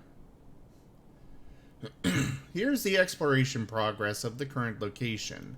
Through both adventure and camping, the player can make gradual progress with the exploration, and as the exploration progresses, secret locations around it will be unlocked.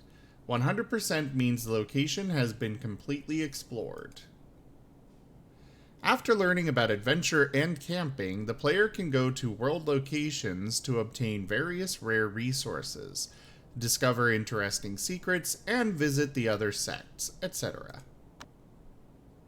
Learn how to establish and manage an agency in this tutorial. Okay.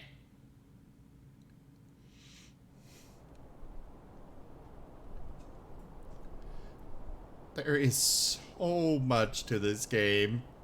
So very much. Ugh. Okay. So, open the world map. Click the City of Abundance. It is not owned by anyone.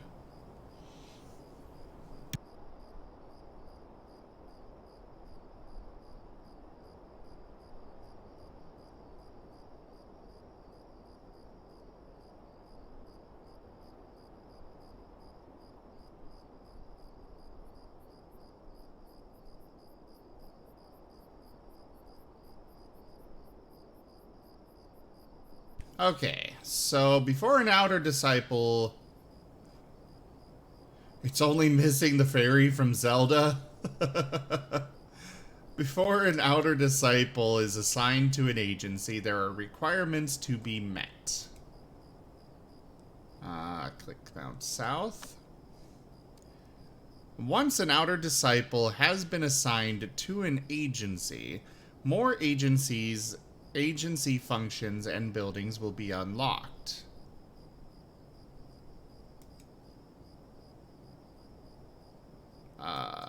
What?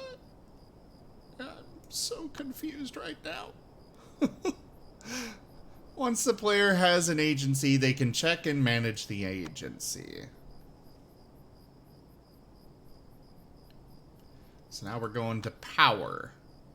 Here's all the agencies in the game, and only if the agency has been assigned to a disciple can the player manage it through this menu. The main info of each agency can be quickly accessed here, and clicking the buttons in the right opens the agency menu for more details.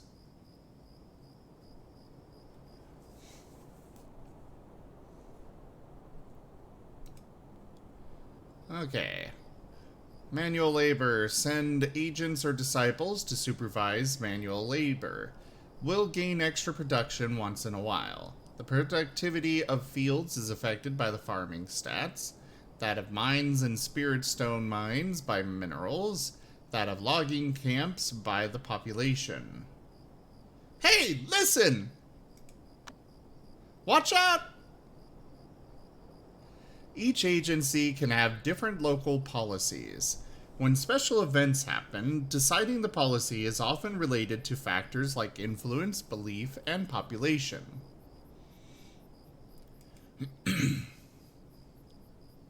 Give things to people who need them. Different problems will come up and need to be handled. You can gain a small amount of followers, appeal, or influence. Each agency has its own storage. Every once in a while, the player can click claim to collect the local resources, but remember that the storage is limited. Do you want to claim all items in the storage? Wood times 15. Sure. Sometimes paying close attention is a good way to increase the frequency of events in the agency, but it will cost more resources. Watch. Pay close attention to this place, which increases the frequency of policy events, but also double the cost. Okay. Click Mount South.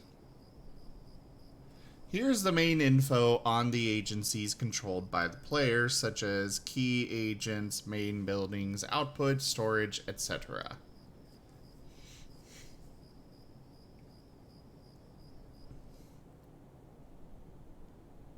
Okay. Click Agent. Here's the info on the agents of the agencies controlled by the player. Like the agent's total stats and disciple agents. So right now, Marten is the agent. And he's got a bunch of disciples here, looks like.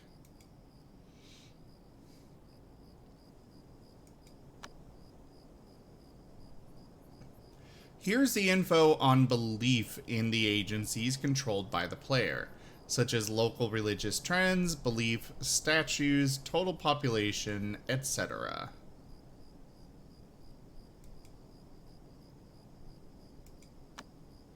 Click to close the world map menu. Close that. Once a player has an agency, they can check and manage the agency. Once an event happens in the agency, the player can check it in the small window in the right. If the player has handled the event before the countdown ends, there will be rewards. Marten led the disciples to the street and started giving alms to passers-by. They came across a broken wooden house. Its owner is handicapped and unable to repair it.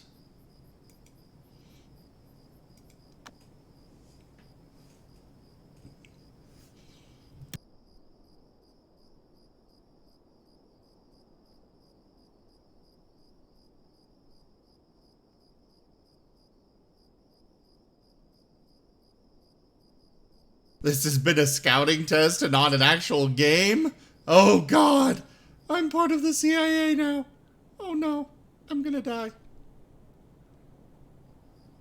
Following the tips, the player can choose an appropriate solution, the effect of which is usually related to the stats of the disciples at the agency. So, you know, broken wooden house means we want wood to fix the wood. Do you want to select wood to solve this incident? Yes. Once the event is dealt with, the policy window will no longer show the exclamation point. Wait, there was an exclamation point?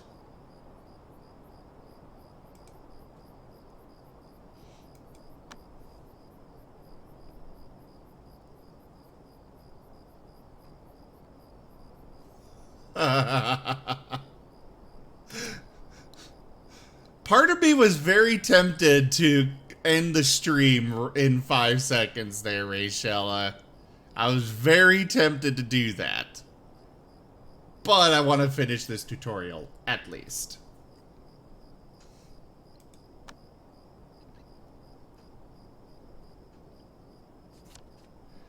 Marten led the disciples to the street and started giving alms to passers-by. They came across a broken wooden house. Its owner is handicapped and unable to repair it. Check results. The agent Marten thought it over and decided to use wood to deal with the situation. Marten grabbed some wood and fixed his place. Everyone seems to approve. Our sex appeal increased at Mount South. Some of the people at Mount South chose to become our followers. As Mount South was on the way up, more followers joined us. Our followers increased by 22,860. Holy crap.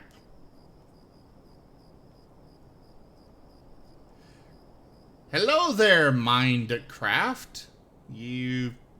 Either you're a different Minecraft or you are the same one that changed your name.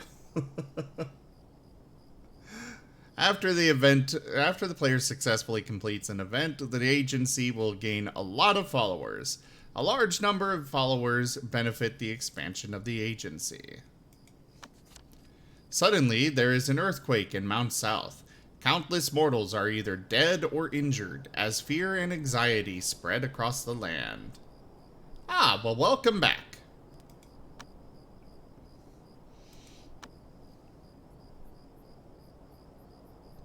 The player can check the message in the left to see the ongoing special event in the agency.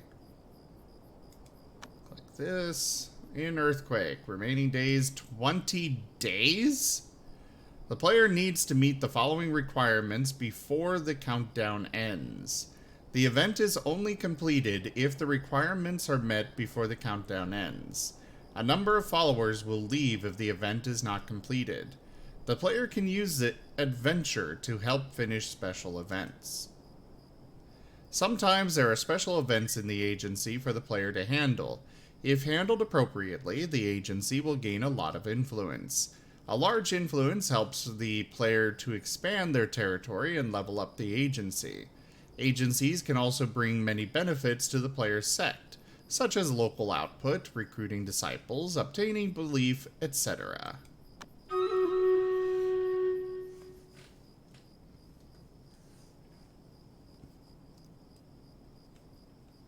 Yeah, the agency is basically quests.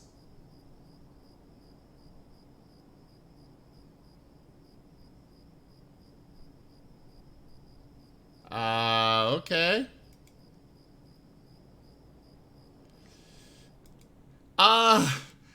To be fair, Rachella, there are quite a few parts of the game that aren't very well translated, so it's probably not so much their fault as to them, it's super simple. But to us, it is sounding very obtuse and strange.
Alright, we have Dragon Kobold with max troops, and that is it to give out. The gold goes to Rachella, the monk scrolls to Dragon Kobold, and the musketeer to someone that's not here. On to the next map. Oh boy, this one. Alright, Frozen Passage. Go place your troops, everyone.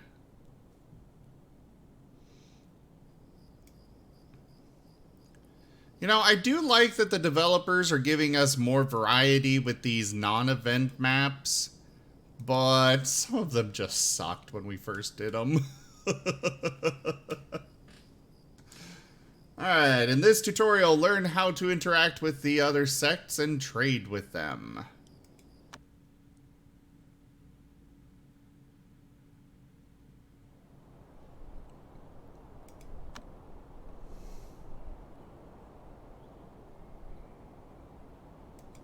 Okay, go to the overworld here. So we need to build relations with other sects. So we're gonna visit Mount Shu, the most bizarre and mythical mountain of all, famous for its dangerous meandering laws. Even animals as agile as monkeys cannot climb over it. One of the 10 biggest Taoist heavenly abodes, Carulia, blah blah blah blah. I can't see the rest. The player needs to give the sect a meeting gift to complete the visit, so please plan a trade area beforehand and select an appropriate trading item. More contents will only be unlocked after the visit is completed.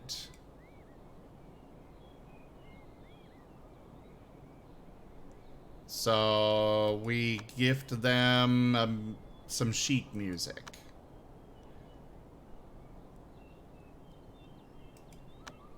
Well, that was a bitch. Is that the best you can do?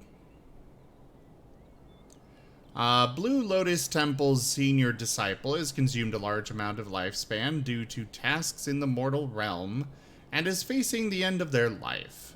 An elixir is needed to prolong their life, but there is none in the sect right now. When a notification for a sect quest pops up, the player can gift the needed item in the expand menu.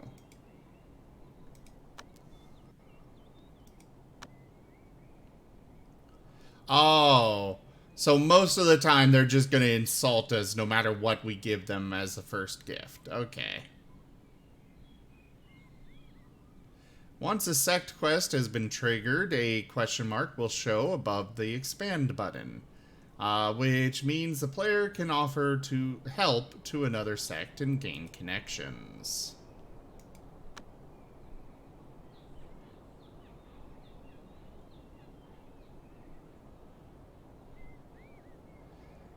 Alright. A single pill that can give you 180 years more of life.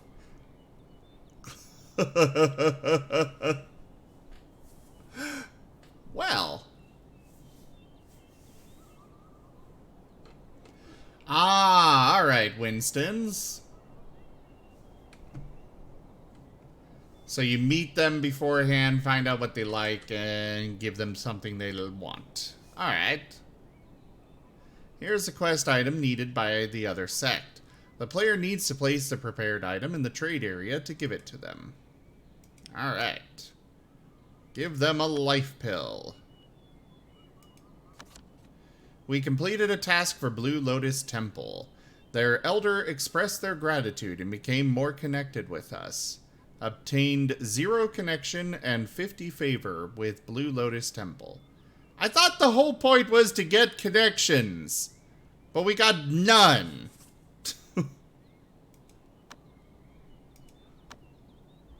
There are many ways to gain connections with another sect, which affect future trade with the sect.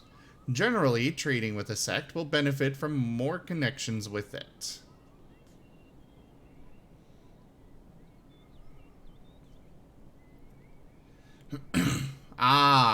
Okay, Winstons.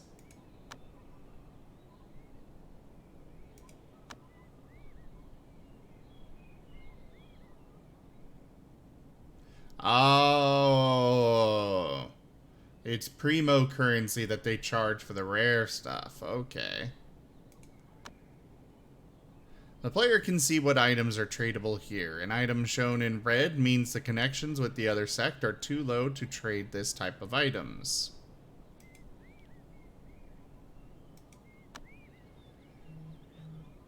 The player can click and zoom to see more tradable types, like renting artifacts and asking for help from disciples with golden core. Okay.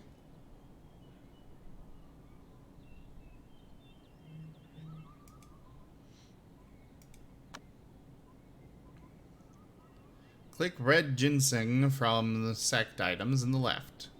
The finest of ginseng with a crimson red color.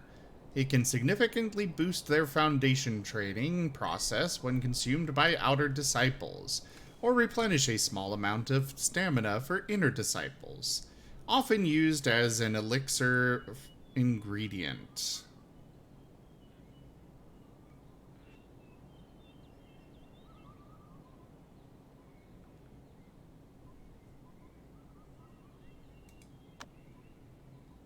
And we're going to trade Blood Talisman. Attempt trade. Oh, they said no way here. I'm like, okay, you just want me to add another? Okay.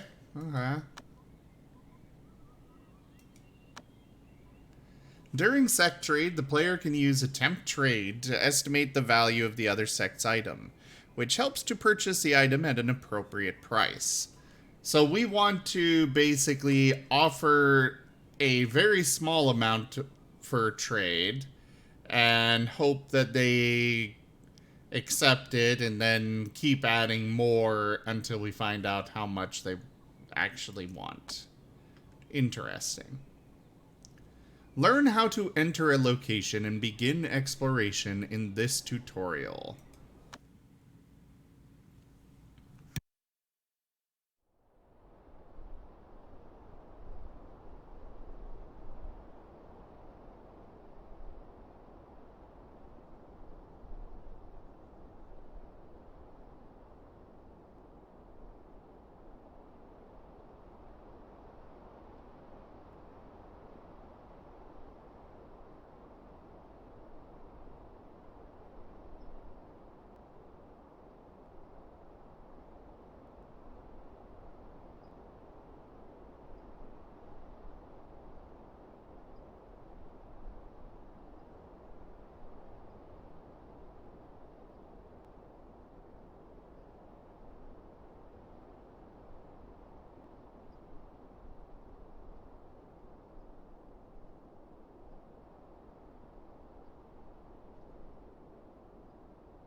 Sorry, I'm just reading the chat here.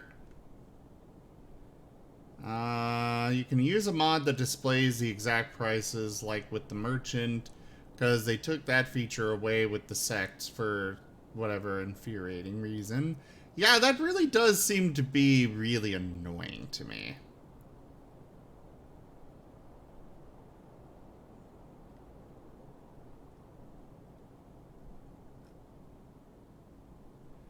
Also, if that was the trading tutorial, it missed the important part that you can flag a stockpile as sellable to avoid hauling 10,000 loaves of bread to the trade platform. Good to know. Thank you, Winstons. Alright, start this. Check jurisdiction. Okay, world. Click Mount Nalumbo. Here shows the jurisdiction of the current location. If a location belongs to a power, disciples need to gain access from this power to go on an adventure or camping there.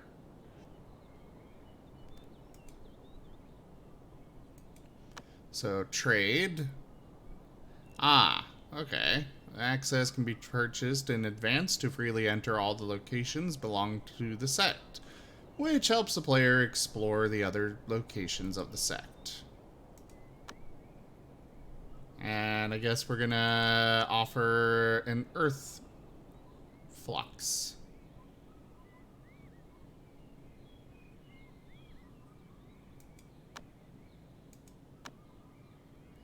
The red area in the world map is where the player has no access to.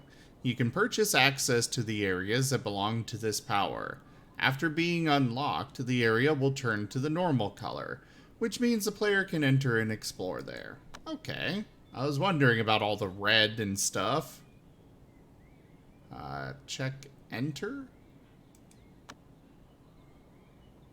Can enter if an inner disciple is at this location. Demigod can directly descend upon this palette, or upon this place. Mostly locations in the game can be entered and explored by dispatching the disciple who is camping there. The player can send a disciple camping there to enter the map. Okay. Do you want to send disciples to enter Mount Shu? Sure.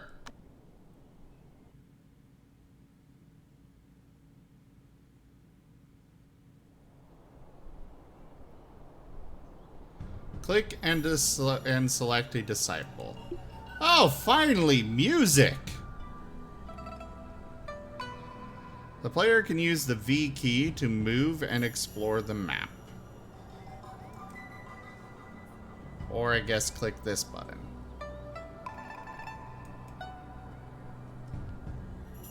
Use the hotkey E to quickly accelerate to 2 times speed.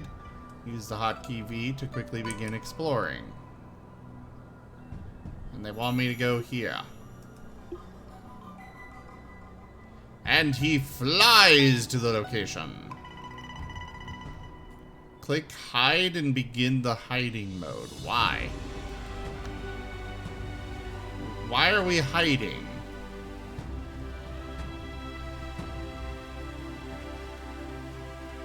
One moment, guys. Audio is a little messed up.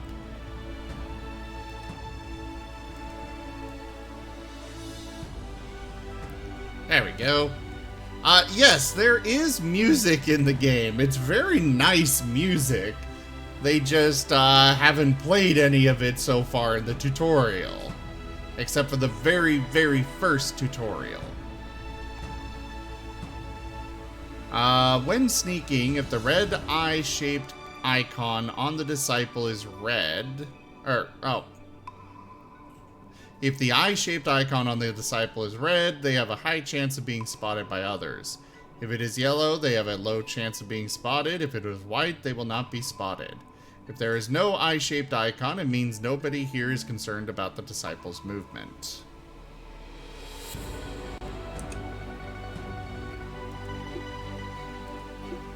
But they're not explaining why I hid.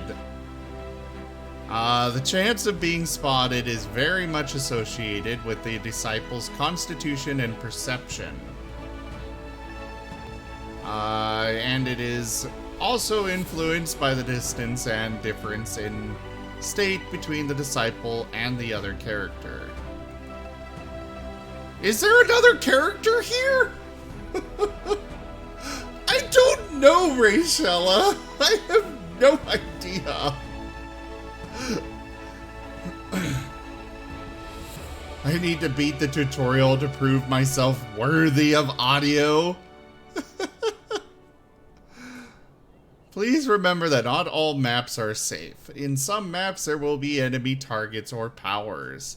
There are also items and buildings in the map to interact with during exploration, which can be used to find out more contents. However, collecting an item of another sect when sneaking will have serious consequences if the disciple is spotted. Oh, so I'm stealing an item from them. Okay. Or at least potentially stealing. Items collected by the player will be shown in this menu, and each disciple can carry 6 kinds of items at most. The player can discard unneeded items by clicking the corresponding button in the item menu. Collected items will be obtained once the disciple safely returns to the sect. Yeah! It really did, Rachella!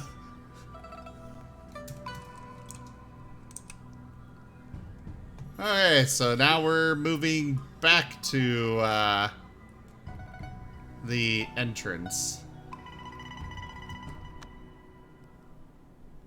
The player can click leave to leave the current map and return to the sect, but the disciple needs to be safe first. They cannot leave the map if they are in battle. If the disciple's life is threatened, they will also be forced to leave. There are various other locations in the game, but the basic method of exploration is the same. Please be careful exploring the other maps and pay attention to the hidden dangers and opportunities. Alright. Learn the basic battle system and controls in this tutorial. You don't become an immortal without stealing food from your neighbors. I'm not stealing food. I'm stealing a random sword that was laying on the ground.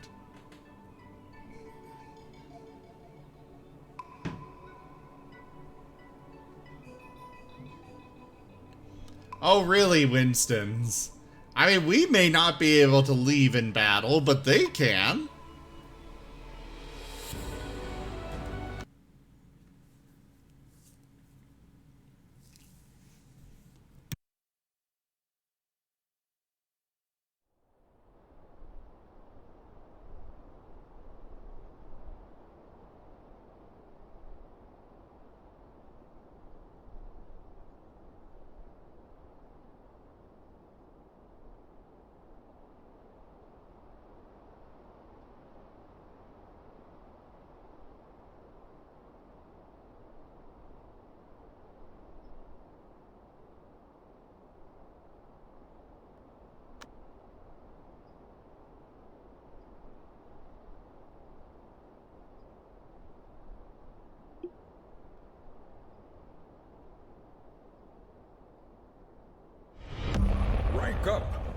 Hold the line. Tiberius! Thank you very much for that raid. Welcome, everyone. I'm Razim. We are doing a game called Amazing Cultivation Simulator. Welcome, all of you. What were you doing tonight, Tiberius? Alright, so here we've got check the defeat mode in the left to the status menu below. Defeat mode. Choose a target to attack. Okay. Check the defense mode in the left to the status. Okay. Defensive. Turn on automatically attack enemies that attack you. Okay. Check the flee mode. Leave the fight and attempt to flee. Oh, so we can attempt to flee as well. Oh, what were you doing with VR, Tiberius? These are the most common modes of controls during battle. Of course, there are other modes waiting for the player to explore in the game. Hold down the left mouse button and... okay. So we're just going to select them all. Use that hotkey. Oh! Hello, giant boar thing! Issue the attack order on the monster.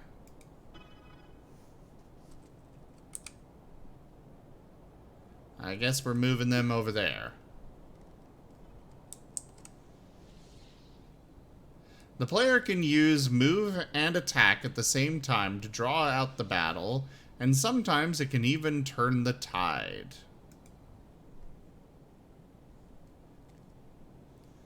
Click the injured disciple in battle. Click flee. I wasn't aware that he was injured. Is he even injured? It says he's injured. Move to a safer place in the sect. Okay. The player can use flee to make injured disciples leave the battle and retreat to a safer place to ensure that no one dies.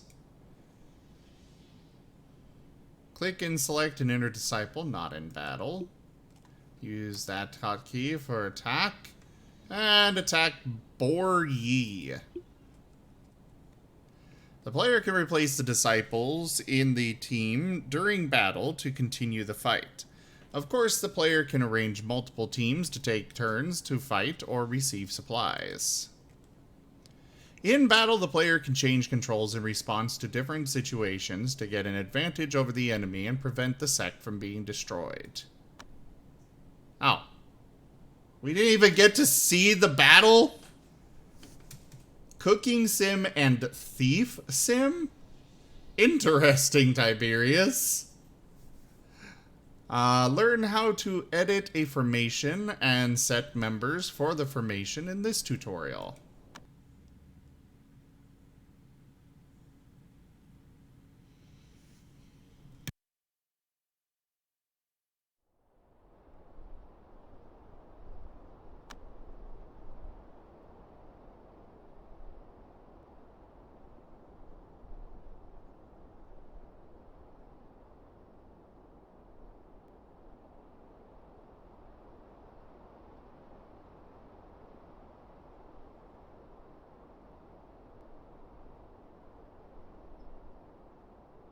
Once a formation, auxiliary, or pillar is obtained through any other method in the game, the player can create or check the formation here. Oh, so we've got multiple different formations. Okay, tutorial formation. Click create. Click to select an auxiliary circle. Click to select the pillar hidden blade of positivity. What?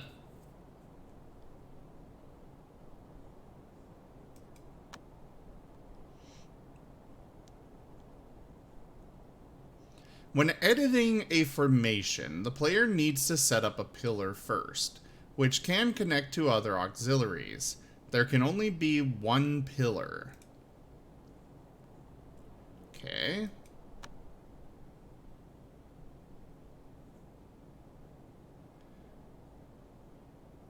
So this is sword.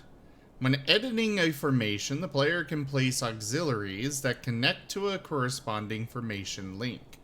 If a link is correctly connected, the linked area will be green. For instance, the current auxiliary sword has been properly activated.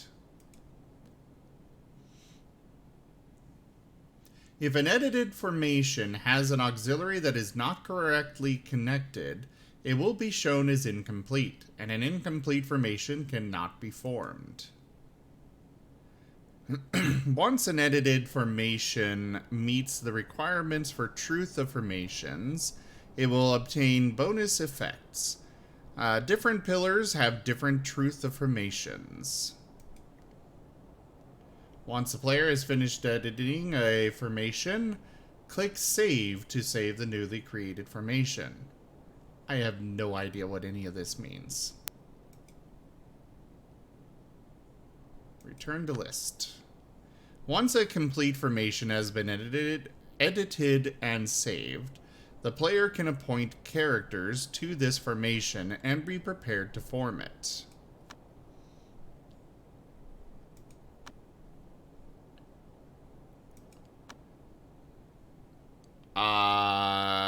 Click to select the first one, tutorial. Okay. The player can allocate... Oh, I won't use formations in my first 200 hours? Oh boy.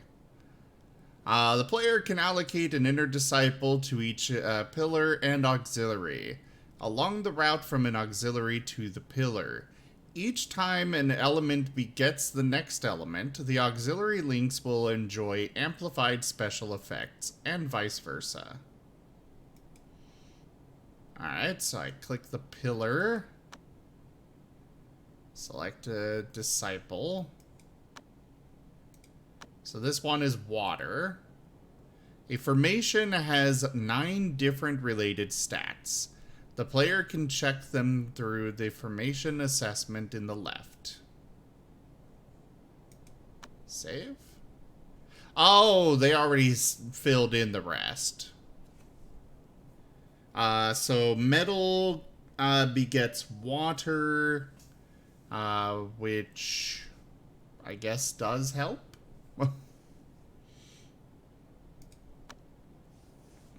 Once the formation is complete and members have been allocated, the player can form the formation to activate it. Click and select a disciple. Only the disciple at the pillar is able to form the formation. When all the disciples at the other auxiliaries are healthy and in the same area, the formation can be formed following the configuration. What is going on here?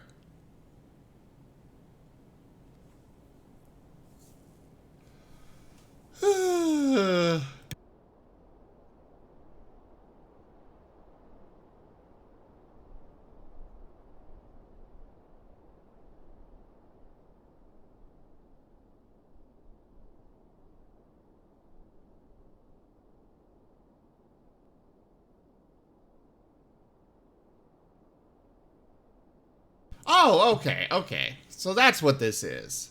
They come together, form Voltron, and punch God in the jaw. I like that. Sure, we will form the formation. I almost said form Voltron. Fun fact, I actually was watching, or re-watching, Voltron on Netflix recently. Okay, so here's all the formation skills of the current formation, each of which has different uses. Here's the spell skills of the disciples in the formation. The player can use the controls here, issue for various orders to the formation.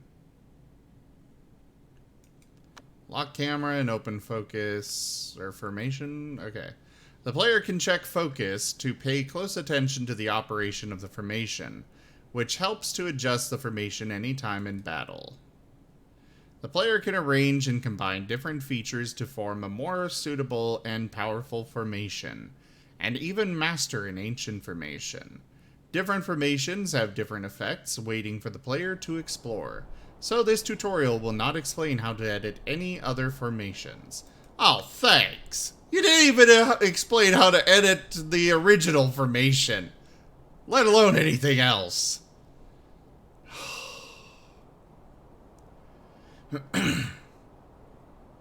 In this tutorial, learn the influence of mysterious caverns and how to use feng shui relics to suppress them.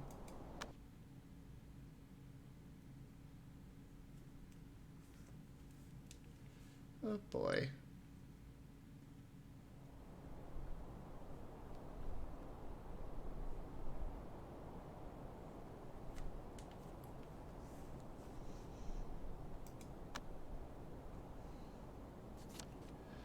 The increasingly frequent earthquakes in your sect suddenly stopped recently, and at the same time a mysterious cavern appeared on the ground. Ancient cultivators are starting to appear in this realm more often. Maybe you can ask them for information. When a certain period of time has passed in the game, a special secret will happen, where a mysterious cavern will appear at a random spot in the location of the player's sect. A flood dragon will be sleeping inside it. The player can use different methods to handle the situation, one of which is to use feng shui relics that make rooms very auspicious to suppress the cavern. There are many ways to handle a mysterious cavern, but for late-stage players who are still not sure what to do, choose feng shui relics to suppress it. As the other methods requires deeper understanding of the game, this tutorial will not go into details. An identified feng shui relic will have a detailed description. The player needs to refer to the description and place it in the right spot to correctly activate the relic. Once it is activated, it will instantaneously make the room very auspicious.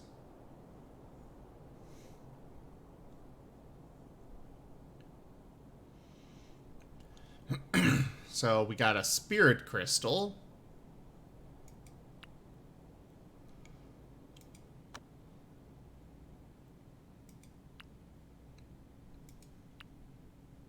When placing a feng shui relic, the player can observe the feng shui change in the room here. Okay.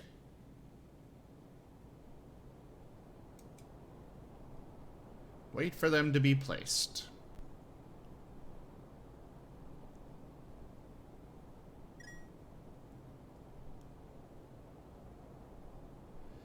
When a feng shui relic is in an environment that meets the description, it will be a match that makes the room very auspicious, which can suppress the mysterious cavern. Ah, okay. Still don't understand any of this, but okay!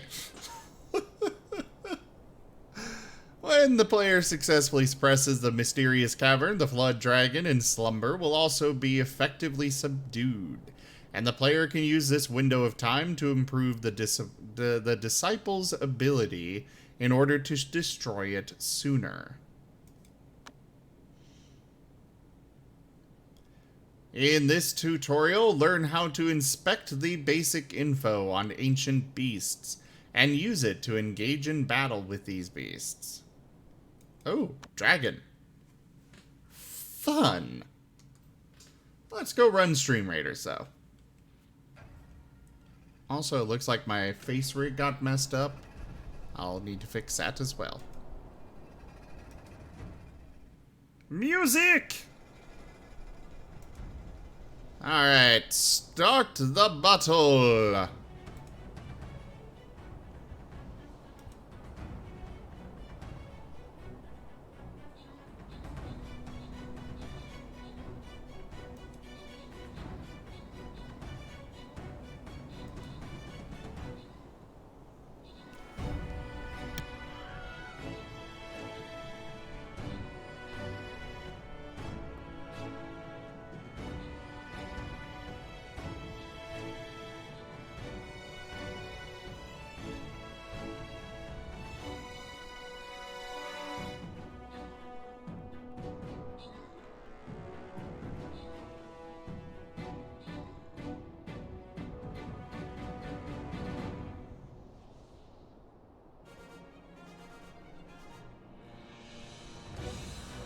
Alright, we have Dragon Kobold with max troops. And that is it to give out. The gold goes to Rachella. Congratulations. On to the Crushing Cavern.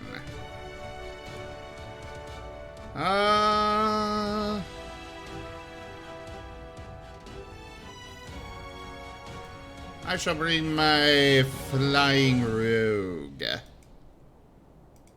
Alright, go place your troops, everyone. Now back to the game.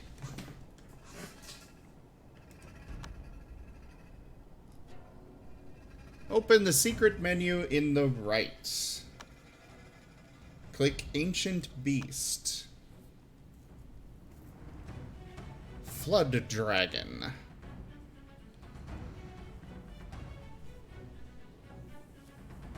Once an Ancient Beast secret is unlocked, the player can check the info on the related skills of the boss.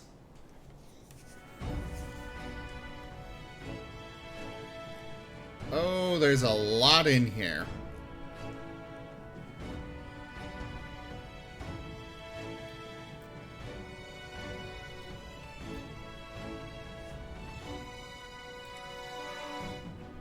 Here shows that the Flood Dragon is of water element, and that is more susceptible to earth damage. Wait, why does it say that? I mean, I kind of assumed it was water element from the name Flood Dragon, but...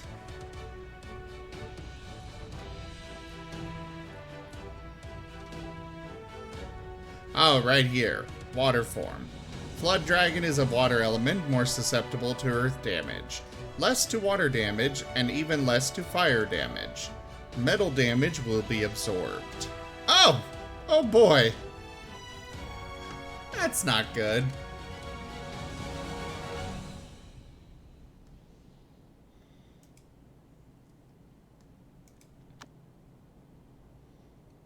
The player can encounter the other ancient beasts through different methods in the game, which will not be listed here in detail. Oh, fancy Durgan. Click the Flood Dragon. Focus. Ah! You can keep track of chi status of the Jow Dragon's each body part through setting foci, and develop your strategy accordingly.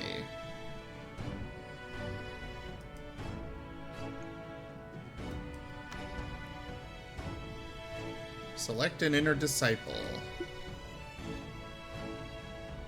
Items and equipment. According to the info above, we can wear an artifact of Earth element to attack the Flood Dragon. Okay. So right now we've got an Earth artifact here.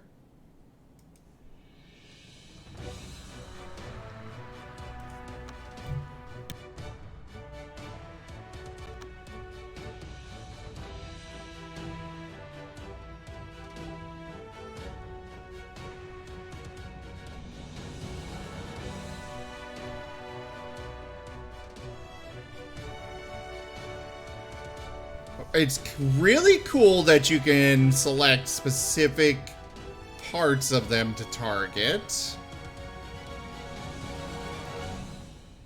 Each player uses different controls and strategies in battle, so this tutorial will not go into detail about battles, which the player can experience in the game. Once the boss is defeated, there will be different remains from its body, which can be searched for spoils. More body parts destroyed means more spoils to be obtained. Ah, okay, so we get more rewards if we destroy its various body parts. I want to see the battle! Come on! Stop moving me on! Let me see the cool battle in action. Ugh. In this tutorial, learn how to quickly acquire food in an extremely difficult environment. Okay. We're going from battling dragons to how to acquire food. Well, great. We're finally getting to the food part of the game.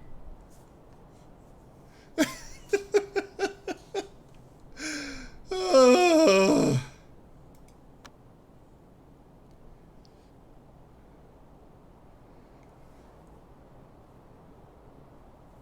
When the player's food storage is insufficient, this notification will pop up.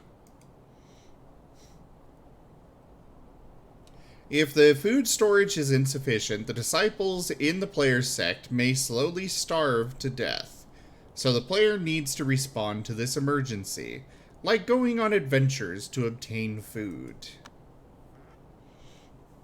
Okay, world.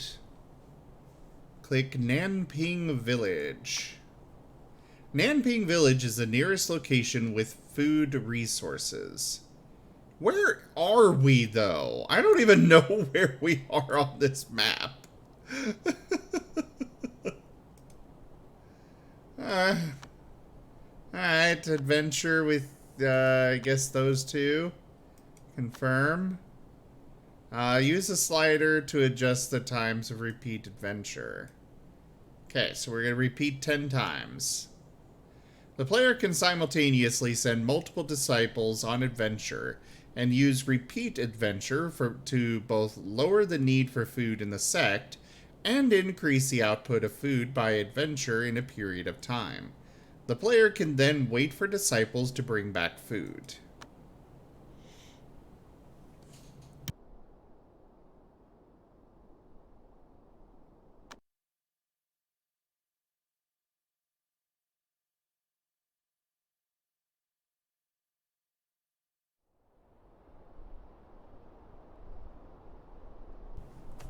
In this tutorial, learn some of the extreme weather in the game and how to handle them. When extreme weather happens in the player's sect, the player can check the weather icon in the top left to see its duration. The player needs to adjust their strategy in time to handle the situation. So we've got a cold winter right now, lasting for 10.2 days.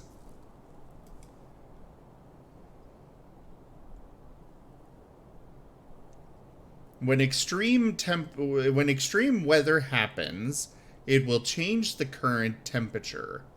Negative 53 degrees Fahrenheit? The fuck?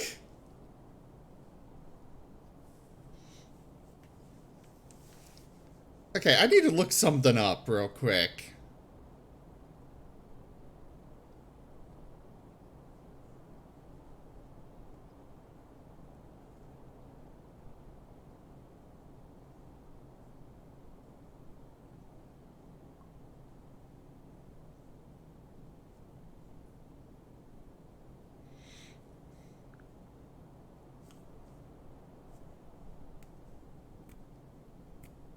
It is possible to lower the temperature all the way to absolute 0.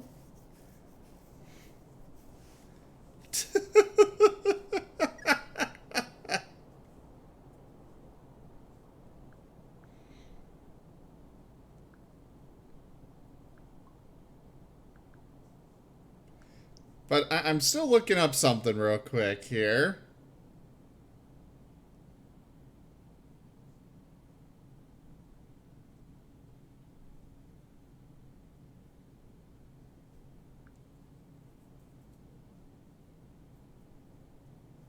Okay, so as of right now in Antarctica at the South Pole, it is only 25 degrees Fahrenheit colder than what it's showing right there. So right now in this game, it is almost to the point of, you know, the temperature of the South Pole. I was curious about that.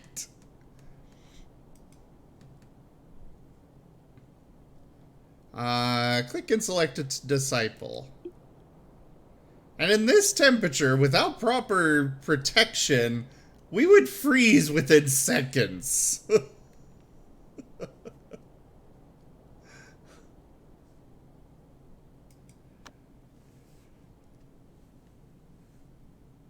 What? What? This freaking person, it can handle anywhere from negative... Their ideal temperature is negative 90 degrees Fahrenheit to 365 degrees Fahrenheit.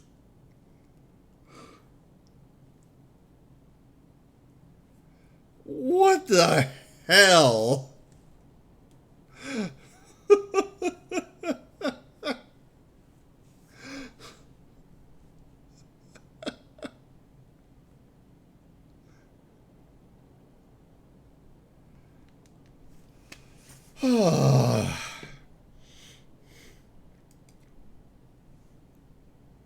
When a disciple in the player sect is uncomfortable due to extreme weather, it may cause injuries, and the disciple may die if the injuries are too severe.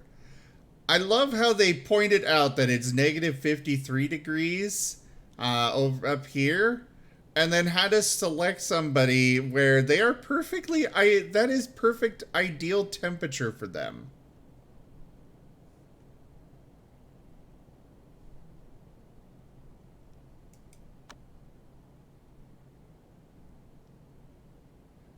Equip Talisman of Supreme Yang. What does this do?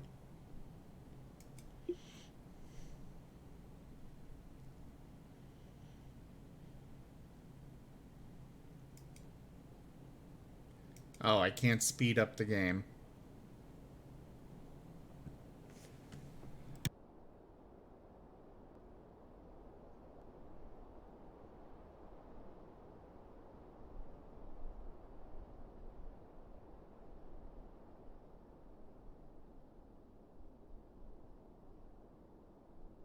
A disciple can equip a talisman or use other methods to increase their temperature, which is the most direct way to deal with extreme weather. She didn't even need to equip anything for this. Like, for her, she's perfectly comfortable at negative 54 frickin' degrees.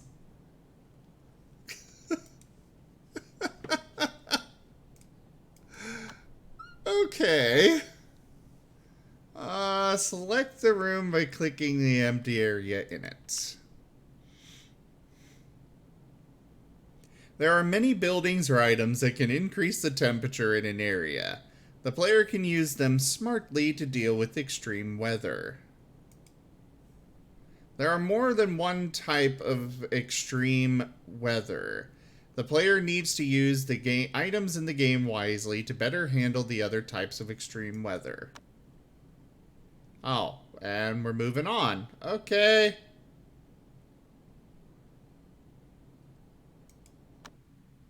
Talisman, they have a specific tutorial for a talisman of, what was that, invisibility? Okay. In this tutorial, learn what Talisman of Invisibility is used for, and how to use it to lower reputation. So I'm guessing go assassinate people.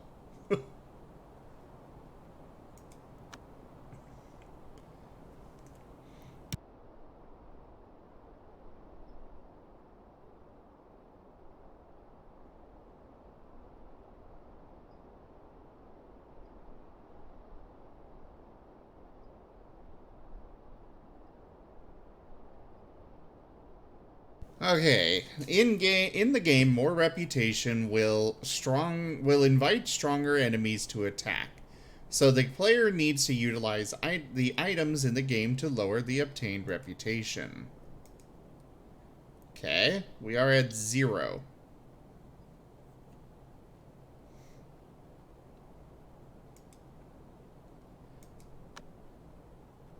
The player can obtain the Talisman of Invisibility by drawing. When an itinerant disciple goes on adventure with an activated Talisman of Invisibility, it can effectively lower the obtained reputation.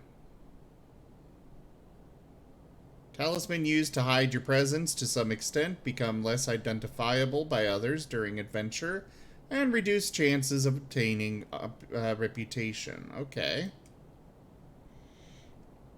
Click and select a disciple. Equip. Okay.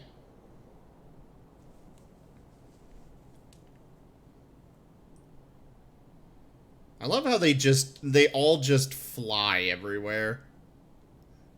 Who needs to walk when you can fly?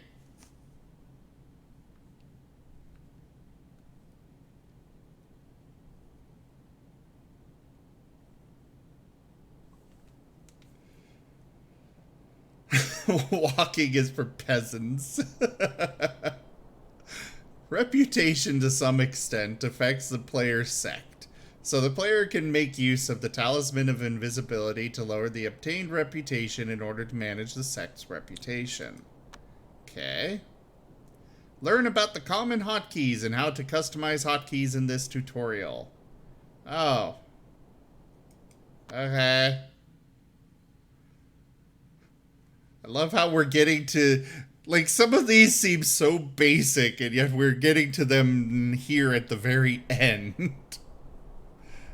Learn about the common hotkeys. Okay, yes, sure. I'm not one that uses hotkeys often, to be honest.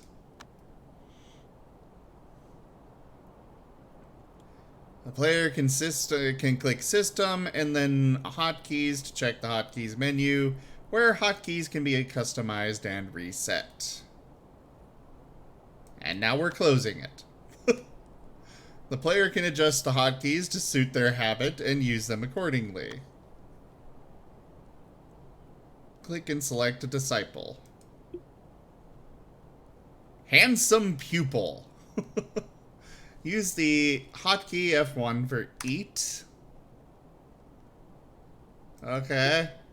I force you to eat. And then we can have him equip something with F2. Hold down the left mouse button and drag to select all disciples in the room. Okay. Use left control and the key 1 to organize them into Team 1. Right click to cancel. Use the 1 key to choose Team 1. Use that for attack. Issue the attack order on the monster. Is this a monster? Use the V hotkey to move. Issue a move order to move to the designated location.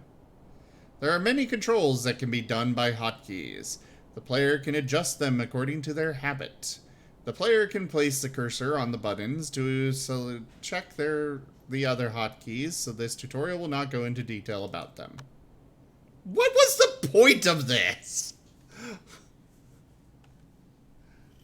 Hi. They keep giving me tutorials about how to do battle and then skipping all the epic battle part.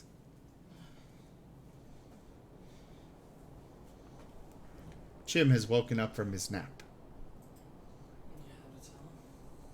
Huh? Of course. There is no secret from my viewers. They must know everything.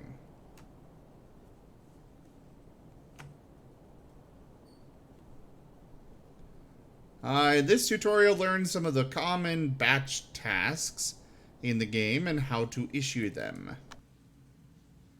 Okay.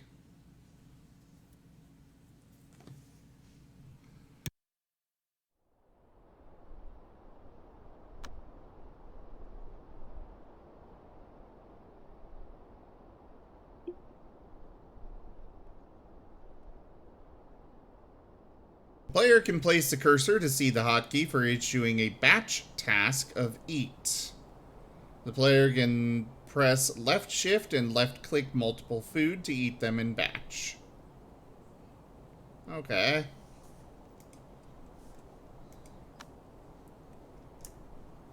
Bloop, bloop, bloop. So that's standard. Cancel the orders. Drag and select a target area while holding control to issue rebuild in batch. What? That doesn't make sense.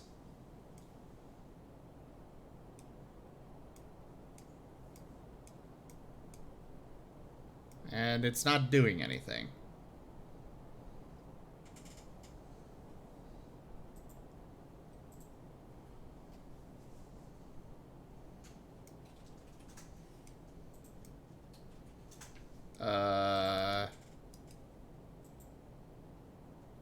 Ban and cancel ban in batch.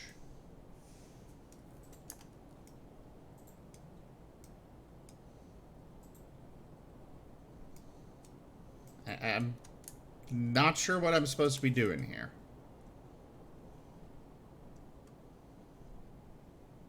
They're showing...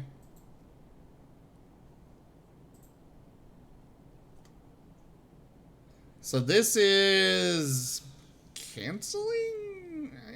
I'm not understanding what's going on. Okay. I think the game broke.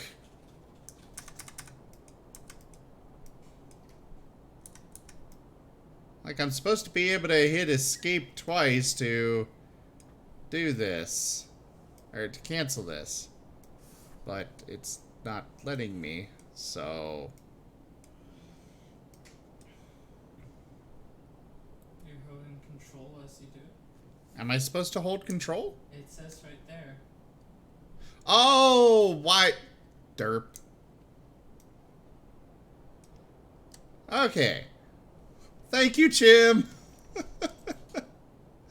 The player can use ban in batch to ban some of the items that are not currently needed. Okay. And then do it again to unban. The player can use cancel ban in batch to cancel the ban on some of the banned items. The player can use rebuild in batch to rebuild the damaged buildings. Demolish. Drag and select an area while holding control to issue the rebuild command. Okay. Once the player uses rebuild in batch, the outer disciples scheduled for construction will automatically go to the damaged buildings and rebuild them. There are other forms of batch tasks in the game waiting for the player to explore.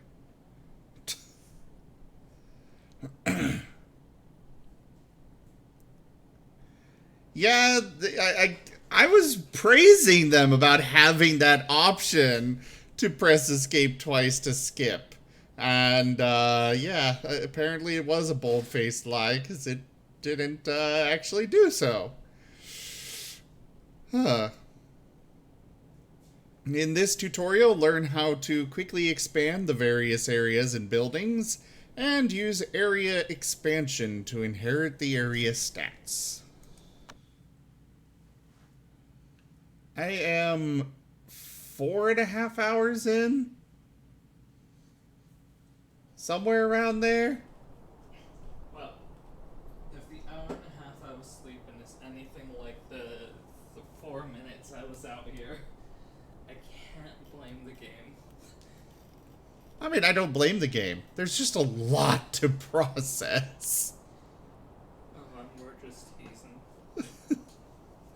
I haven't even looked in many of the I've only done the basic tutorial. Outside of that, I've been playing the game.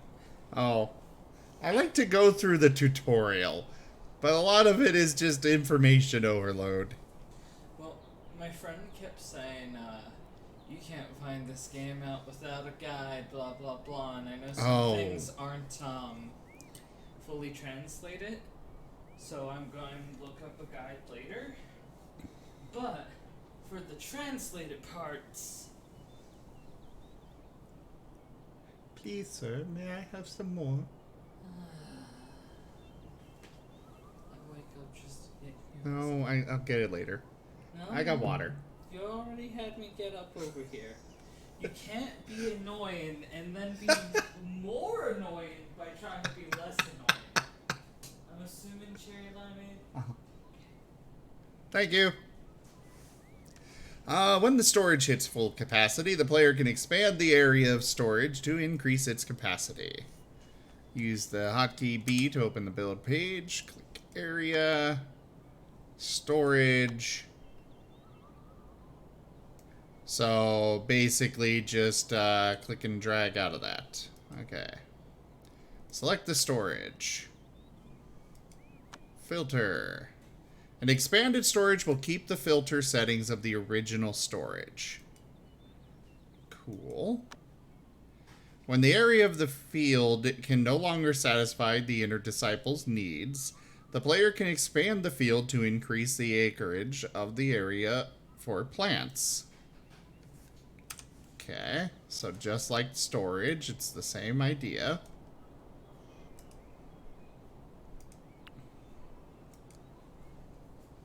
An expanded field will keep the plant settings of the original field. Thank you. Yeah. Quick thing, did it tell you about the comment system? The what system? You see how it says field 35 space? Mm-hmm. See how there's a little speech bubble? Uh-huh. If you click that, there's comments from other players. You can like type stuff in it, kind of like it's a messenger almost. So you can just leave random messages in this little comment thing? I think they might clean out some that's dumb, but basically, most people do it so like feng shui. Most of the door, this, and that are in it. So if you ever forget, you can just click that little button. And other players will have answered? Yeah. That's actually a really neat feature. Yeah. Just imagine it in a game that has a lot more players, like RimWorld, and you click on a human pawn and you just see 50,000 people going, nice cowboy hat, great worker, can't wait to enslave, should be butchered, let your dog eat this one. You know, perfectly fine. There are similar areas in the game that can be expanded in this way, so this tutorial will not go into detail about them. In this tutorial, learn how to quickly expand the various areas in buildings and use area expansion to inherit the area stats. I thought we just... Oh. We're done with the tutorial! Ha ha!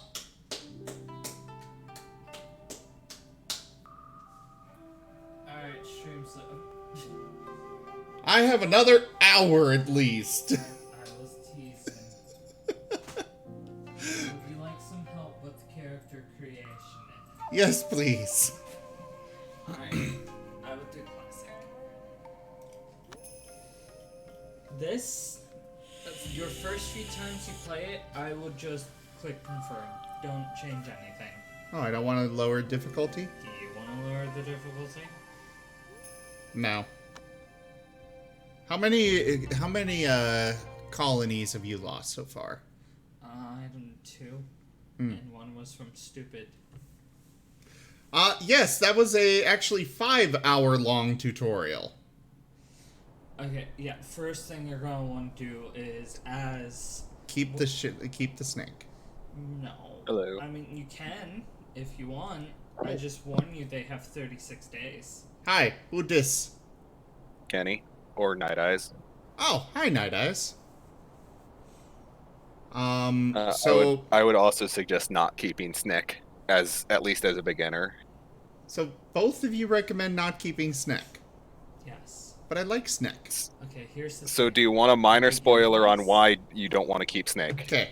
I got both of you talking to me at once. Chim, go. Sorry. The Yogwais have like 3 reasons why you shouldn't keep them as a new place.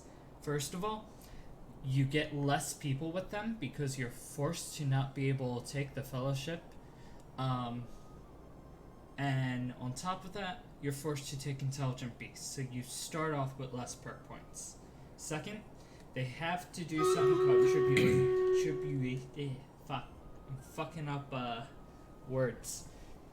The gods hate them, so after so many days, they need to go through a tribulation. This snake person has 36 days.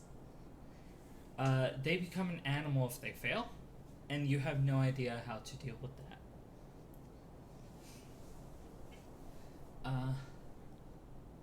Plus humans are a little more... So even if they succeed, they will just become a standard human. They can switch between their forms, but yes. They also, they get different stat arrays than humans. They get different stat arrays than humans, okay. Even in their They human can form, also they have, like, maintain higher it. skills than most humans can. Okay. And lower. And lower. Higher and lower, okay. Yeah. I have one sitting around that has like 10 in battle. So Yaoguai are very powerful characters, but their unnatural nature means God will punish them. If they don't get Pretty strong much. enough, they will turn into a demon and kill everyone else. Yeah. Yep. Okay. So you can go with it. The best way to change it is see how it says random race. You can click human. Ooh, panda, rabbit, chicken, wolf, snake, boar, bear, turtle, frog, cat, bull, and tiger. Where is my Marten? There is no Marten. Terrible game, 0 out of 10. Alright, you can stop playing it. They're kind of cute, though. The stronger the Yogwai, the sooner they need to go through tribulation. So this one isn't as strong as the other 2 you rolled up, but it gives you 215 days to try to... Ah, I see. Chicken. Which is a lot more tolerable. Had like 300 days, and he was super fast and super good at combat. I turned him into my cultivator. It was really fun. More so because he just instantly killed almost anything. Yeah. If they have like 200 plus days, you should be fine. Because even if you do lose them to the tribulation, then it probably won't matter at that point. Because you'll probably have other cultivators. I'm just kind of checking them out right now. Alright, I guess I will go human. Oh. Summon a special character by entering a predetermined name and gender. They are usually powerful characters, but you can't change their name and background. Basically a more powerful character that is going to stay the same kind of basicness they are. I named mine Chim to see what my random stats would be. Interesting. So as a human, you will see that you can actually get 5 perks, and that's without grabbing things like Loner. Loner and the other one will give you more perk points, but you will have less starting people. Which, you know, what you're doing you can do, especially if you're just going to quickly grab a cultivator. If you don't know what you're doing, I suggest don't.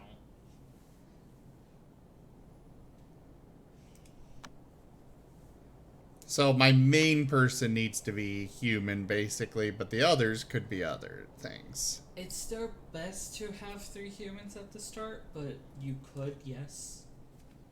As long as they have a long tribulation timer, you should be decently fine. As long as you're, like, careful about it. Okay, so having the 400-day bear is fine. Okay. Yeah, that should be plenty of time to get them strong enough to live the tribulation or to get them killed so you don't have to deal with their demon form.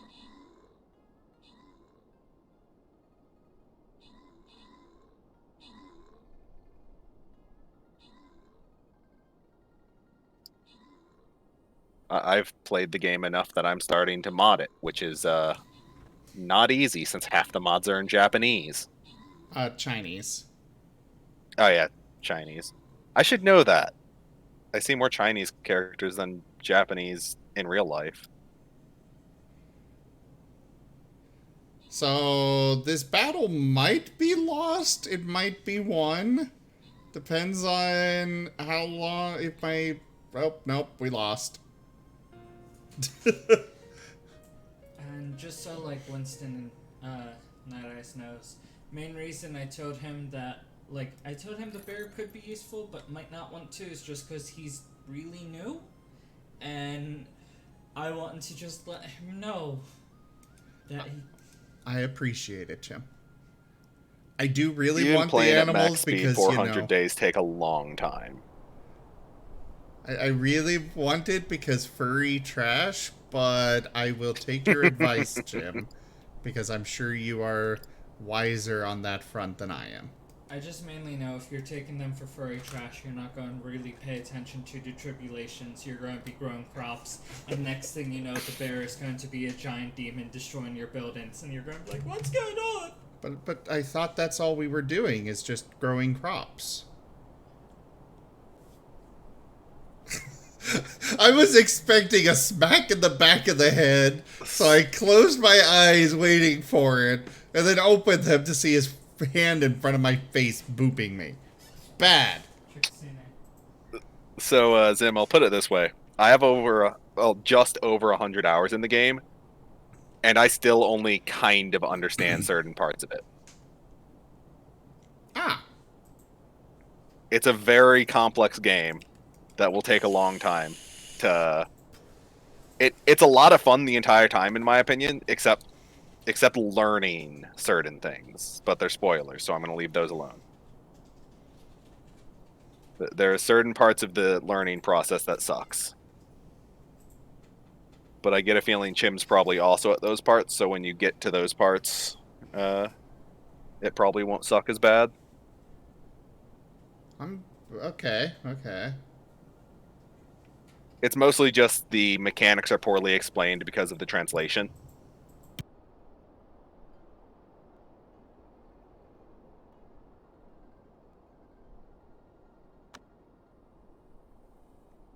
Some of the quest rewards are similar, where you get a completely different item. Ah, good to know. So I want to look Often the other item doesn't exist. So I want to get for somebody with a high chi sense. Yeah.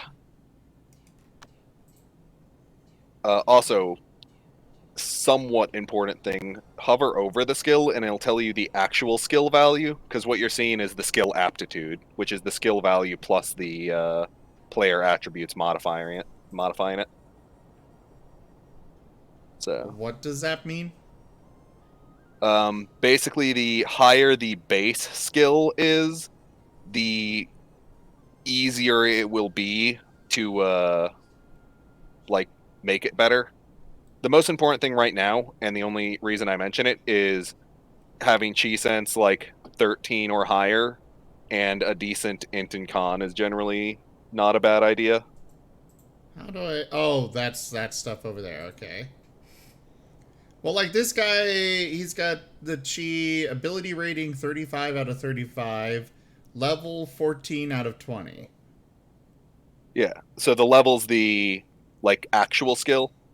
Okay. And he'd make a decent character, with the only problem of his stats are not great. But you could re-roll 100 times if you're going for great stats, but You'd pretty say much just that this is good. As long as you're fine with the fact that your first one's going to be at best average. If you want the first one to be particularly good, just keep re-rolling until you get a chi sense that's quite high, the modified value is quite high. What is the modified value? It's the one you actually see without mousing over it. So the same as the ability rating. Yeah. Okay. Well, I mean, this guy's not too bad, I think. His con is terrible, but he's got high intelligence and...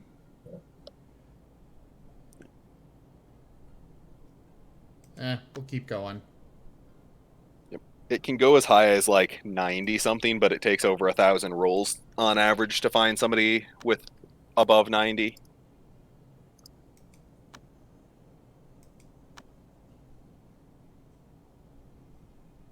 Wait, I can roll up people that are missing limbs? Yes. Oh boy.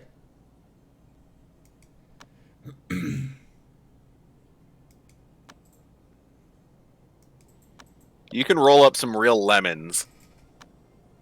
Like, if I wasn't warned about it, I would have freaking rolled up a colony where only one person could do farming because I had decent other things, and then I noticed they just weren't allowed to farm because of things. Yeah, I did notice on one of these it popped up saying they could not farm. This guy's got... not great on... some of his... I mean, they're not terrible, but they're not super great. But his con and charisma are really high. And his key sense, or chi sense, however you say it, is 48.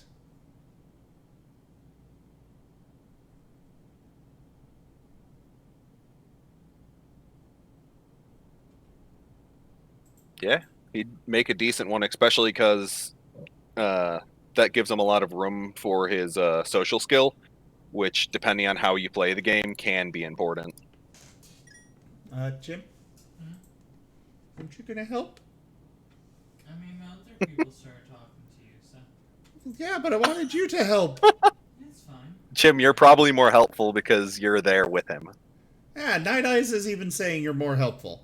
I doubt that. I think you're more helpful. No, he's just being cute.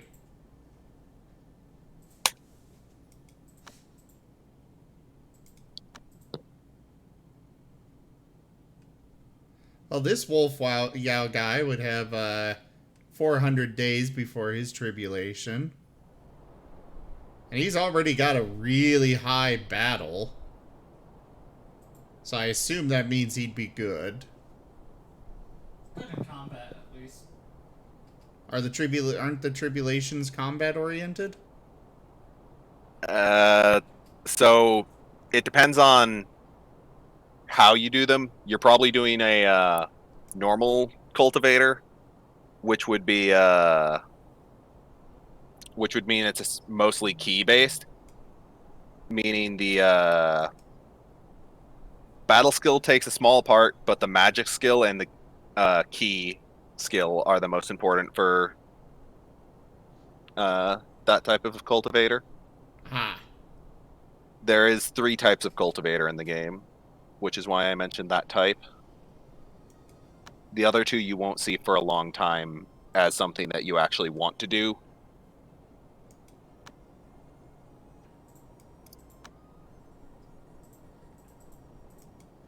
Well, I'm just gonna randomize this person a bit. Well, they got good... I guess that's decent. Don't really know, but... sure, we'll go with that.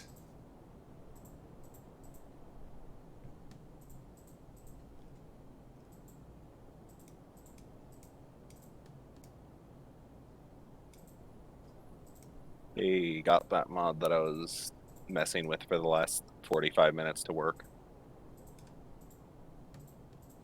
Or at least I think it works. I have to still do some stuff, but... Okay, what are these perks, Jim? Huh? The perks. What should I do with these? Okay, I'll go through them very quickly. So, on your far left, you have the disciplines. That is basically going to be different laws you can start with. Okay. Legacies are going to The different laws can be helpful. Unless you're going a certain way, it will tell you what ones are hard to do and which ones aren't. Okay. I don't think you need to start with one, because you always have one. But if you want a different one to start with, you might need to pick one. I forget. You don't need to pick one. Are basically you start with some really good loot of a specific type. Like the Sword Legacy will have... Oh no, that's still laws. Sorry. And it's been a while since I looked at this screen. No worries. The Savior is the one that's going to give you certain loot of different kinds. They are pretty good. They can be... The artifacts are basically magic weapons. Elixirs will be like the potions and such. Manuals will be different techniques. And talismans are the little papers with multiple effects. Okay. Loner is going to give you more points, so will the other, but you will have less people in your sect. I would not suggest this for your first time. Yeah. Sociable and leadership is going to be the opposite of those. You can get more people, which might be useful for your first time. And then spare food, builder, manual guard is basically like these saviors, but it's going to be not as good stuff, but you get a skill with it. Okay.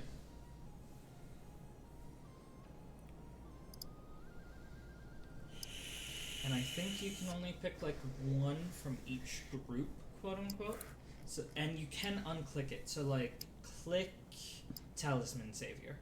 It's on the right. Now you cannot get the ones that cost more things, like the Legacy, but you also can't get the other saviors. Okay.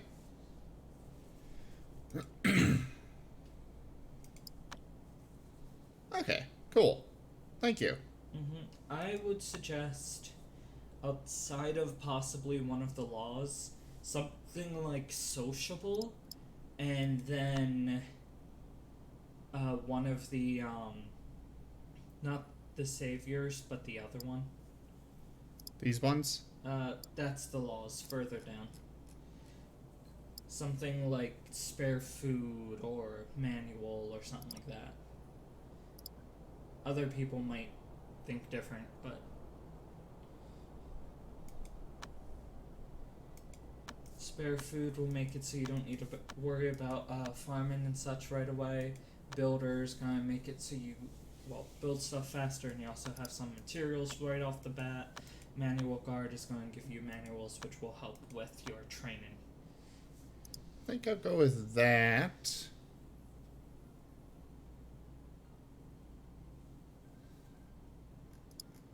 And I guess we'll pick one of these. Unless you'd recommend... I think you start with a law regardless, so you could go one of those three. It will help you with certain things later if you turn this character into a cultivator, which I assume you want to do, because it's... I have no idea what a cultivator is. Inner disciples. Do you remember... Oh, inner disciples. Yeah. Okay.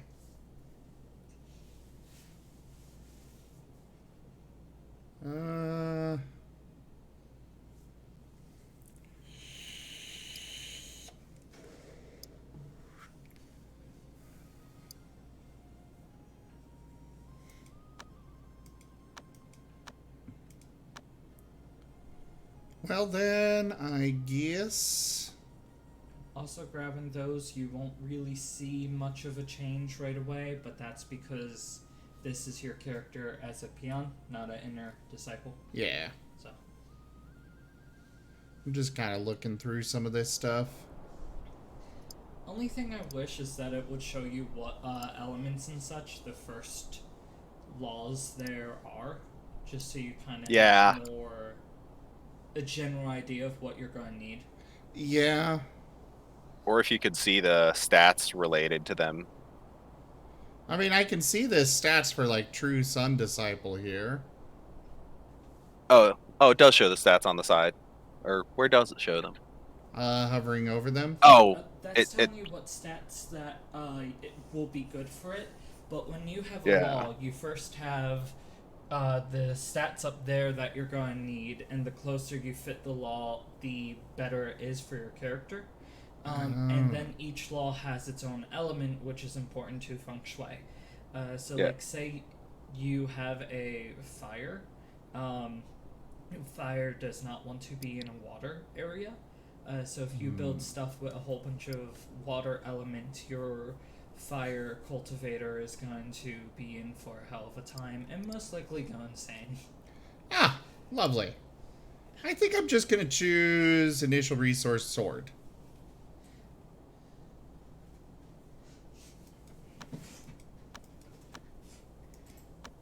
Yeah, we'll do that. Then we got apparently a frog Yaoguai. But we're gonna randomize that. Yeah, I guess we'll stick with human for this one.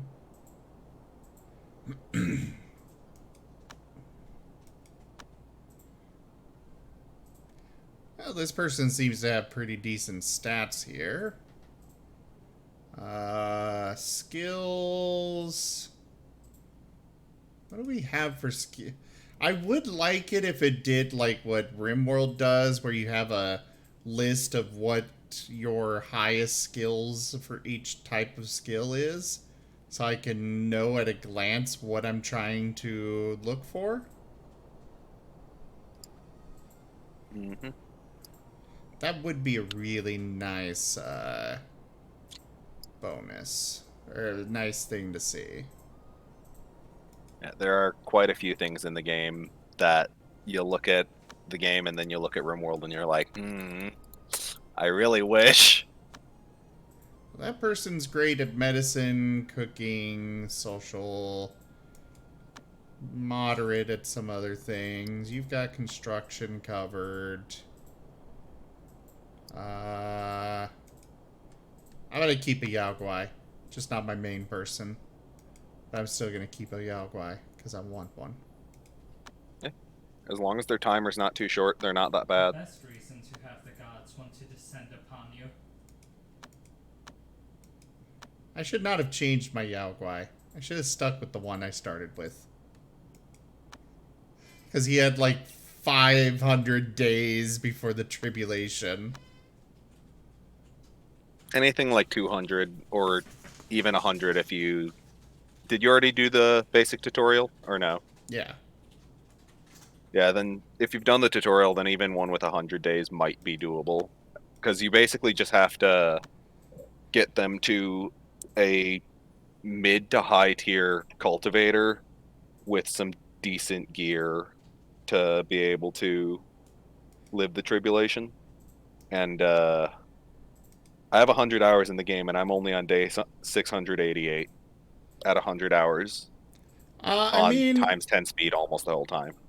Winston's, this actually is still in early access, so I'm sure changes like that will come.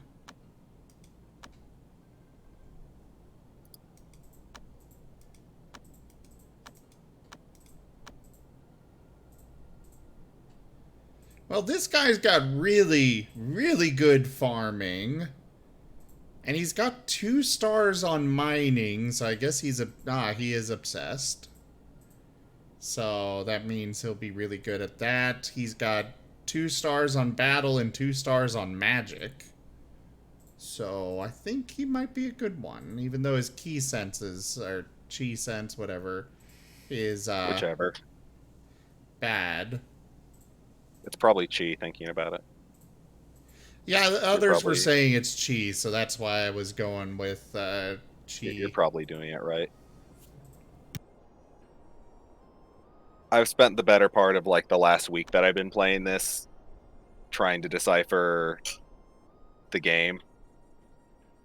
And it got especially hard now that I'm starting to do some mods to help deal with some of the parts that I didn't like.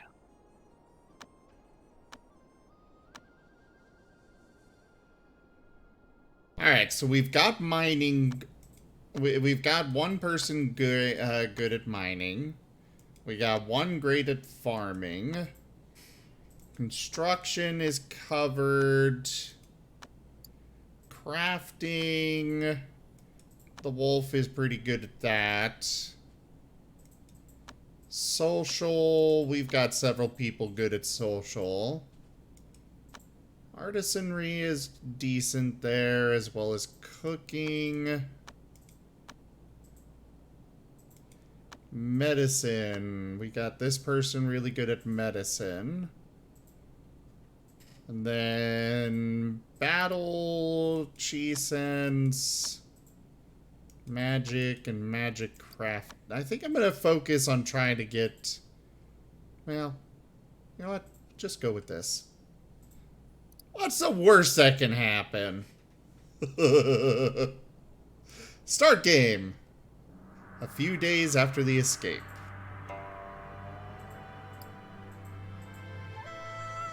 Okay. So now I need to select law. Or choose law.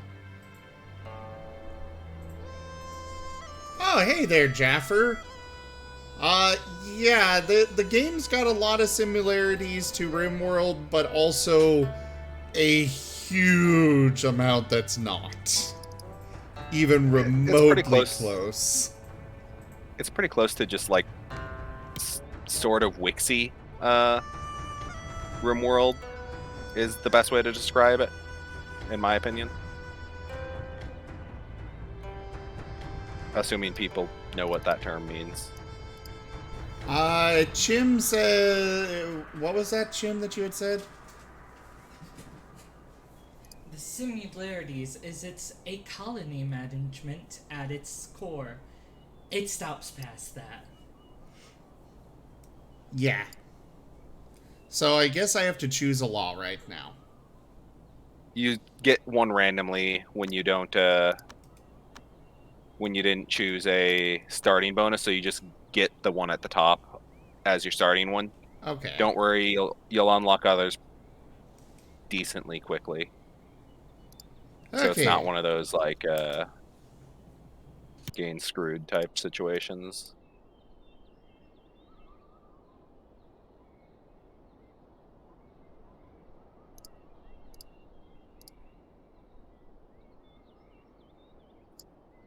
After selecting item, the interact button can be used in the top part of the item menu to give commands accordingly.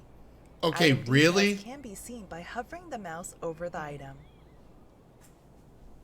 So I could have skipped the entire tutorial and just started playing, and they would actually do a tutorial in the game. They just do very basic tips that you can turn off. Fair. Okay. I completely forgot that it was fully voiced. It does only say you have to do the basic tutorial, and in that it doesn't mention chop. Alright, well, search that. At the very beginning, until you get a fire going, you can only tell them to chop, explore, and build certain things. You unlock more as you... Players can give commands to collect resources using the commands at the bottom. Click a resource once to command a target to collect it. Sorry, Drag she was over talking. An area to command the she's still target to talking. collect the resources in that area. Okay, what was that, Jim? At the start, you can only chop, explore, and build a few things. Buildings in the lower left. Just, yeah. Okay. Until you start doing certain things, you will be stuck with, like, a little bit. Unlike RimWorld, where you learn more by, well, research, in this game you reach milestones, basically. Like, the first thing you do is build a campfire. And then I think once you get Buildings that can be constructed can be found in the build menu. From this menu, build order can also be given. As you progress in the game, more options will become unlocked. She's explaining this right now. Some buildings require a build point. Make sure to leave space for the build point when choosing the location of the structure.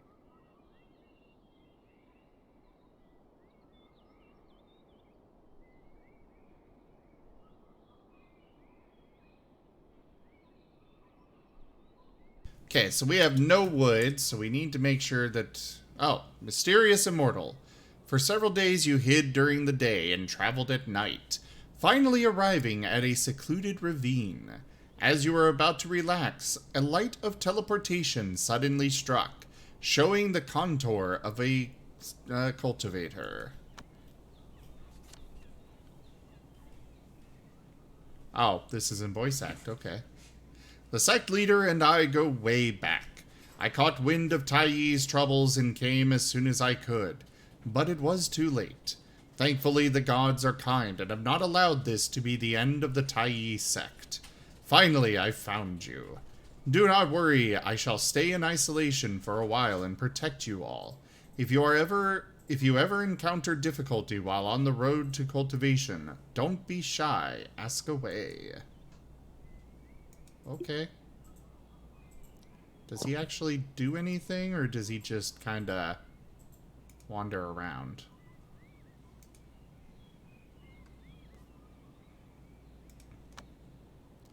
I don't know, but I'm gonna chop down other trees. He hangs around and... Go ahead. He hangs around and defends you. If you get attacked, just run towards him and he'll pretty much curb stomp most of the early game stuff. Ah, okay. I forgot when he buggers off, but he does run off after a while. Good to know. Found an old box that had some useful things inside. Okay. Wood times 30. That is, useful.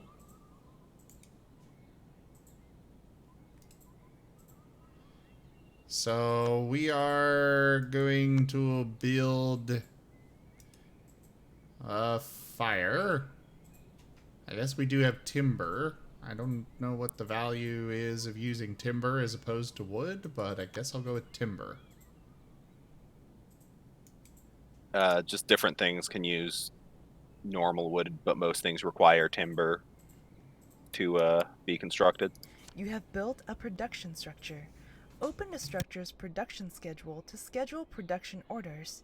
You can set items in the production queue to recycle, etc.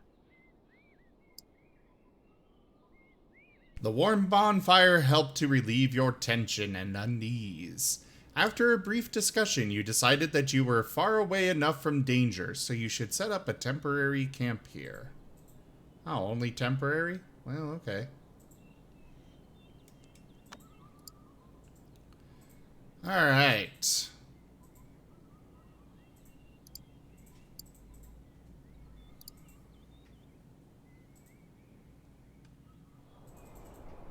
Oh, and now it is...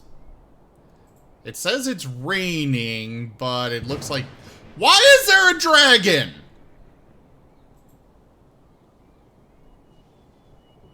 Huh?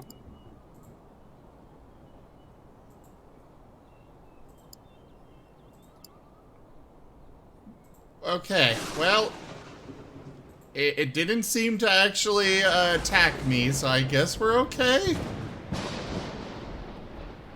That probably has something to do with the story that I've completely missed, to be honest. Ah. I've legitimately... I don't remember seeing it a single time in my playthrough, but maybe I'm just dim. Okay.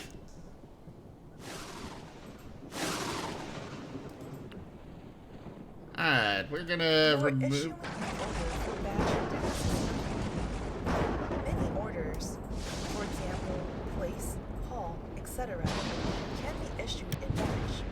Double-click, drag, and select or press down the Shift key to select multiple units and execute orders in batch.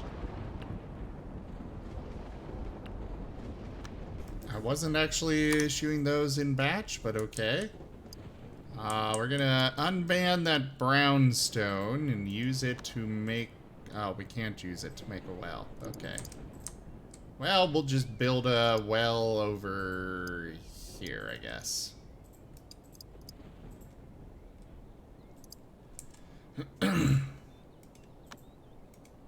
Let's chop some more trees.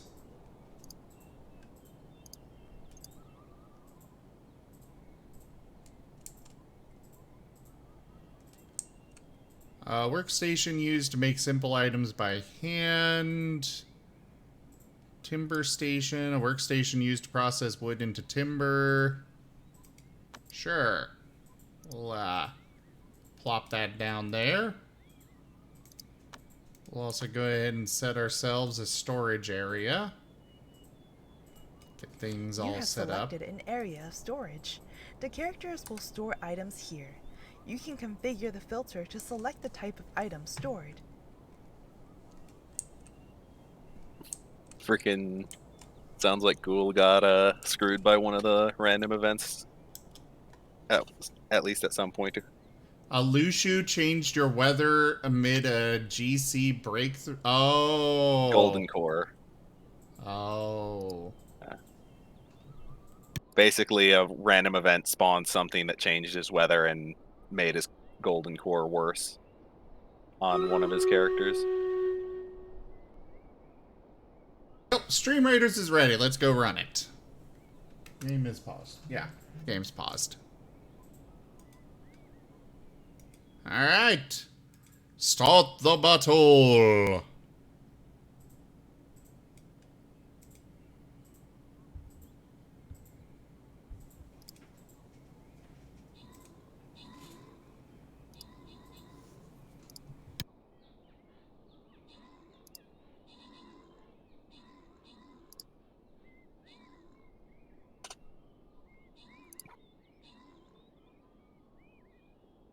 And weather is surprisingly important to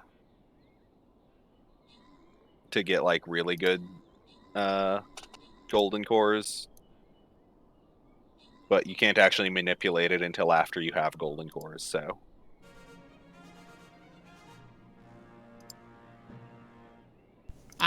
okay. No crowns to give out, but the warrior scrolls go to Rachella. Congratulations. This will be the last battle for the evening. Go place your troops, everyone. I shall bring my flying balloon buster, because I have a quest for that. And would like to get that quest over and done with. So go place your troops. And now back to the game.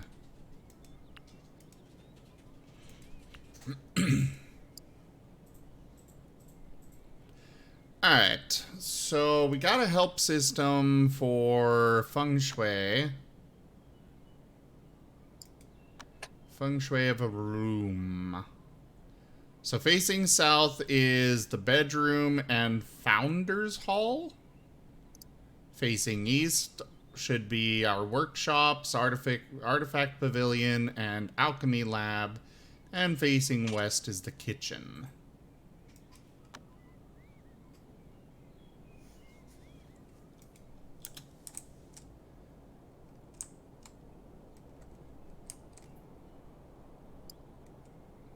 Alright, chop that, chop those. We'll go ahead and get ourselves some of this stuff set up. And I'm gonna go ahead and do some more exploration.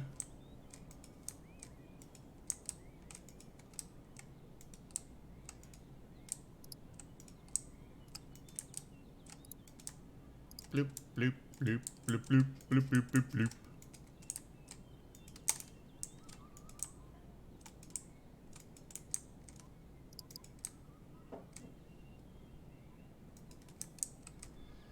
So, we found a huge Jinko tree. Which is... don't cut those down. Yeah. Do not. I know. As far as I'm aware, they never come back, and I don't think there's a way to make them yourself. So, iron, dark steel. We got cinnabar, iron ore. Oh, there's a tiger over here. Hi, tiger. Please don't eat my people.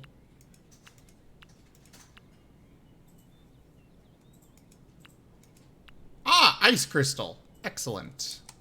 I know that's what we need for a fridge. So let's mine out that. The character menu displays the character's condition, for example, hunger and mood. The player can also use the character menu's interact button to give commands to the character directly. Oh, they're literally trying to punch through the rock. Yeah. Let's not do that. You didn't give them a pickaxe. Unless you What else were they already gonna have do? stone, you kind of need to, unless you want to just try to get it from random boxes until you can make a pickaxe. I do have some brownstone. Okay. So I think it was just laying on the ground. So this can produce that. This can produce basic stuff. We're just gonna throw those down there. Let's produce, I guess, brownstone.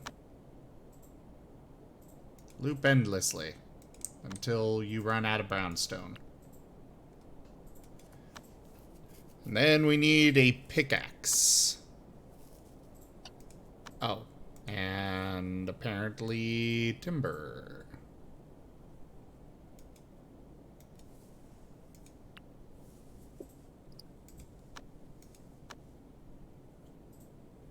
Let's remove that.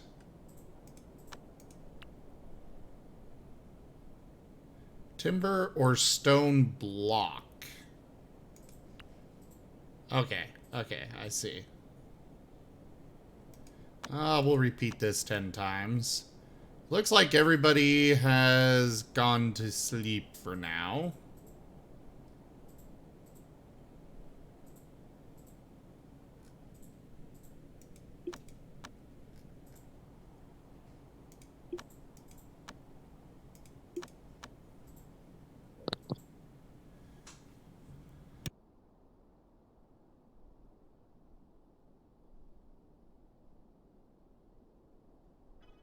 You have a character that has been injured.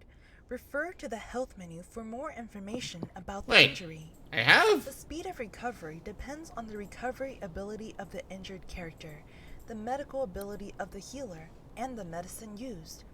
If the injured person is not recovering after being healed, try to improve one or more of these. Oh, you are... Okay, well... Okay, we've killed a tiger.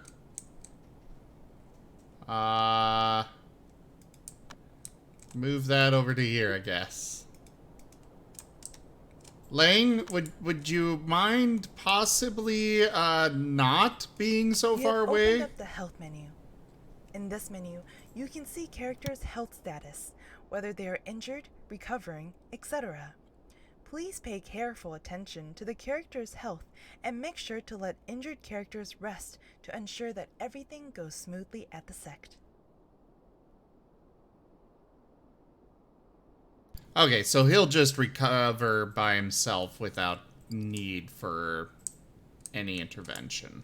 Cool. That means somebody probably already tended to them. They do that pretty quickly. All of our other people were asleep except for this mysterious cultivator, so probably them.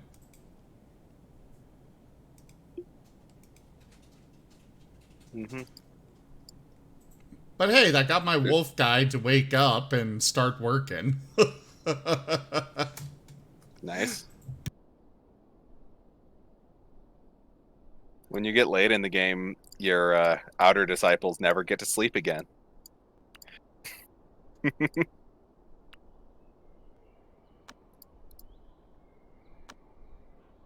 Well, actually, it's midway in the game. It's not even late. Can I not pick what material to use for... Right-click it. Oh. Right-click it in the menu. Ah, I see. Okay.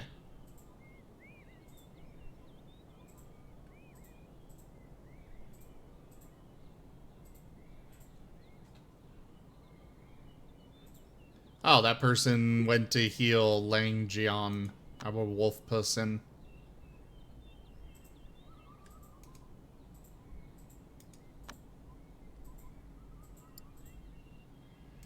My main person's got quite the fancy-looking sword on him. Mamba. Weapon of magnificent craftsmanship. Forged through its maker's blood, sweat, and tears. It's a tier 8. I don't know how good that is. For normal stuff, it goes up to tier 12 as the super high end of stuff you can get in mid-game. Through ridiculous stuff, it gets up to 15 later. Elder Disciples tasks can be arranged in the work menu. In the work menu, priority of tasks descends from left to right, but players can select a character and give a task special priority. Inner Disciples' behavior is not restrained by the work menu.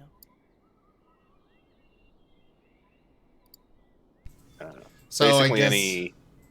Oh, what is going on now? Oh, we got attacked by another... Oh, it's not actually dead. So somebody go hunt that tiger so it stops attacking all our people. Please. Okay, so we got... Yeah, I'll leave you as our primary hunter. Oh, they need a weapon for hunting. Okay. It says that they'll do it with their bare hands if you're not careful. Ah. I've lost many, many disciples right after recruiting them before I adjusted their work tab because they just decided to go hunt something. Good to know. Good to know.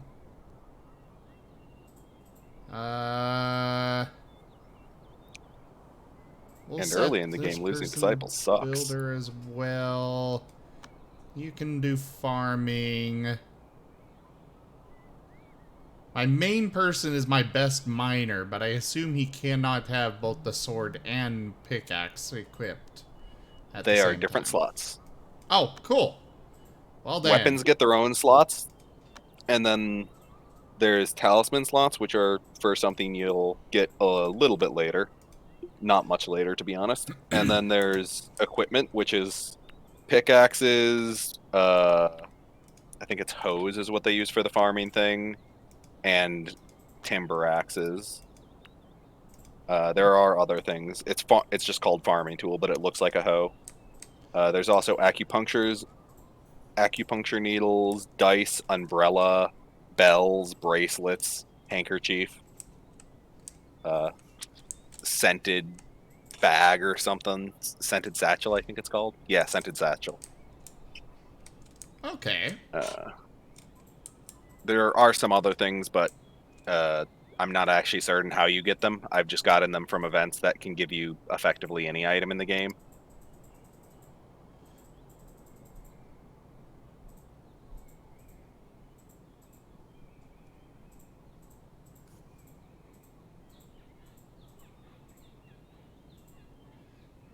Alright. I'm just kind of looking through stuff. There is a lot to this game already. Yeah, I'm like 100 hours in, and I am not even at the end game. And I have successfully not lost a colony because I watched somebody's Let's Play like the first couple episodes before I even picked up the game.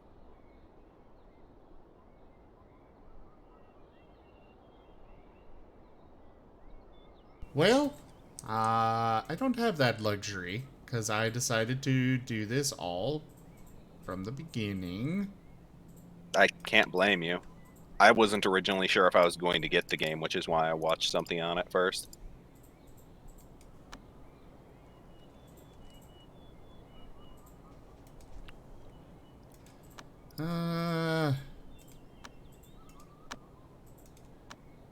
Times 10, sure. Did somebody make the bow yet? Oh, I didn't actually add it to the queue to make. Alright, so we got a bunch of ice crystal ore now, which I believe can be used to make a fridge. Yep. So let's start with structure. We'll make some walls out of timber for now. Just having it in a room at all cools down the room a bit.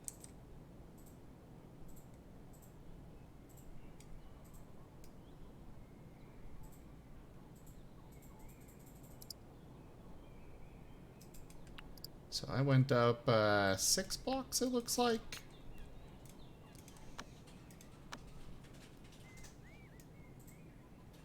Yes, 6 blocks. So we'll go across 6.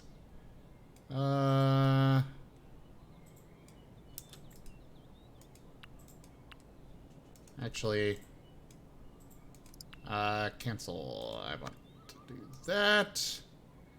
Cancel those. I keep trying to do things that you can do in RimWorld, like select a location and or select an object and do copy. Oh yeah.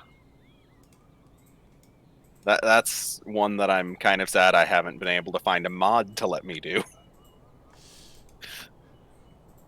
But there's also the fact that I keep trying to tell people, okay, or select people and do right click to select an item.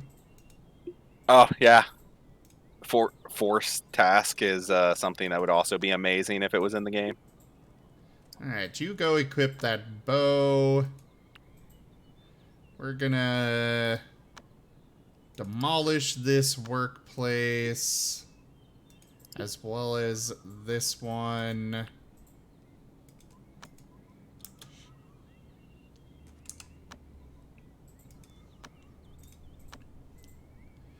We'll make a timber door.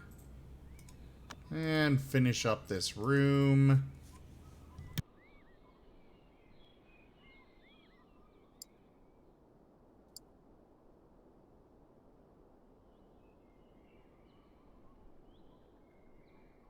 Oh, that's good to know, Winston's. Apparently we can... Ah, I see the blueprint. Okay, cool.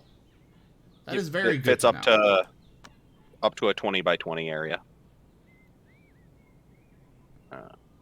It does remember the material, and I don't think you can change it.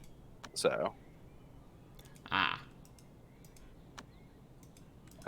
I've mostly used it for like half-built structures where all the feng shui neutral stuff is feng shui and I forgot what it's called. It's not key. It's Give me one moment.